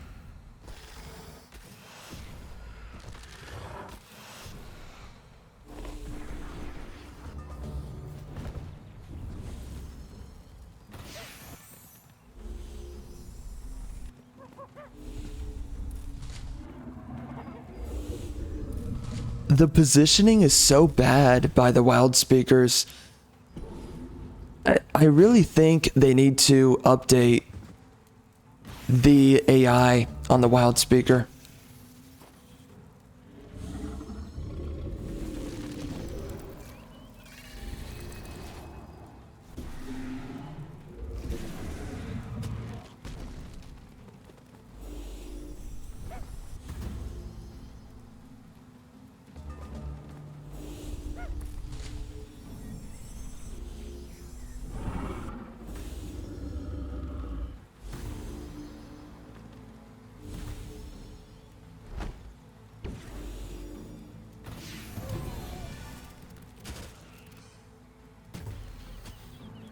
Nice.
Okay, so that's how it happened.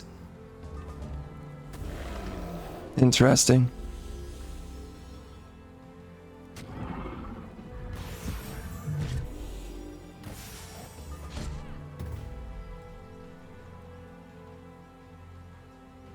Okay. Yeah, that works. I gain Imperium? Oh, nice. Wow. I will take that.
All right. So, getting Cosmic Overdrive is really good for the summons from my wild speakers. This will give them damage and very fast movement. That would be really nice. Getting something like Empowered Beasts, that would also be really nice. Getting something like Tome of Alchemy, really nice. And getting something like Tome of Evolution, that's great. Getting something like Tome of Vigor, also really great.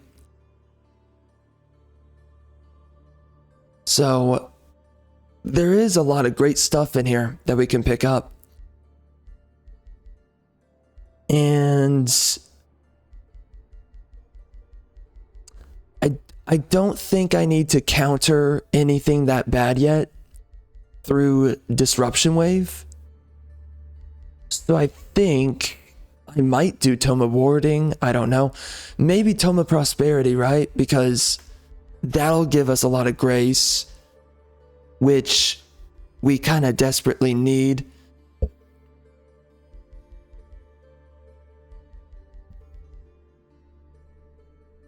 I think we can do that. Also, we don't have the mana to use Disruption Wave, not yet. So that's the other issue.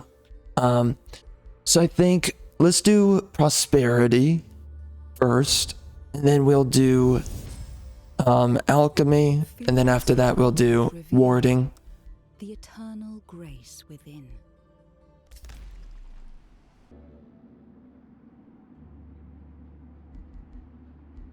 Yeah, we're gonna keep Prospector. Wicked good to keep. Yes, let's keep that. Alright, so it looks like they are sending more armies my way. Although I'm thinking about it. I think I want to go down here, right? And take out these guys. We can easily do it. And it looks like he just took out some dudes from the Umbral Abyss.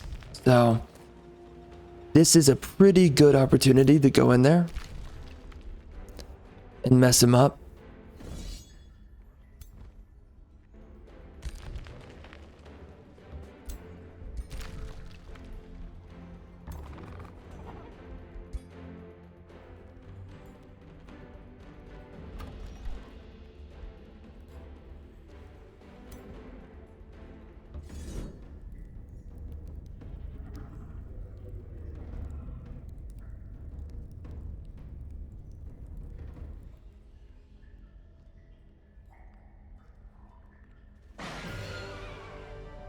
No way. Yeah, nope. I do not believe that.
Nice.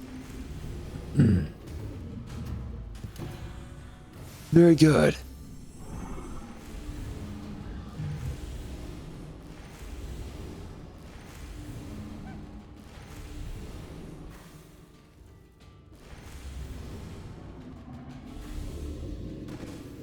It is kind of insane how little damage the summons do, if we're being honest.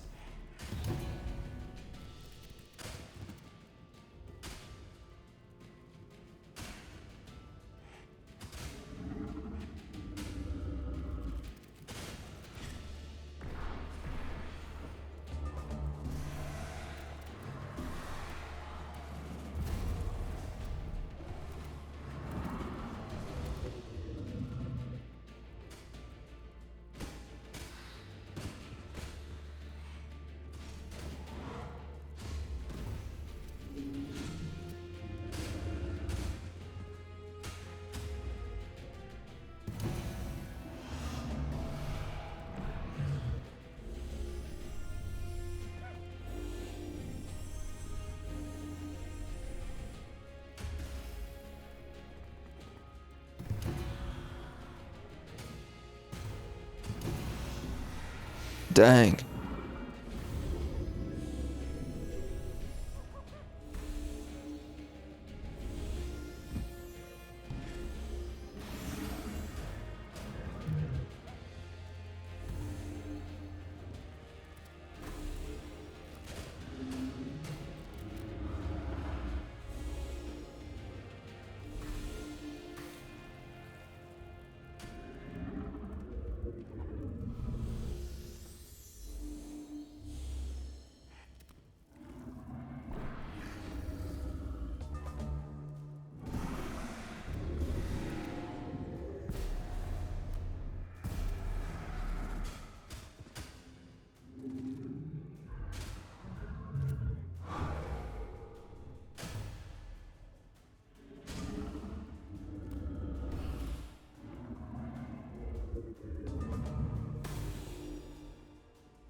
Alright, that was way better.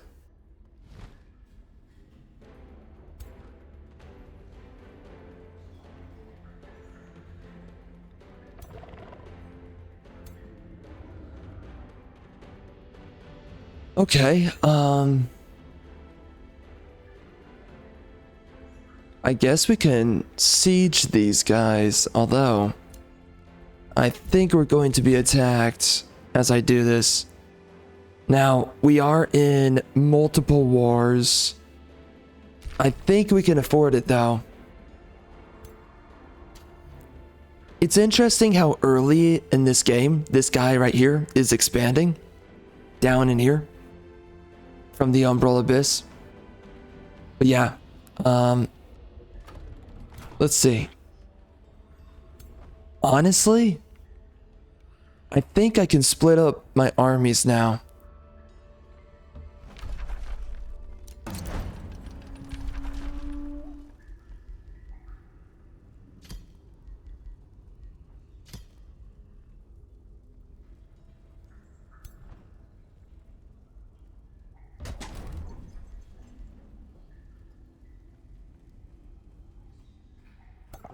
We're gonna see if I can get away with that.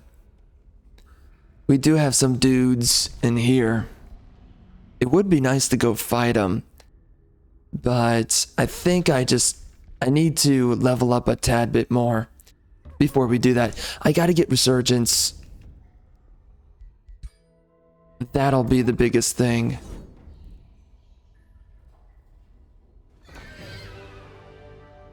Of course.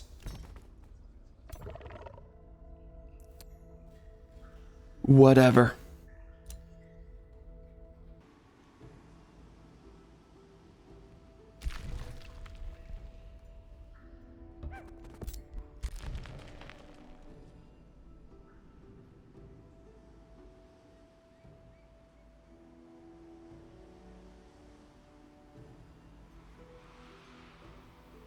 Oh dear. It appears that he is showing up.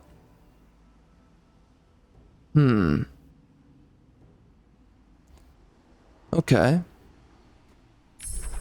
We got blessed armors, so that'll be really powerful for my summons specifically.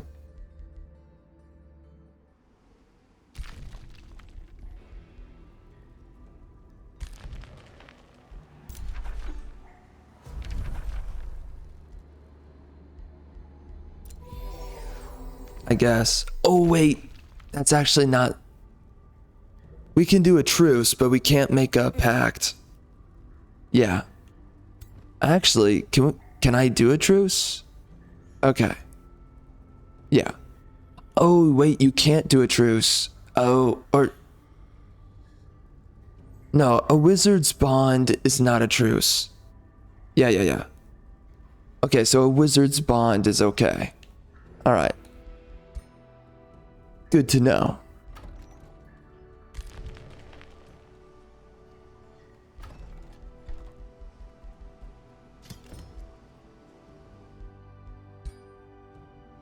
All right.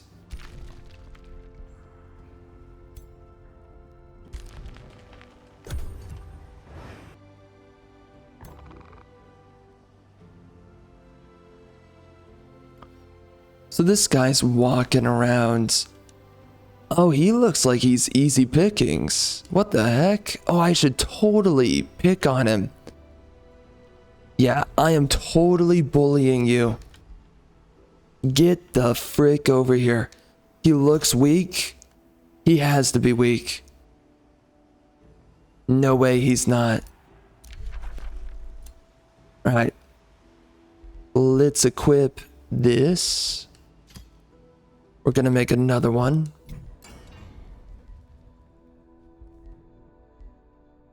I gotta hound down these dudes.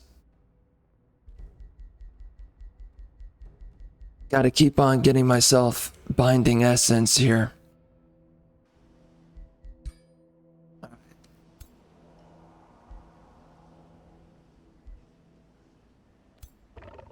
We're gonna chase after this biatch. We're gonna mess him up. Freaking big time.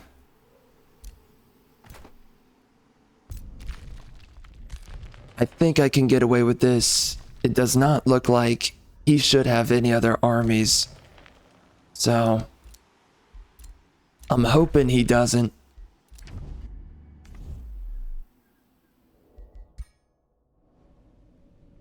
Alright.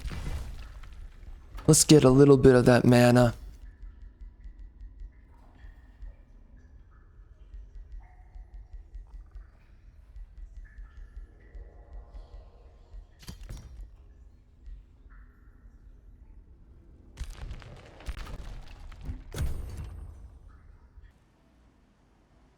Alright.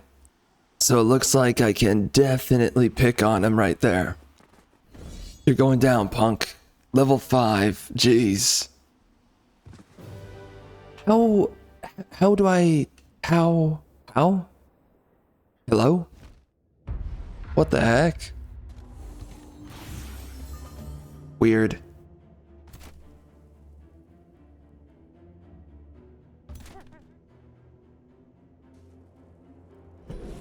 No way.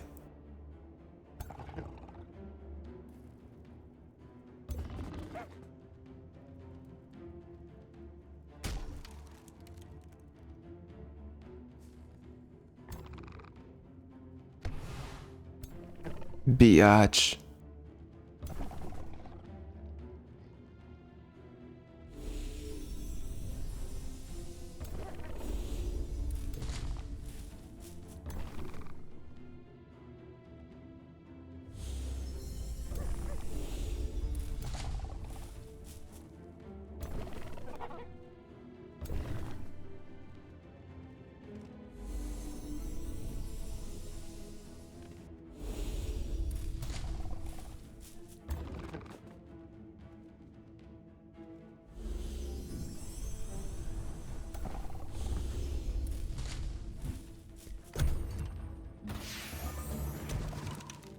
Thank you for that.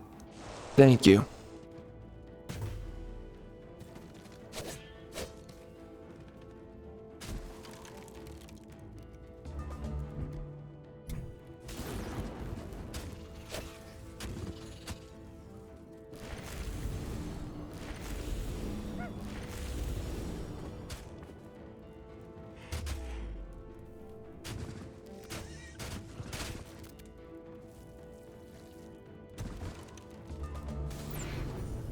Ouch.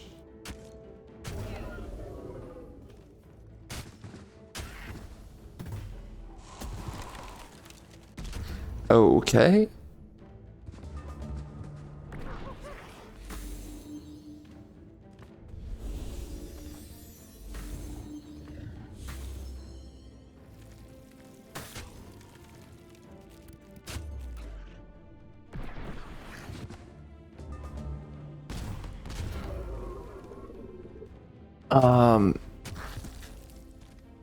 Alright, so summoners are insanely powerful. Understood.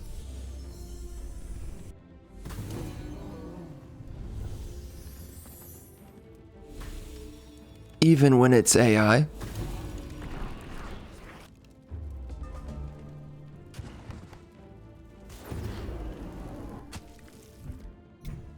Okay, now.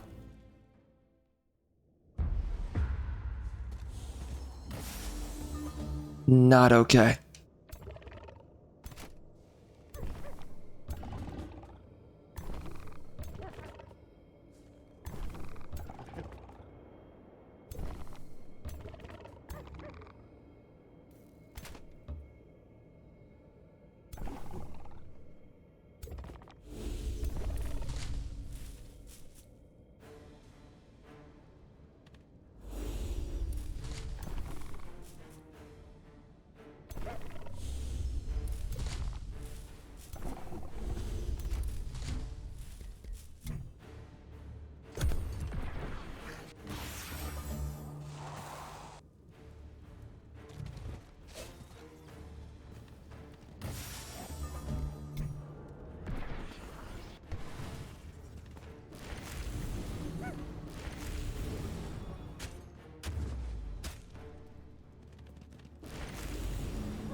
That dude hits so hard.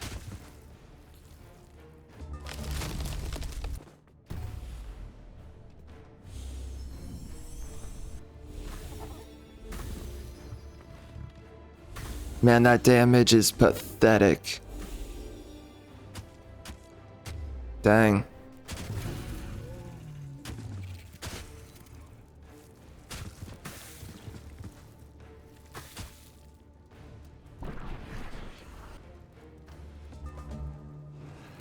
Ow.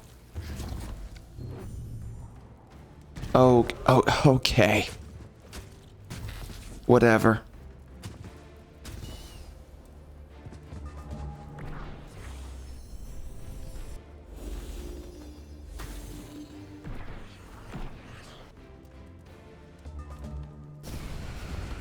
Consume chaos. Really? Bruh. It summoned a tentacle and then literally killed the unit.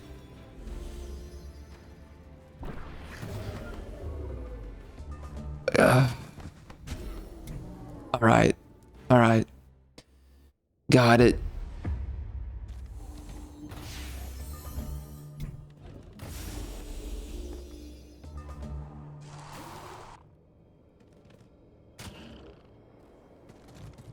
I guess the game's better than me, I suppose, even though it's kind of bent backwards with the way it plays.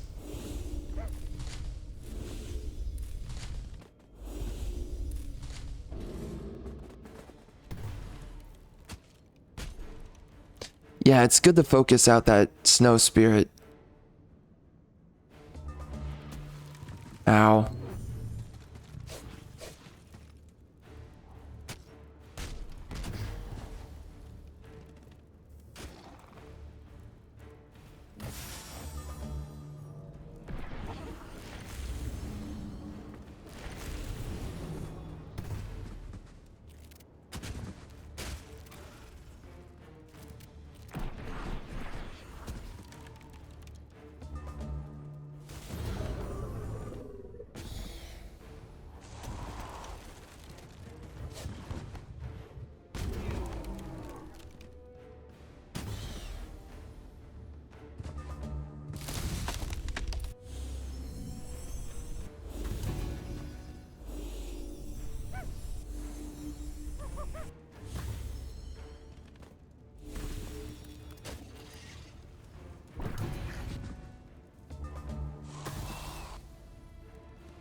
Unbelievable. Stupid.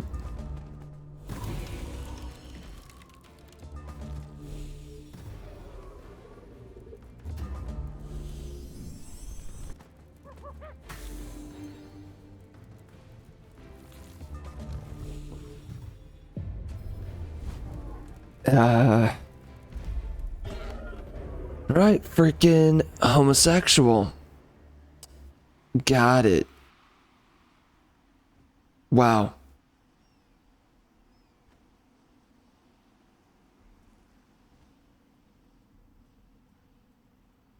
Interesting.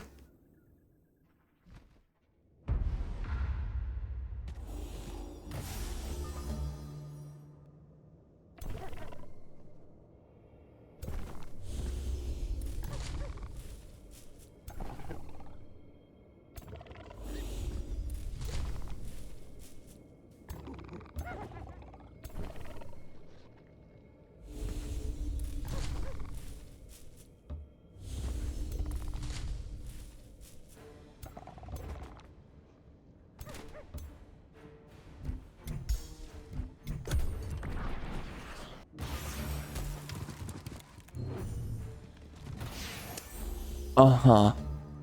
Thank you for that. Of course he's gonna throw that my way. As it goes.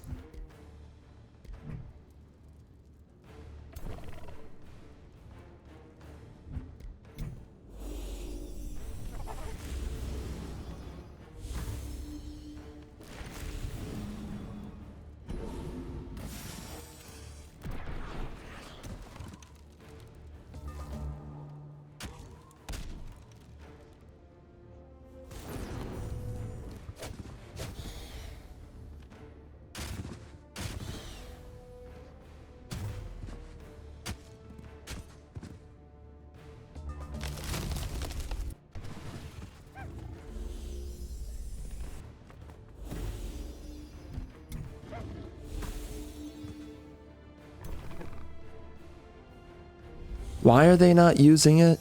I don't get it. Use that mending touch. Jeez.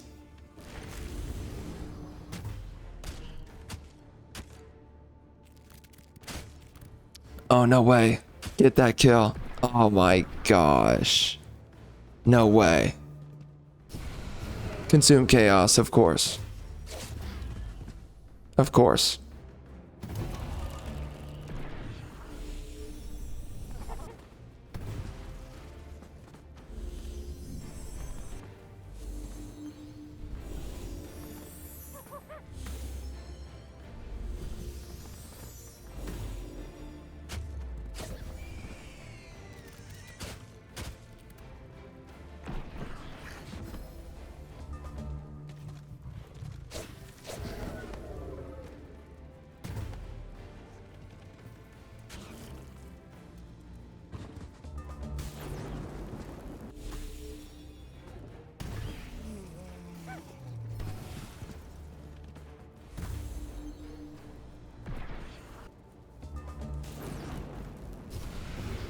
Oh my gosh.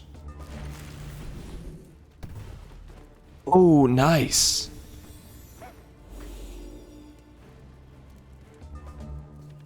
The ranger does so much damage.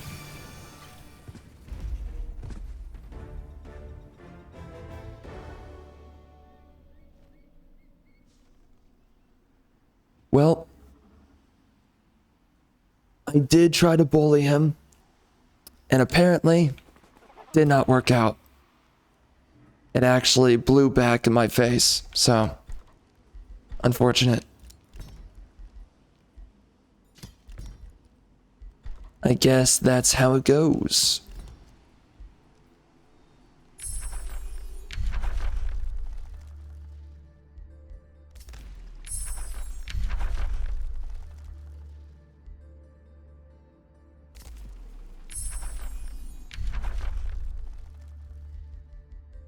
Okay, so, we did prosperity, right? Doing Tome of Shades, I think it's about time that we do that. I do believe. We can get the Shade Network. That'll give me a little bit of knowledge. After that, we will go ahead and grab Tribunal.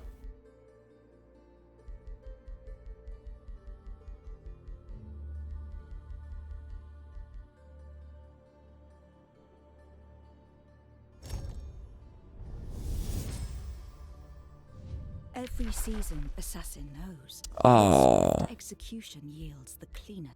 unfortunate. All right, so I am. Oh, uh-oh. There's two armies. Wow. Okay then. Well, I guess we will figure that out. I'm gonna rush this dude out. And I'm gonna rush that dude out as well.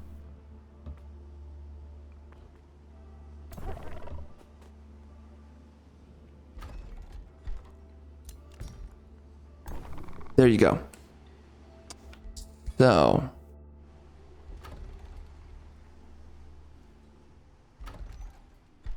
We're gonna build another wild speaker. But now, let's go look at my other army. We're gonna be able to take this right here.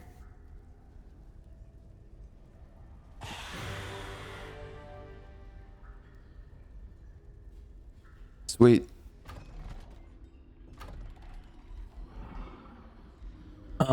I do want to raise cities pretty soon, but I'm just gonna take it for myself. I would like to go back here, but we gotta go defend ourselves, so... Oh, dang it, whatever.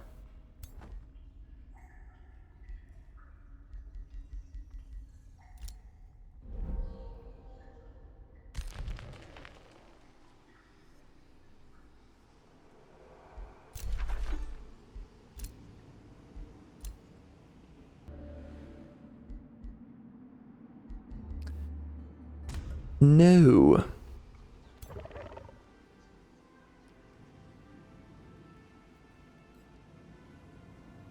Okay, so it looks like they're going to fight together. But I can go grab my other army. Okay. Oh, he got taken? Oh, wow. Unfortunate. There goes that war. Unfortunate.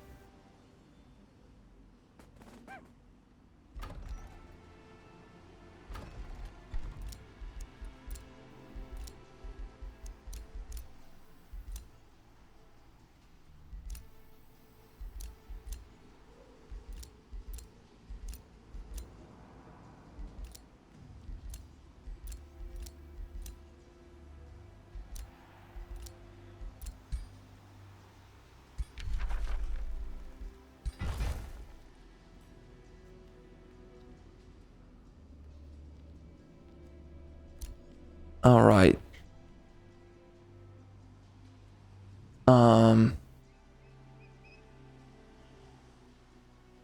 I think I want to go over here with this guy.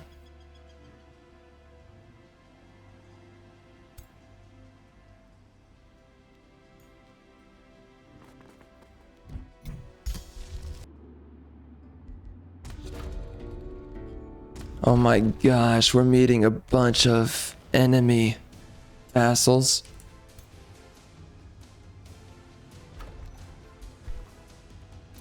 Looks like we got a bunch of dudes to fight.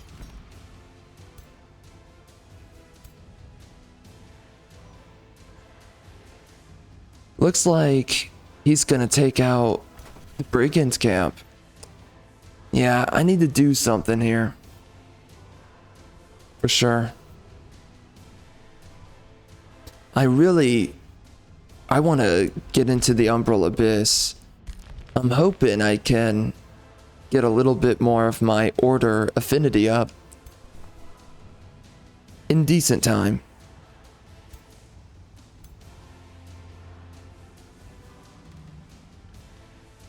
All right.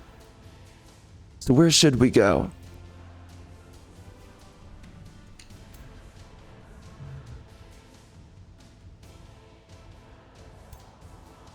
I don't know.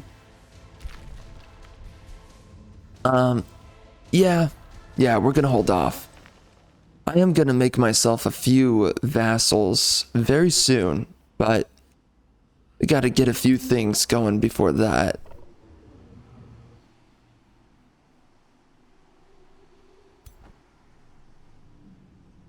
Should I just take out these guys? They're not really making me that much anymore on experience and also knowledge, I guess. So I think it's about time that we focus on other things, right?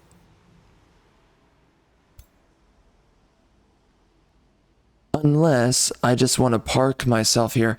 I don't think I do. No, we need to do other things. So let's go do that instead.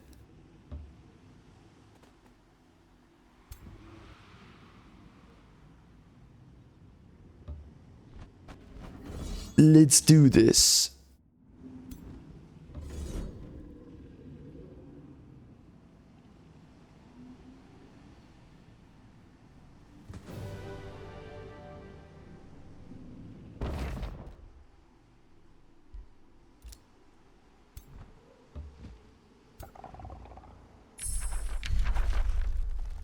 Grand protection. That's really nice to have. All right.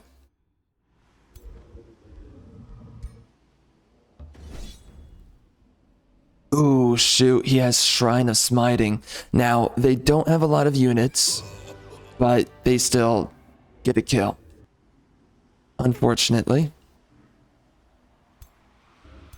Okay. Let's get another wild speaker going.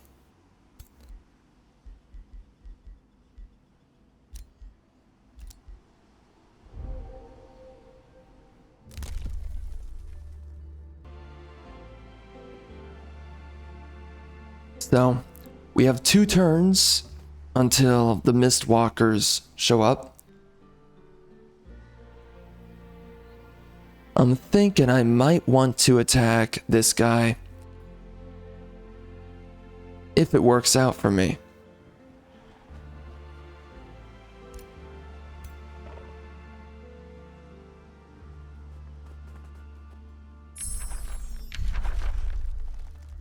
The Shade Network. Definitely grabbing that.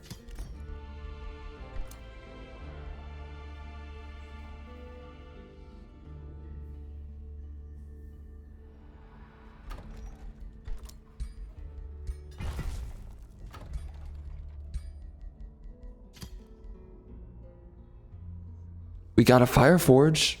That's sweet.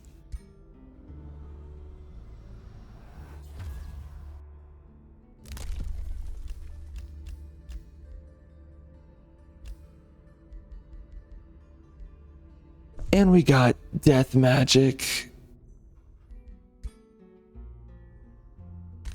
That's going to allow me to do a lot of spells there.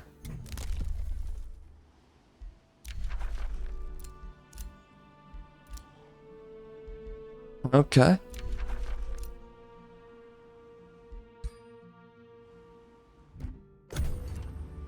So I can tell that I need to really focus on getting some more research pretty soon here. I think what are my synergy locations?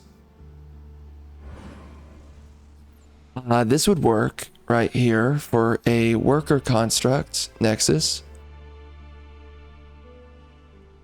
This would also work right here. So a couple of locations can definitely function for what I'm looking for. Oh, hold up, right here. This is a good spot. Hold up. That's 1, 2, 3, 4, 5, 6, 7. That's 7. Dang. So we can place an alchemist lab right there. And then maybe, I guess, right here, we can do a worker construct. Nexus. Yeah, might as well. Alright. We're gonna wreck this dude. And it looks like we're being attacked very soon here. Oh, come on.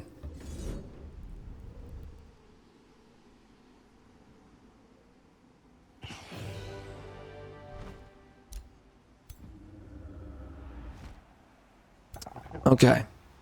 Well, this next fight is going to be a little bit difficult.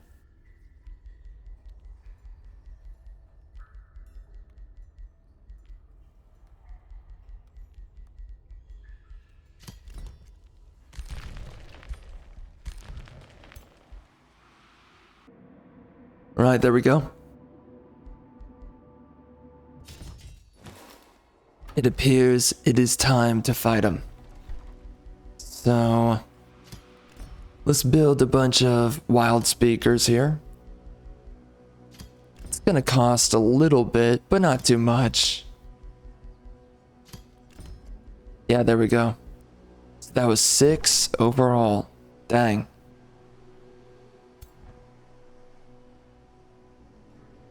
And then we got this guy attacking me. Perfect. Absolutely perfect. Everything's coming together. I'm getting attacked. Makes me feel like a real man.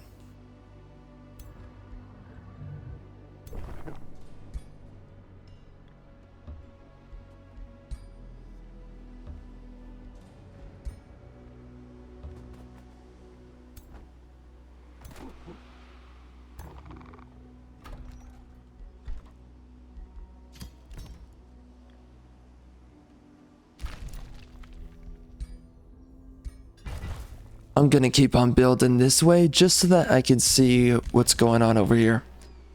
Oh, interesting. Okay.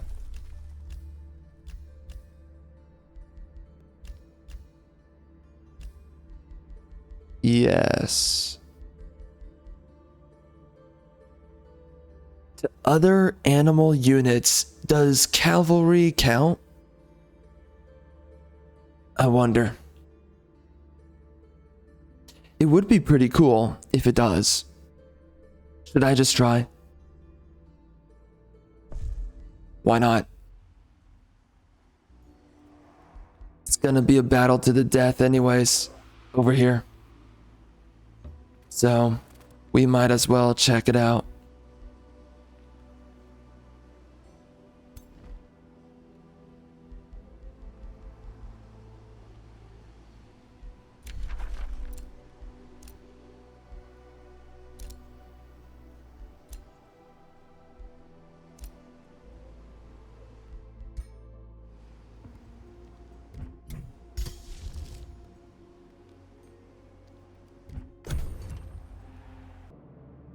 Alright, let's do this.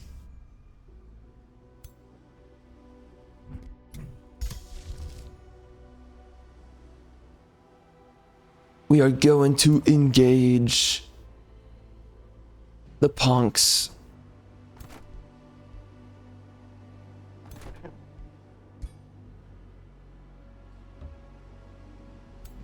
Alright.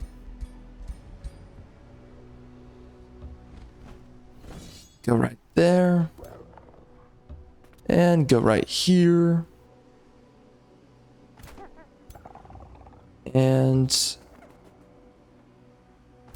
that'll do it.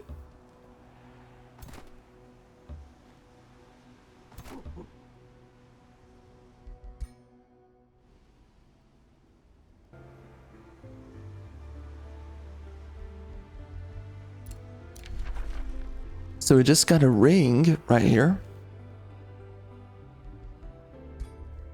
Let's use that for the next fight. And hyper awareness, that's also good.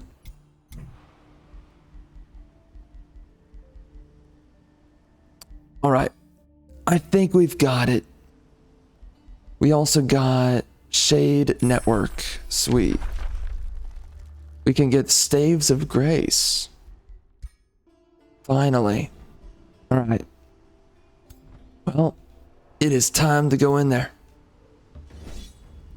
Oh yeah, they are sending in some crazy mother effers. Hold up, I wanna check this. All right, so we have the Spirit Wolf. 5-5, 5-7, 5-7. All right, so let's see if that's 6-8. Cavalry should count as animal, so we're gonna find out.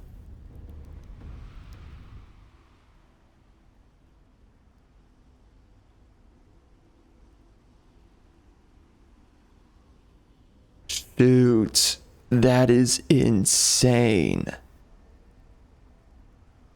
Wow. Well, let's definitely watch the replay.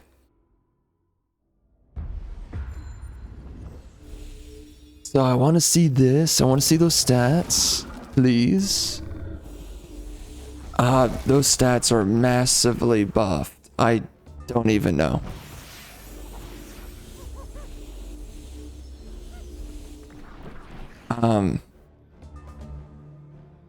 I wish I could tell.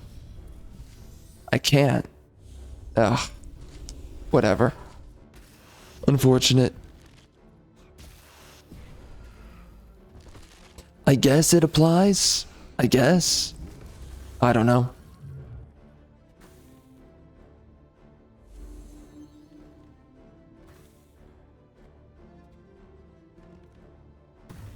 Oh wait, that guy has nothing.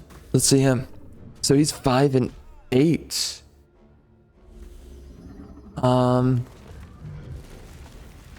5-8.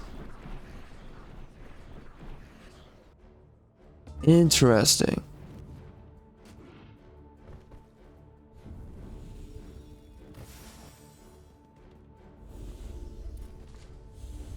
Well, I think that must mean that, yeah, he is buffed by the Spirit Wolf. That's my guess.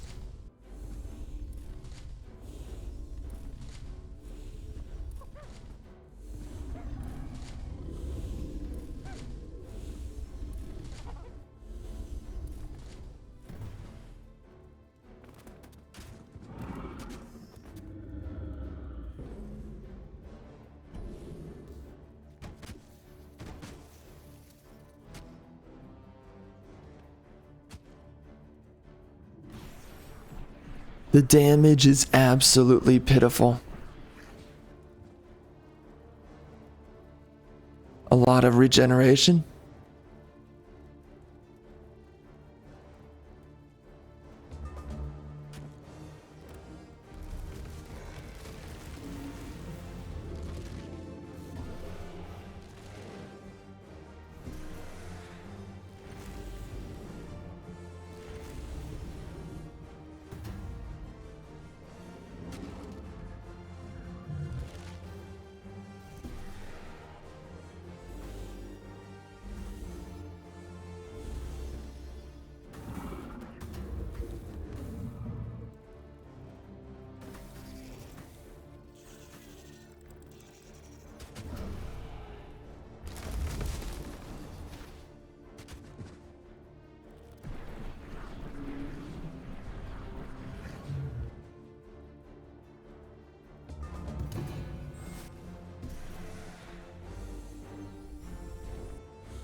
Nice.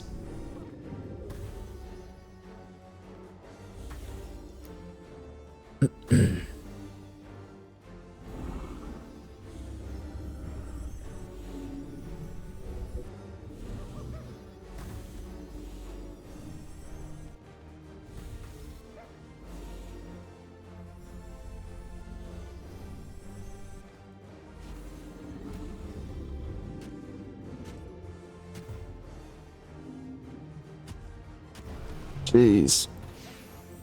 It took 2 of my heroes. Wow.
Man, that 70 damage, so good.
Having all these tier 1 units on the field, so good.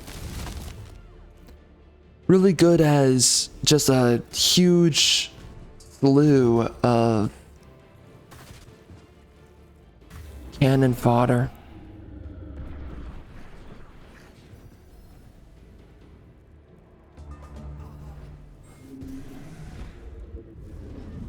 So, if I did the Vow Keepers, do I think I would still be having a good time here? I don't think so. I think that this is definitely coming down to the Wild Speaker. These guys are so good just because they can spawn in all of this cannon fodder, and then we clean up and damage the enemy across the turns.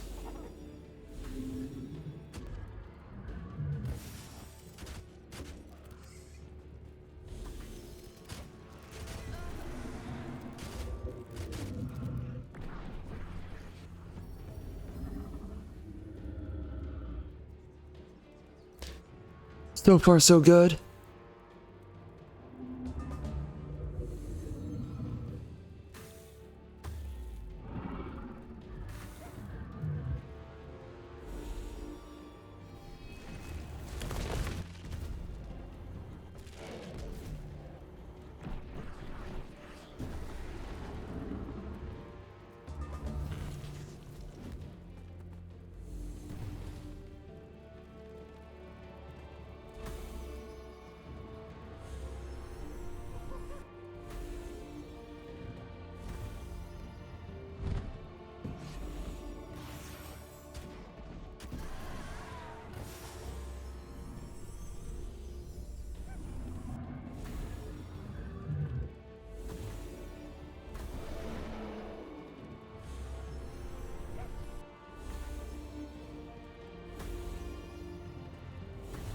Close.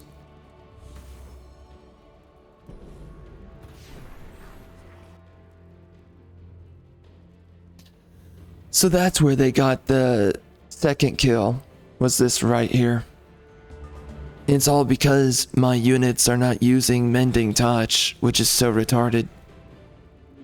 Makes no... Oh, don't you love that? Because he was standing in the condemning flames.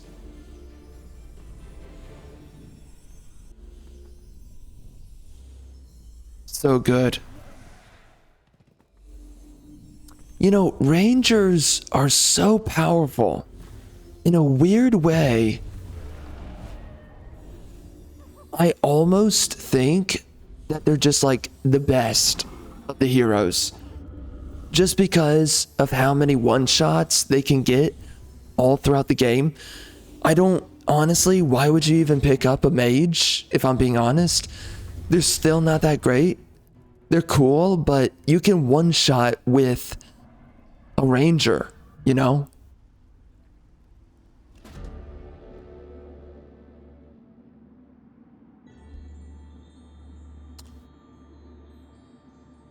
Nice. All right. All right, so we are done with the Toll of Seasons. That's good to see. If I can deal with that as easily as we did, I think it's definitely time to focus on some other areas.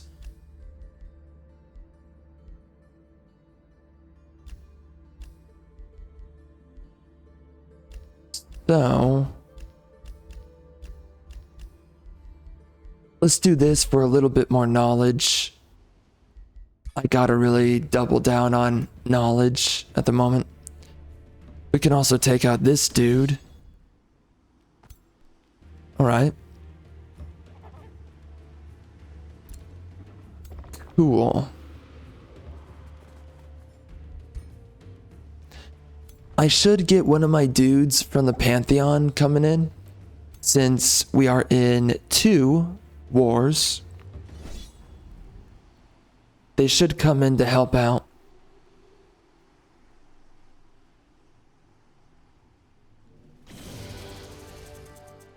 Nice. Alright. So, I guess that means we're gonna do another wild speaker, and I'm gonna go get that Archon's blood. We're also gonna go get that spire over there. But first we're gonna get the Archon's blood.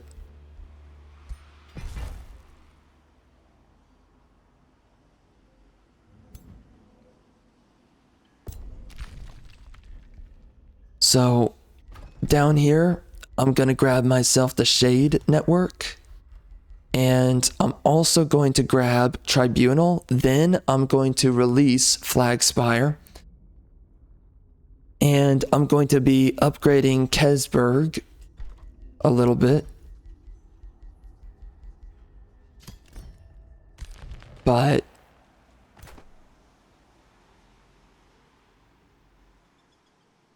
oh, we have both of these? Dang. I might actually want to come down here and own both of those myself. Possibly. But we also have this guy. He's kind of camping out on us. He's using snow spirits as as he would. Very strong units. And he's using summoners, of course. So yeah, I'm gonna go down here. Take that out. What's over here? I'm gonna go check that out.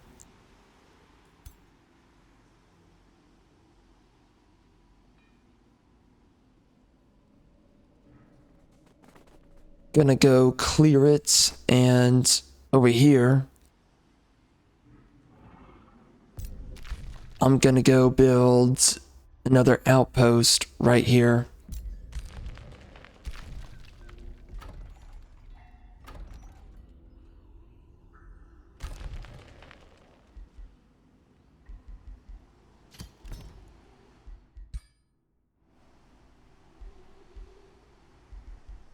And we got to level 16 with my ruler. Sweet. You know, I think I'll go into the Umbral Abyss with my ruler. I'm kind of feeling it.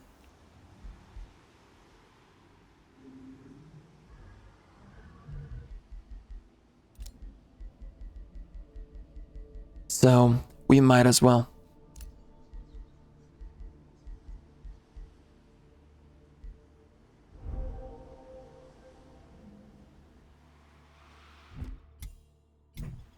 What do we have? What do we have for magical materials?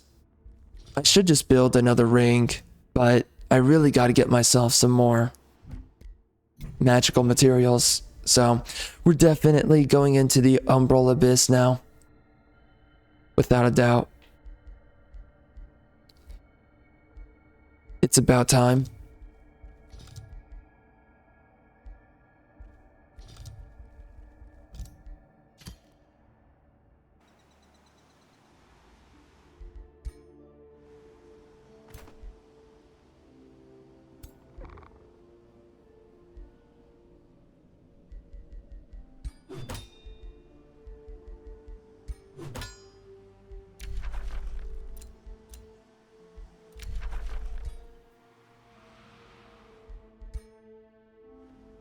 Alright, sweet. I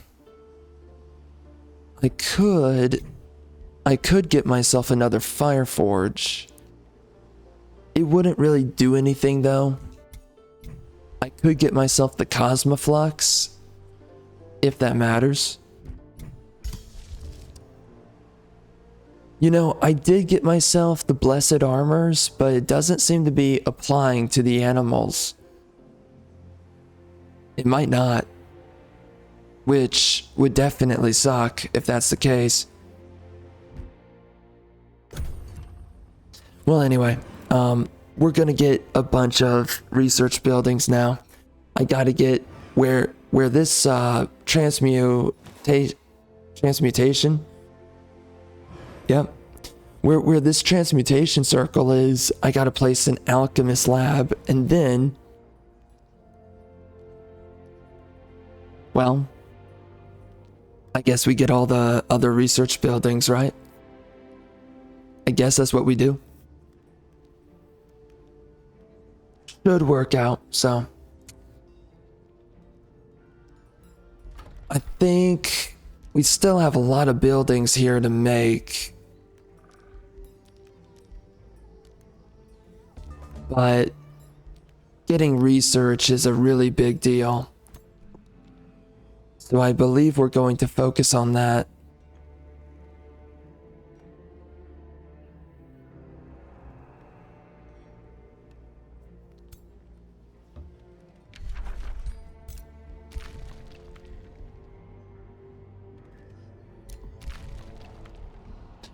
Oh, it would be nice to go take this out too. Yeah.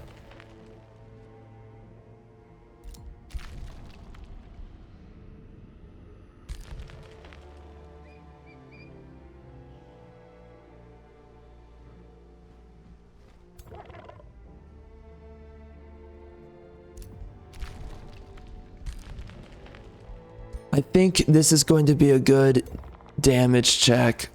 Let's see what's up. Can I do it? Oh, wow. I can. Dang. Impressive. Well then.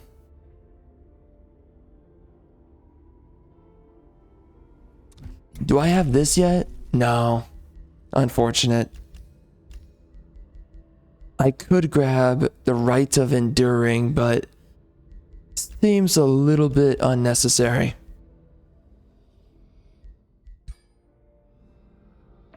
Let's just be careful down here. I don't really have a way to avoid death. Would be nice to have resurgence by now. So we got Death Knight, Ranger, Defender. I kind of want to do a Death Knight for sure. It's not a scholarly governor though. That's what sucks. Should I shuffle? I guess I can. We got a Death Knight, but yeah. We got a scholarly, but of course he's not my race, so that blows, because that's a warrior right there, and I would love to have a warrior right now. I guess I'll hold off for at least one turn. I don't have to pick up a hero immediately, but very soon I will have to.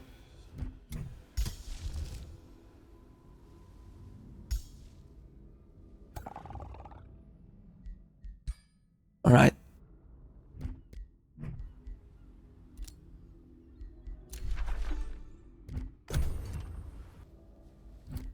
All right. So we just got it. Staves of Grace. A little bit expensive, but we're doing just fine.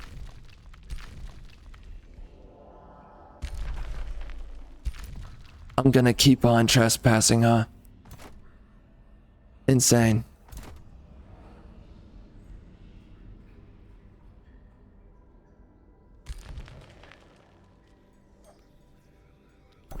Insane to be a gangster.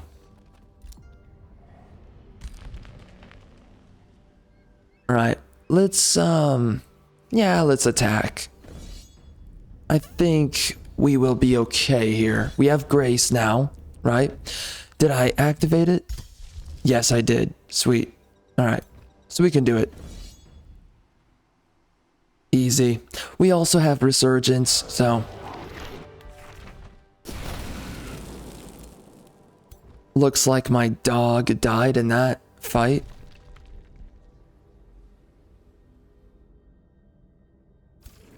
Okay. I think we got it, right? Let's give it a shot.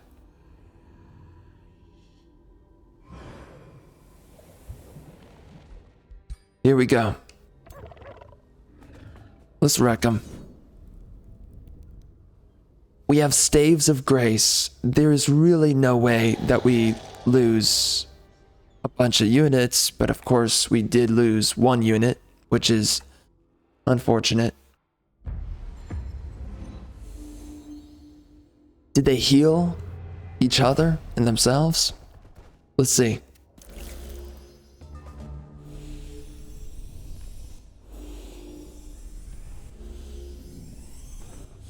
Are they using Mending Touch? No. Okay, yeah. Okay. Okay. Yeah, they are. Good. Could have been better, though.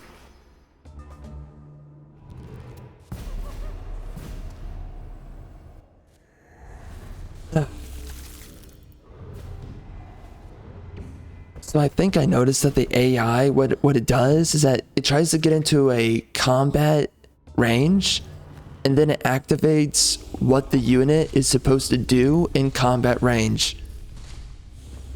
That's what it seems to be doing. So it's like it's playing off like a melee unit. A little bit. It's a tad bit weird.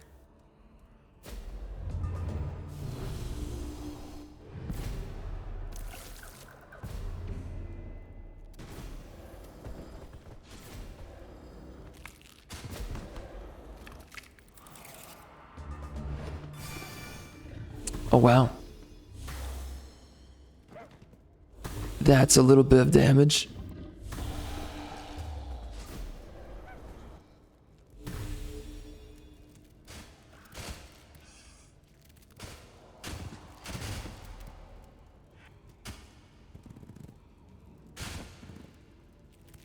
Nice.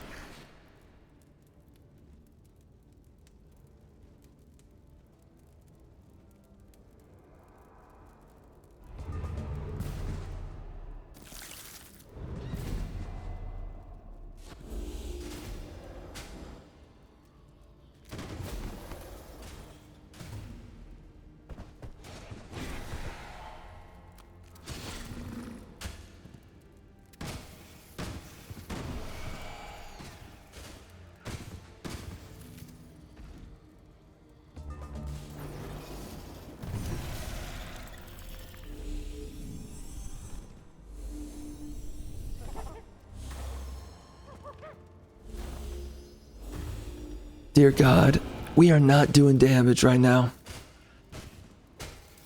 And we don't have the Pure Flame staves yet, for whatever reason. I've not been able to research it. That is terrible, but once we can, that would be nice. So what? Yeah, that guy focuses him down.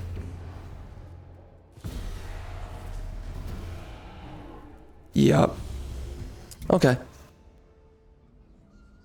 Whatever.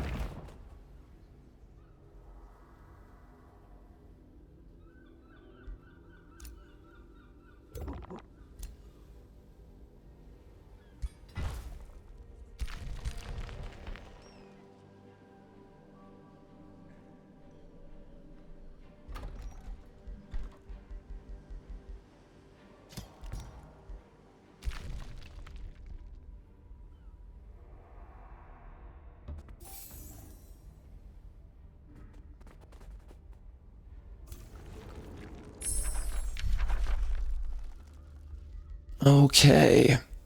So next, I think it's about time that we get the Tome of Alchemy. I believe it will give us a lot of knowledge. That'll be huge. And of course, the Mysterious Tonic. And then after this, I think we get Warding. The perfect alchemical formula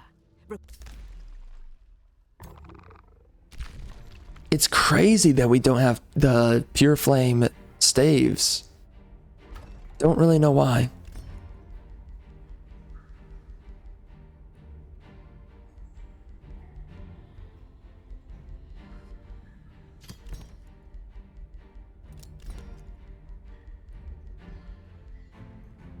Okay.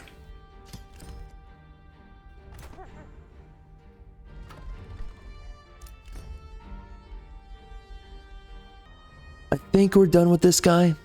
I think I can let go of him. Although, giving him Tribunal, that would be kind of nice. But it's not really required.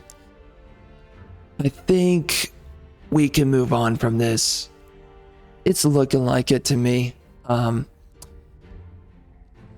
Do I want to do anything here? Tribunal's gonna take a while to get to, honestly. Might as well just let go of it. Have the AI upgrade the rest, right? Maybe I can get him up to a Town Hall 3. So, there you go. So let's release him now.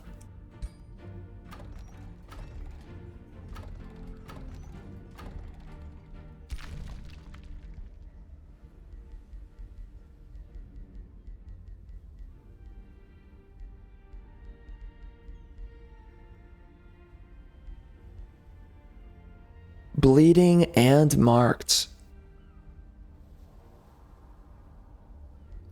It's not too bad. I think we should do the damage just because it's immediate. It'll help us hit these targets a lot harder.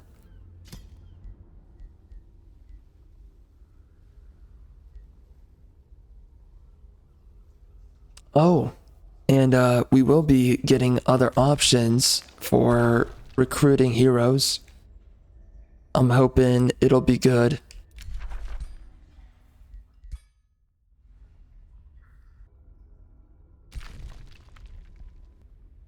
I kind of want to take these guys, but can we really do it? I don't really think so. I think we gotta have a full army. Pretty certain on that. Yeah, pretty certain about it. And also, it would be nice to heal up a little bit too, so...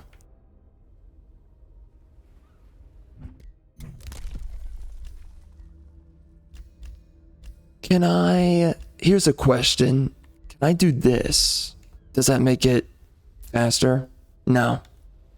Nice.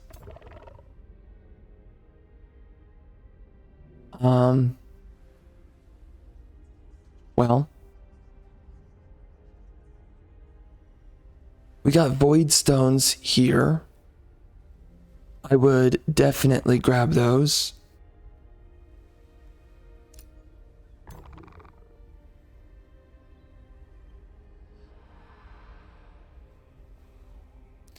I don't really know what to do.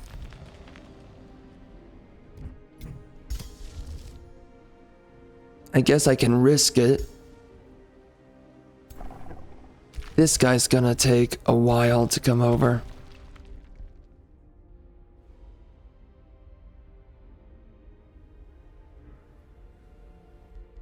Yeah, we can try.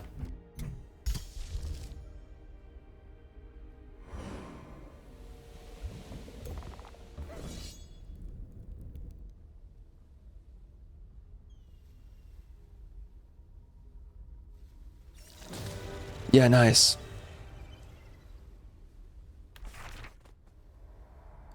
Kind of what I thought would happen. But now we have to sit here, heal up. And now we are in here. So I'm gonna clear out some of these guys as well. Let's see what happens here. We got the cursed tower.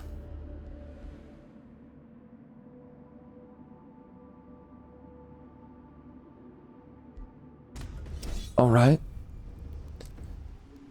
I think we're gonna be okay.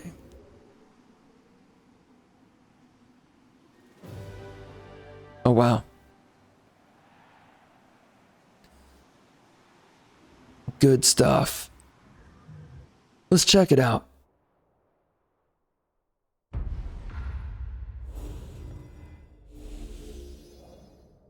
I want to see if the summons get Inner Grace. I feel like they should.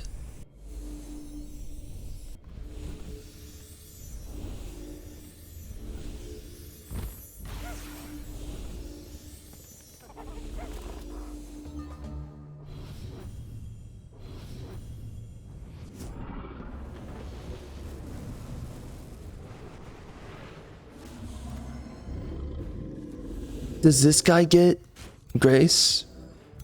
Maybe. Oh, he does. Wow.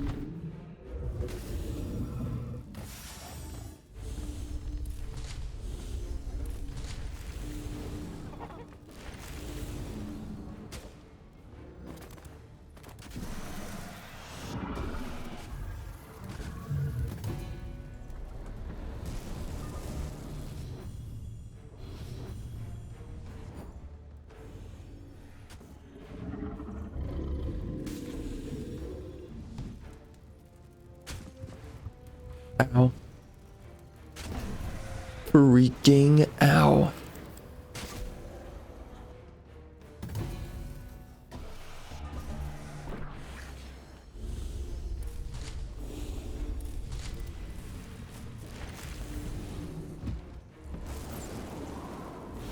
I don't know why they do that.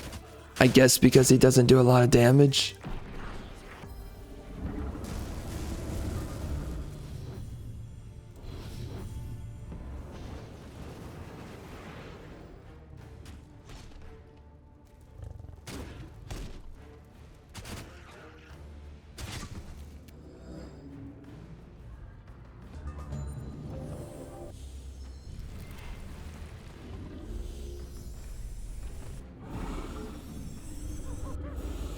Well, that is a lot of healing.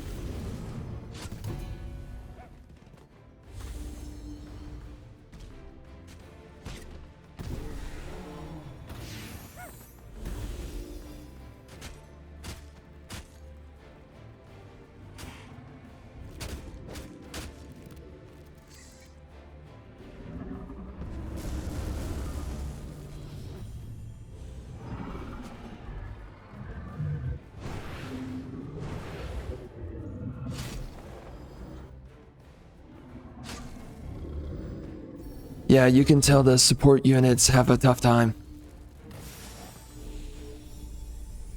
Not exactly doing a whole lot of damage.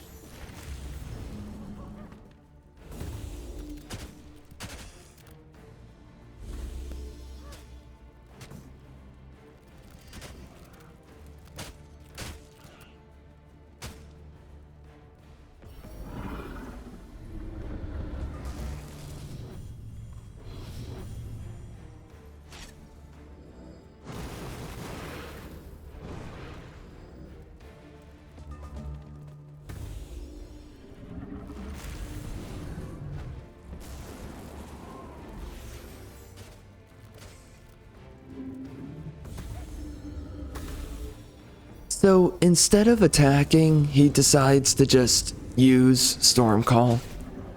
Makes no sense.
Oh, sweet.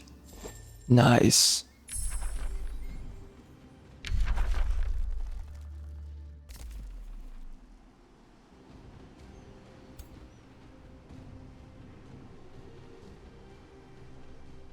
Definitely going to build that.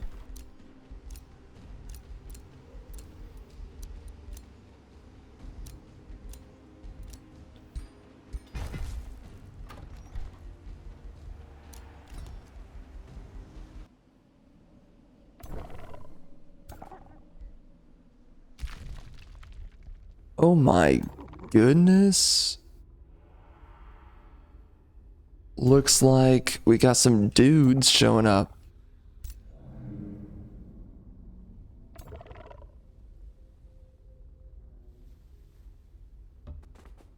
Strange. Actually, let's move, uh-oh. I don't know. Don't know. Not sure. Yeah, that's gonna be rough. Whatever. So we just got the pure flame right here. Finally. It did take a while. And now we can also clap these cheeks right here. No way.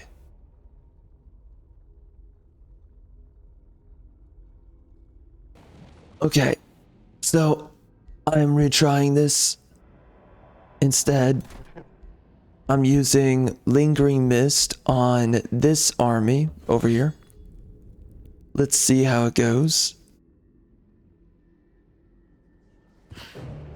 Are you kidding me? Alright guys, we are going to go into no commentary right here.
Those who master the arcane are as a soothing breeze.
In the end, it shall be faith.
When your capacity to command the arcane reaches its pinnacle, you will find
Necromancers are the greatest healers of all, as they have the power.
mighty dragon.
Oh, right, you raging homosexuals who don't know your mommy from daddy. How's it going? We're back. So, this is the support build right now, and I have a lot of thoughts about this build. Honestly, it's a freaking mess. I'm gonna be honest. This build is a mess, and you know, it's going a lot better now. I realize, so constricting barely has a chance to apply. However, when you apply condemned to an enemy, then suddenly you get a pretty high chance of inflicting constricting onto an enemy. So, I did not know this, and that definitely makes it a lot better. Now, here's the other thing. It is very difficult. What's that freaking note? Oh, I know. Okay, never mind. So, as I was saying, I noticed that with support units, they don't do damage. Now, you can build for damage, but they don't do a lot of damage. So you got to keep that in mind. I think that going status effect damage is the way to go, right? So you stack a lot of burning, you stack a lot of electrified onto an enemy, you get decaying on them, you get constricting on them, and you effectively can do anywhere up to like 50 damage, I would say, at the end of the enemy's turn. So you can make support units work in that way, but that's really the only way. I mean, and then I guess you can give them a fumble chance through misfortune, but like that's it, right? So I don't really think that support units are that crazy, and I think that this is the tankiest I could make them by now. I mean, I finally got stuff like Staves of Warding, which I wasn't exactly sure if that was good or bad, and it looks like it's pretty good, you know? By the way, I am pretty sure I need to rush down the Beacon of Unity over there. Now, if I do this, it is a little bit risky, okay? So I don't really know how it's going to go, but, you know, we don't have a choice. We gotta rush it down, so... where's the other ones? If I want to have a chance at winning this, we're gonna have to rush this mother effer down. Oh my gosh, okay. That's gonna be really interesting. But anyways, do not forget, so check out Umbral Stalker, check out Queen's Festival and Vincent Girl. Just check out my catalog for my books. Charles Arlington on Amazon. You can also check out the link in the description. You can do that. It would definitely help me out. I would appreciate it if, of course, you would share your thoughts about my book. Whichever one you pick up first. So, anyway. Let's see. Let us see if we can actually win this. So, by the way, right now, I'm actually processing through the previous video. So I don't know how long this video is going to be. I mean, it could just be really short. Who knows? But, anyways, let's do this here.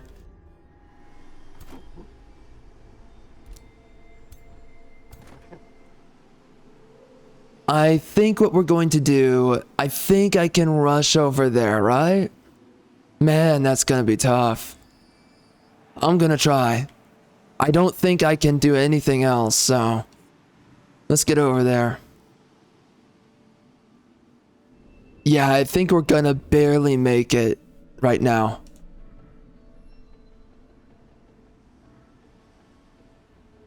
Let's see what happens. I want to make sure that I get over there, but we're gonna be exhausted. That's gonna suck.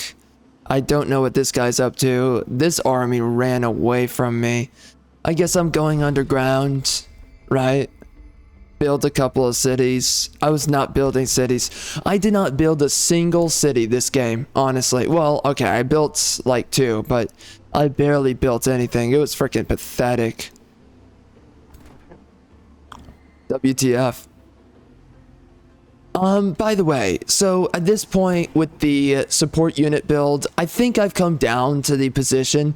I'm not really a huge fan of the support unit build. Like, this was so rough. Now, the wild speakers, they made the early game and the mid game a lot easier. I actually think that they fall off late game because, for one, their AI is dog trash. But outside of the dog trash AI, the Conjurer Animal, they only use this when they're in contact combat distance to the enemy. So it's only when they want to get frisky, that's when they start get readying up for a fight, right? And because their idea of doing an alpha strike, their first attack, is spawning an animal. Well, why did you not just spawn an animal before you would actually fight? I don't know. No idea. Absolutely zero. So, by the way, with this playthrough, because of how weak I was all throughout the playthrough, I was never able to get any magical materials. So now we are in an absolute deficit of magical materials. So that does blow quite a bit. Definitely upsetting, but here we are. Now, we did take out Doofy Bookie, so I guess I can build a city, do whatever the frick I want, right? Pretty much. So I guess we're gonna do that. But yeah, you know, I did not really enjoy this build. In the end, honestly, I really hated this build. I think that it was such a letdown. I thought that support units were going to be stronger, but there's just no part of me that can figure this out. Absolutely zero. So it just seems like to me that support units, they don't really do damage, you know? I think they just kind of sit there and they take a lot of damage and die, but they don't actually do anything themselves. So just like my wife. So it's a little bit disappointing, you could say. I wish I could say that this would have gone better, but right here, I was thinking maybe I picked this up so that I have a chance to do electrified, right? Get more of that status effect damage. I think that's really my best chance with this build because I don't really think there's another way to do a lot of damage. I'm looking through. This is a great way to do more damage. And also morale. That's a big deal. I guess I could do that.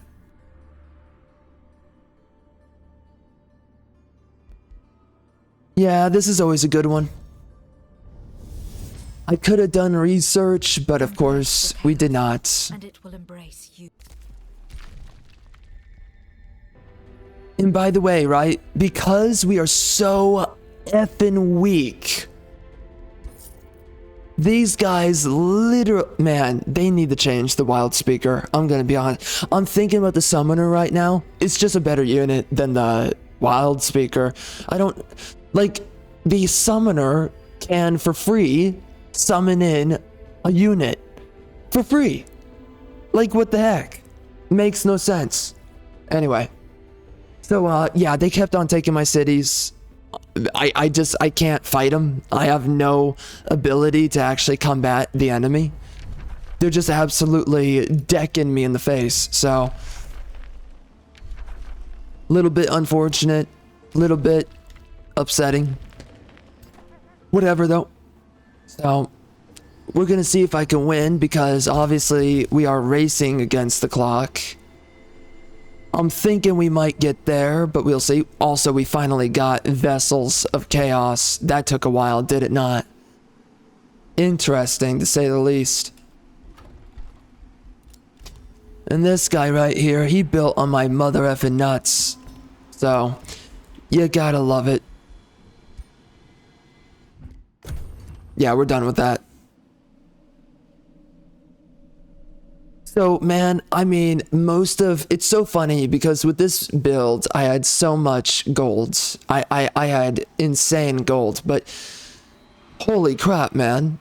Outside of the golds, I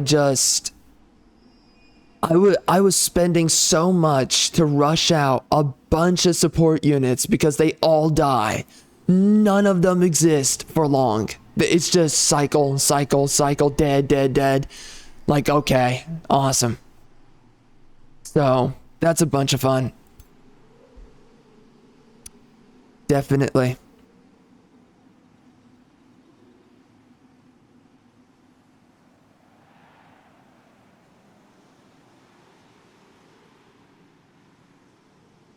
Interesting. Oh, shoot.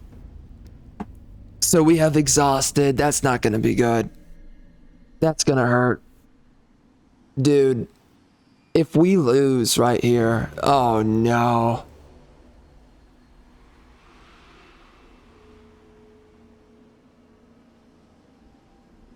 Right now, as we speak, I am literally processing the previous video. But now it's looking like to me, we might not even be able to end the playthrough effectively. Dang, man. I mean, are support units really that bad? I guess they are. It feels like it to me. Maybe there's ways I could go about this build instead of the way I did it here. Maybe I could figure out a way to make it work for myself. Like maybe I should have used a Pyre Templar, right? Maybe also use a Severing Golem. I think that would be nice. So use a Pyre Templar and a Severing Golem. And that's a good way of having some more offensive capabilities. A lot of disruption in the build. And then I can spawn out a bunch of support units because otherwise I have no idea how I could have made this work. This whole playthrough, I mean, this was a freaking mess. I mean, it went better than the other one, the previous one. It's just at the late game, I'm barely able to get through combats. So, I have no idea. There's no way to go around this though. So these guys are going to absolutely destroy me, right? I mean, I don't even know. What can I do here?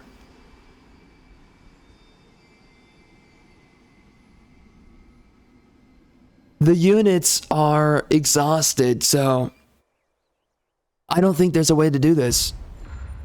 Maybe there's a way to like, or maybe instead of, I don't know, maybe instead of doing, maybe do a Shrine of Smiting? That would be kind of nice. Obviously, we're going to lose. Unfortunate, man. I tried my best, but this playthrough was a freaking mess. Oh my gosh.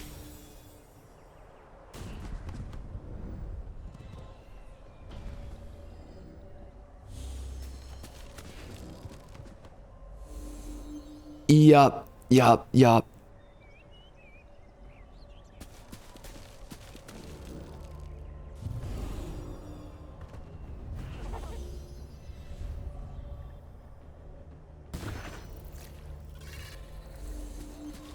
Unfortunate. Definitely unfortunate. Yeah, this playthrough, this build, I mean, it's just, wow. I don't know, man. How am I going to make this work long term? I'm trying to think about it. Obviously, status effects are the main way that I do my damage.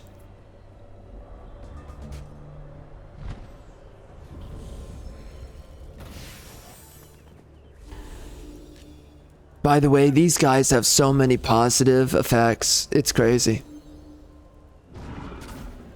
Okay.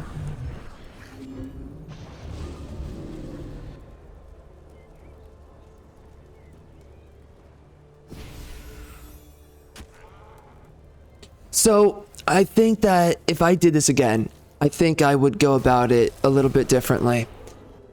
You know, when you use a really weak build,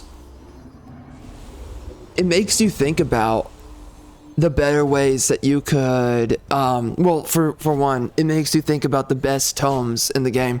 It makes you think, okay, so what is absolutely broken and what is absolutely not broken, right?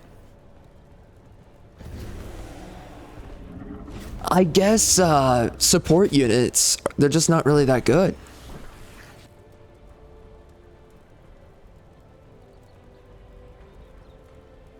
It feels like it to me. I am gonna, I guess, do this playthrough again. Sadly. What? This guy's got regeneration, but he cannot heal, as I remember.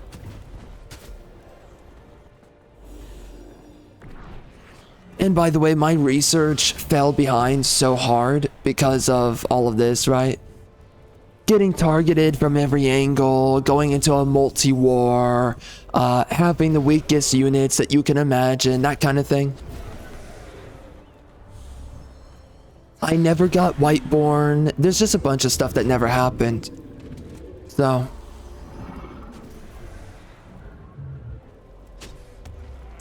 Maybe I should have gone for more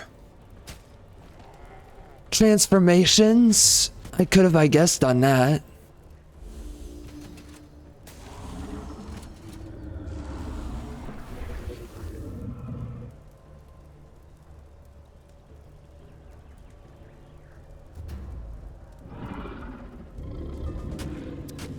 I did want to do a build with constructs as well, at some point. Alright, I take it. Wow. Well, support units, even though, I mean, I've seen them do good damage before, but this is not it. Now again, maybe I need to do a different build. Maybe I need to actually have a better knowledge economy. I could also do that next time. Maybe it's just, there's a bunch of ways I guess I should have played and I didn't play that way. There's just something I did wrong, and I think maybe just do more racial transformations with this kind of a build. I think that it was too expensive for a good while, and I think that having more mana is a bigger deal than I was giving credit for, I think. And I guess I really should have built a lot more free cities, right? But build more free cities in really key locations, and we did not do that. So it would have been nice, I guess, if I went to war with a lot of the AI rulers around here. Really double down. I think if I got war slaves a little bit earlier, that would have been nice. I never got a major racial transformation, right? I don't think so.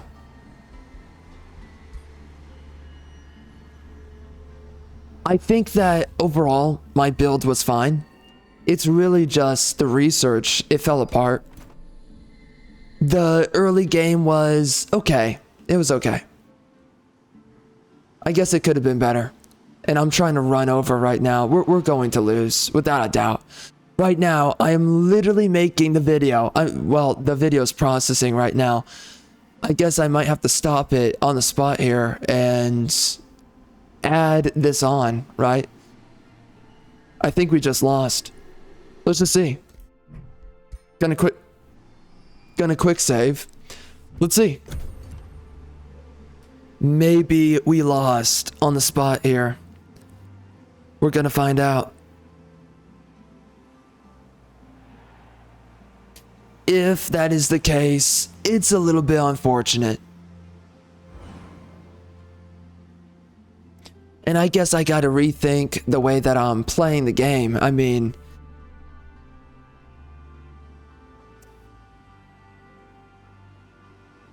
there's a couple of ways to think about it. I think that obviously you want to... Yeah, we lost. Wow. Dang. The support bit. Okay, we're gonna cancel the video processing right now. Unfortunate to put it at a pause, but that's okay. Alright, well, we lost. Wow. Die. That is crazy. All right. All right. That is so disappointing. So we're gonna have to find a way to make the support unit build work. I mean, I thought that doing wild speakers, I thought that was going to do it, if I'm being honest with you, and it didn't quite do it. The wild speakers, it was just not it. Yeah, it wasn't it. So I have a couple of thoughts around all of this. Oh, frick.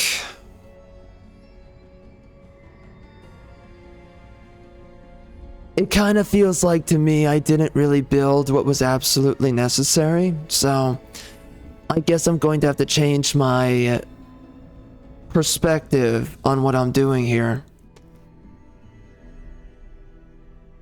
We got really close, but I did need more magical materials. We did not have that, so that definitely hurt us. You know, I think that I could get away with just building a bunch of free cities, right? And I think that would be fine. Maybe. It's kind of difficult to tell, but I think it would be fine. I think the main issue is that I did not build a lot of free cities. The free cities I did build, they were not in a safe location. So I think that I gotta figure out a way to make this work economically long term in a playthrough. And again, I think that I need to focus out more transformations. So like right here, let's just look at this. So I guess this is the end of the video. That's funny. This was a full playthrough, was it not? We barely made it into 11 hours. Wow. Well then, so this right here is interesting. It is very interesting. I think that the Swiftfoot Raptor mounts, I actually think that is not as good as I wanted it to be. And I actually think that maybe I should focus out resilience instead. And instead, I think instead of doing Umbral Disciples, even though that seems good, and maybe it is good, I don't know.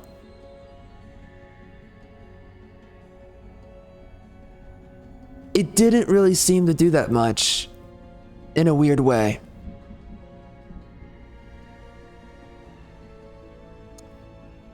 So, you know, I think getting Whiteborn, that would be nice. It would be good to do Whiteborn. I think that doing mana addicts, that might be an even better way of going about things. But the issue is that if I do that, I'm going to really need mana. I cannot back out on mana again. We were struggling on mana with this build, so I think that's why I'm saying, like, definitely focus on a lot more of the transformations than anything else. I don't think the Raptor mounts are that good, though. I mean, I think that getting something like Gloomstrider, I think that would be better. You know? And, like, if I get that, then I can also get the, Corrupted Boon. I don't know, like, part of me was thinking getting Whiteborn would have been really good, but man, I don't know.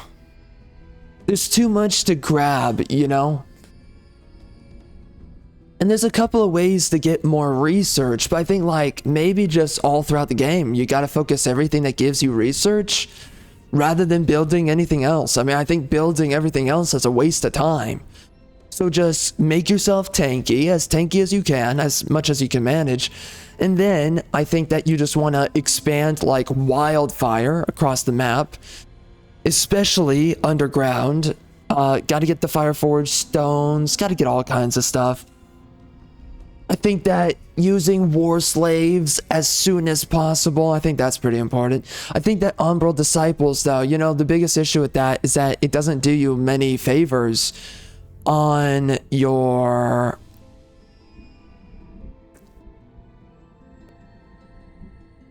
Umbral Disciples does not really do you a lot of favors on damaging, really. I mean, it's like, it's okay.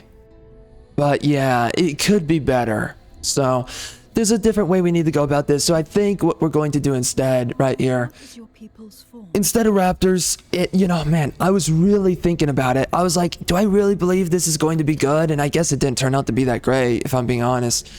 I mean, it's okay, right? But it's like, yeah, not really. So I think let's do Gloom Striders. We're going to finally do it. I'm going to go with this build instead.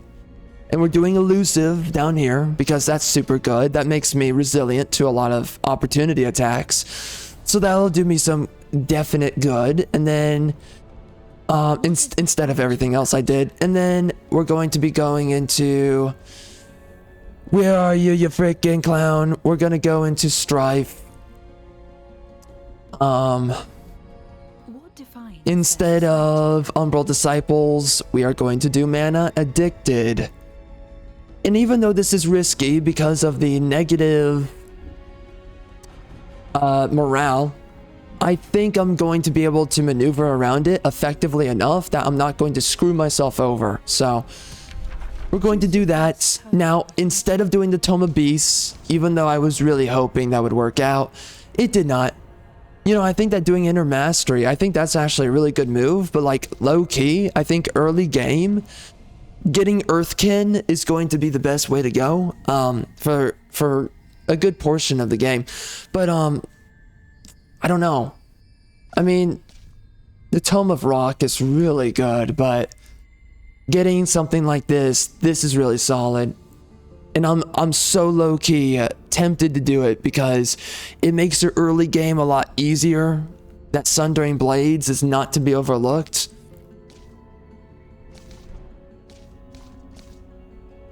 But also getting, a lot of people say the Phantasm Warrior is good, apparently. So, I am definitely tempted to pick it up and give him a shot. That would also give me Staves of Warding early game, which is not really too crazy, but it's something extra for you to use. I don't think I'm going to use the Wild Speakers next time. I think I'm going to try and have more frontliners, though. And I think that maybe the Phantasm Warrior is a good frontliner to kind of dabble into. But maybe I should start with this. Or maybe this. I mean, like, Sundering Blades is just so good. For so many reasons. Maybe this is the best way to start. And then I can add on top of this my Phantasm Warrior. I can grab that guy, and then I guess I can just build whatever the frick else I want. Obviously, I think that you want to get Tome of Discipline at some point. I did not grab that, which was kind of sad, I guess. But yeah, I mean, I think I'm going to focus a lot more on the racial transformations. And I think I'm going to pick up the Gloom Strider as well, instead of what I've been doing. So Phantasmal Warrior. I think that'll do it. That should be, and with like spell tempered shields and all that, that should do really well. I think that'll be a better way of starting the game. Even though I would like to believe otherwise. So I think this is going to be a confluence build now, moving forward. I think we're going to do a confluence of... I wonder how good necromancers would be, actually. How good would those guys be? Because we get strength in undead, and if I go... I'm not doing Whiteborn though, so... Yeah. So anyway. I think the dragon's fine. I just think that I need to actually get magical materials, and if I don't, then we're screwed. So I'm going to go about that a little bit smarter. A little bit wiser. Your journey Alright. begins. Alright, so here's to a second try. Oh my gosh. Jeez. Crazy. I mean, I just don't think that getting mounts is actually that good, you know? So, I think we will get a much stronger build at the start of the playthrough by doing this, and I think that this will actually work for me a lot more. And I guess we could do a bunch of like Pyre Templars, right? Maybe do 2 Pyre Templars per army just for the front line, and then we can do something else. I don't know after that. I have no idea. But yeah. So I think we're going to play through it differently. It's just, man, that early game, that was not working. And maybe I just focus. Yeah, maybe I just do Phantasmal Warriors and the Vow Keepers, because Vow Keepers are fine. It's just that you gotta make sure that you're having a front line, right? And by the way, I noticed that with the support units, they really gotta have defense. The frontliners can really storm in and wreck them hard. So you just gotta be mindful of that as well. Yeah. All right. Unfortunate that it ended this way. Oh my gosh. What a freaking crazy. I mean, the amount of times I have to change the playthrough and the overall build I've done.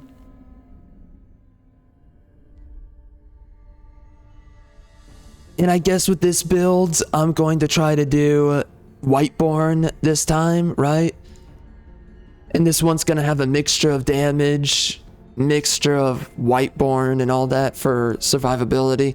And we'll see what happens. You know, again, I think that I did misplay this, but it's kind of rough. There's so many ways to buff yourself. It's kind of tough to do it, I guess, in the perfect way possible. The most perfect way possible. So, yes. All right. Let's get into the next playthrough here.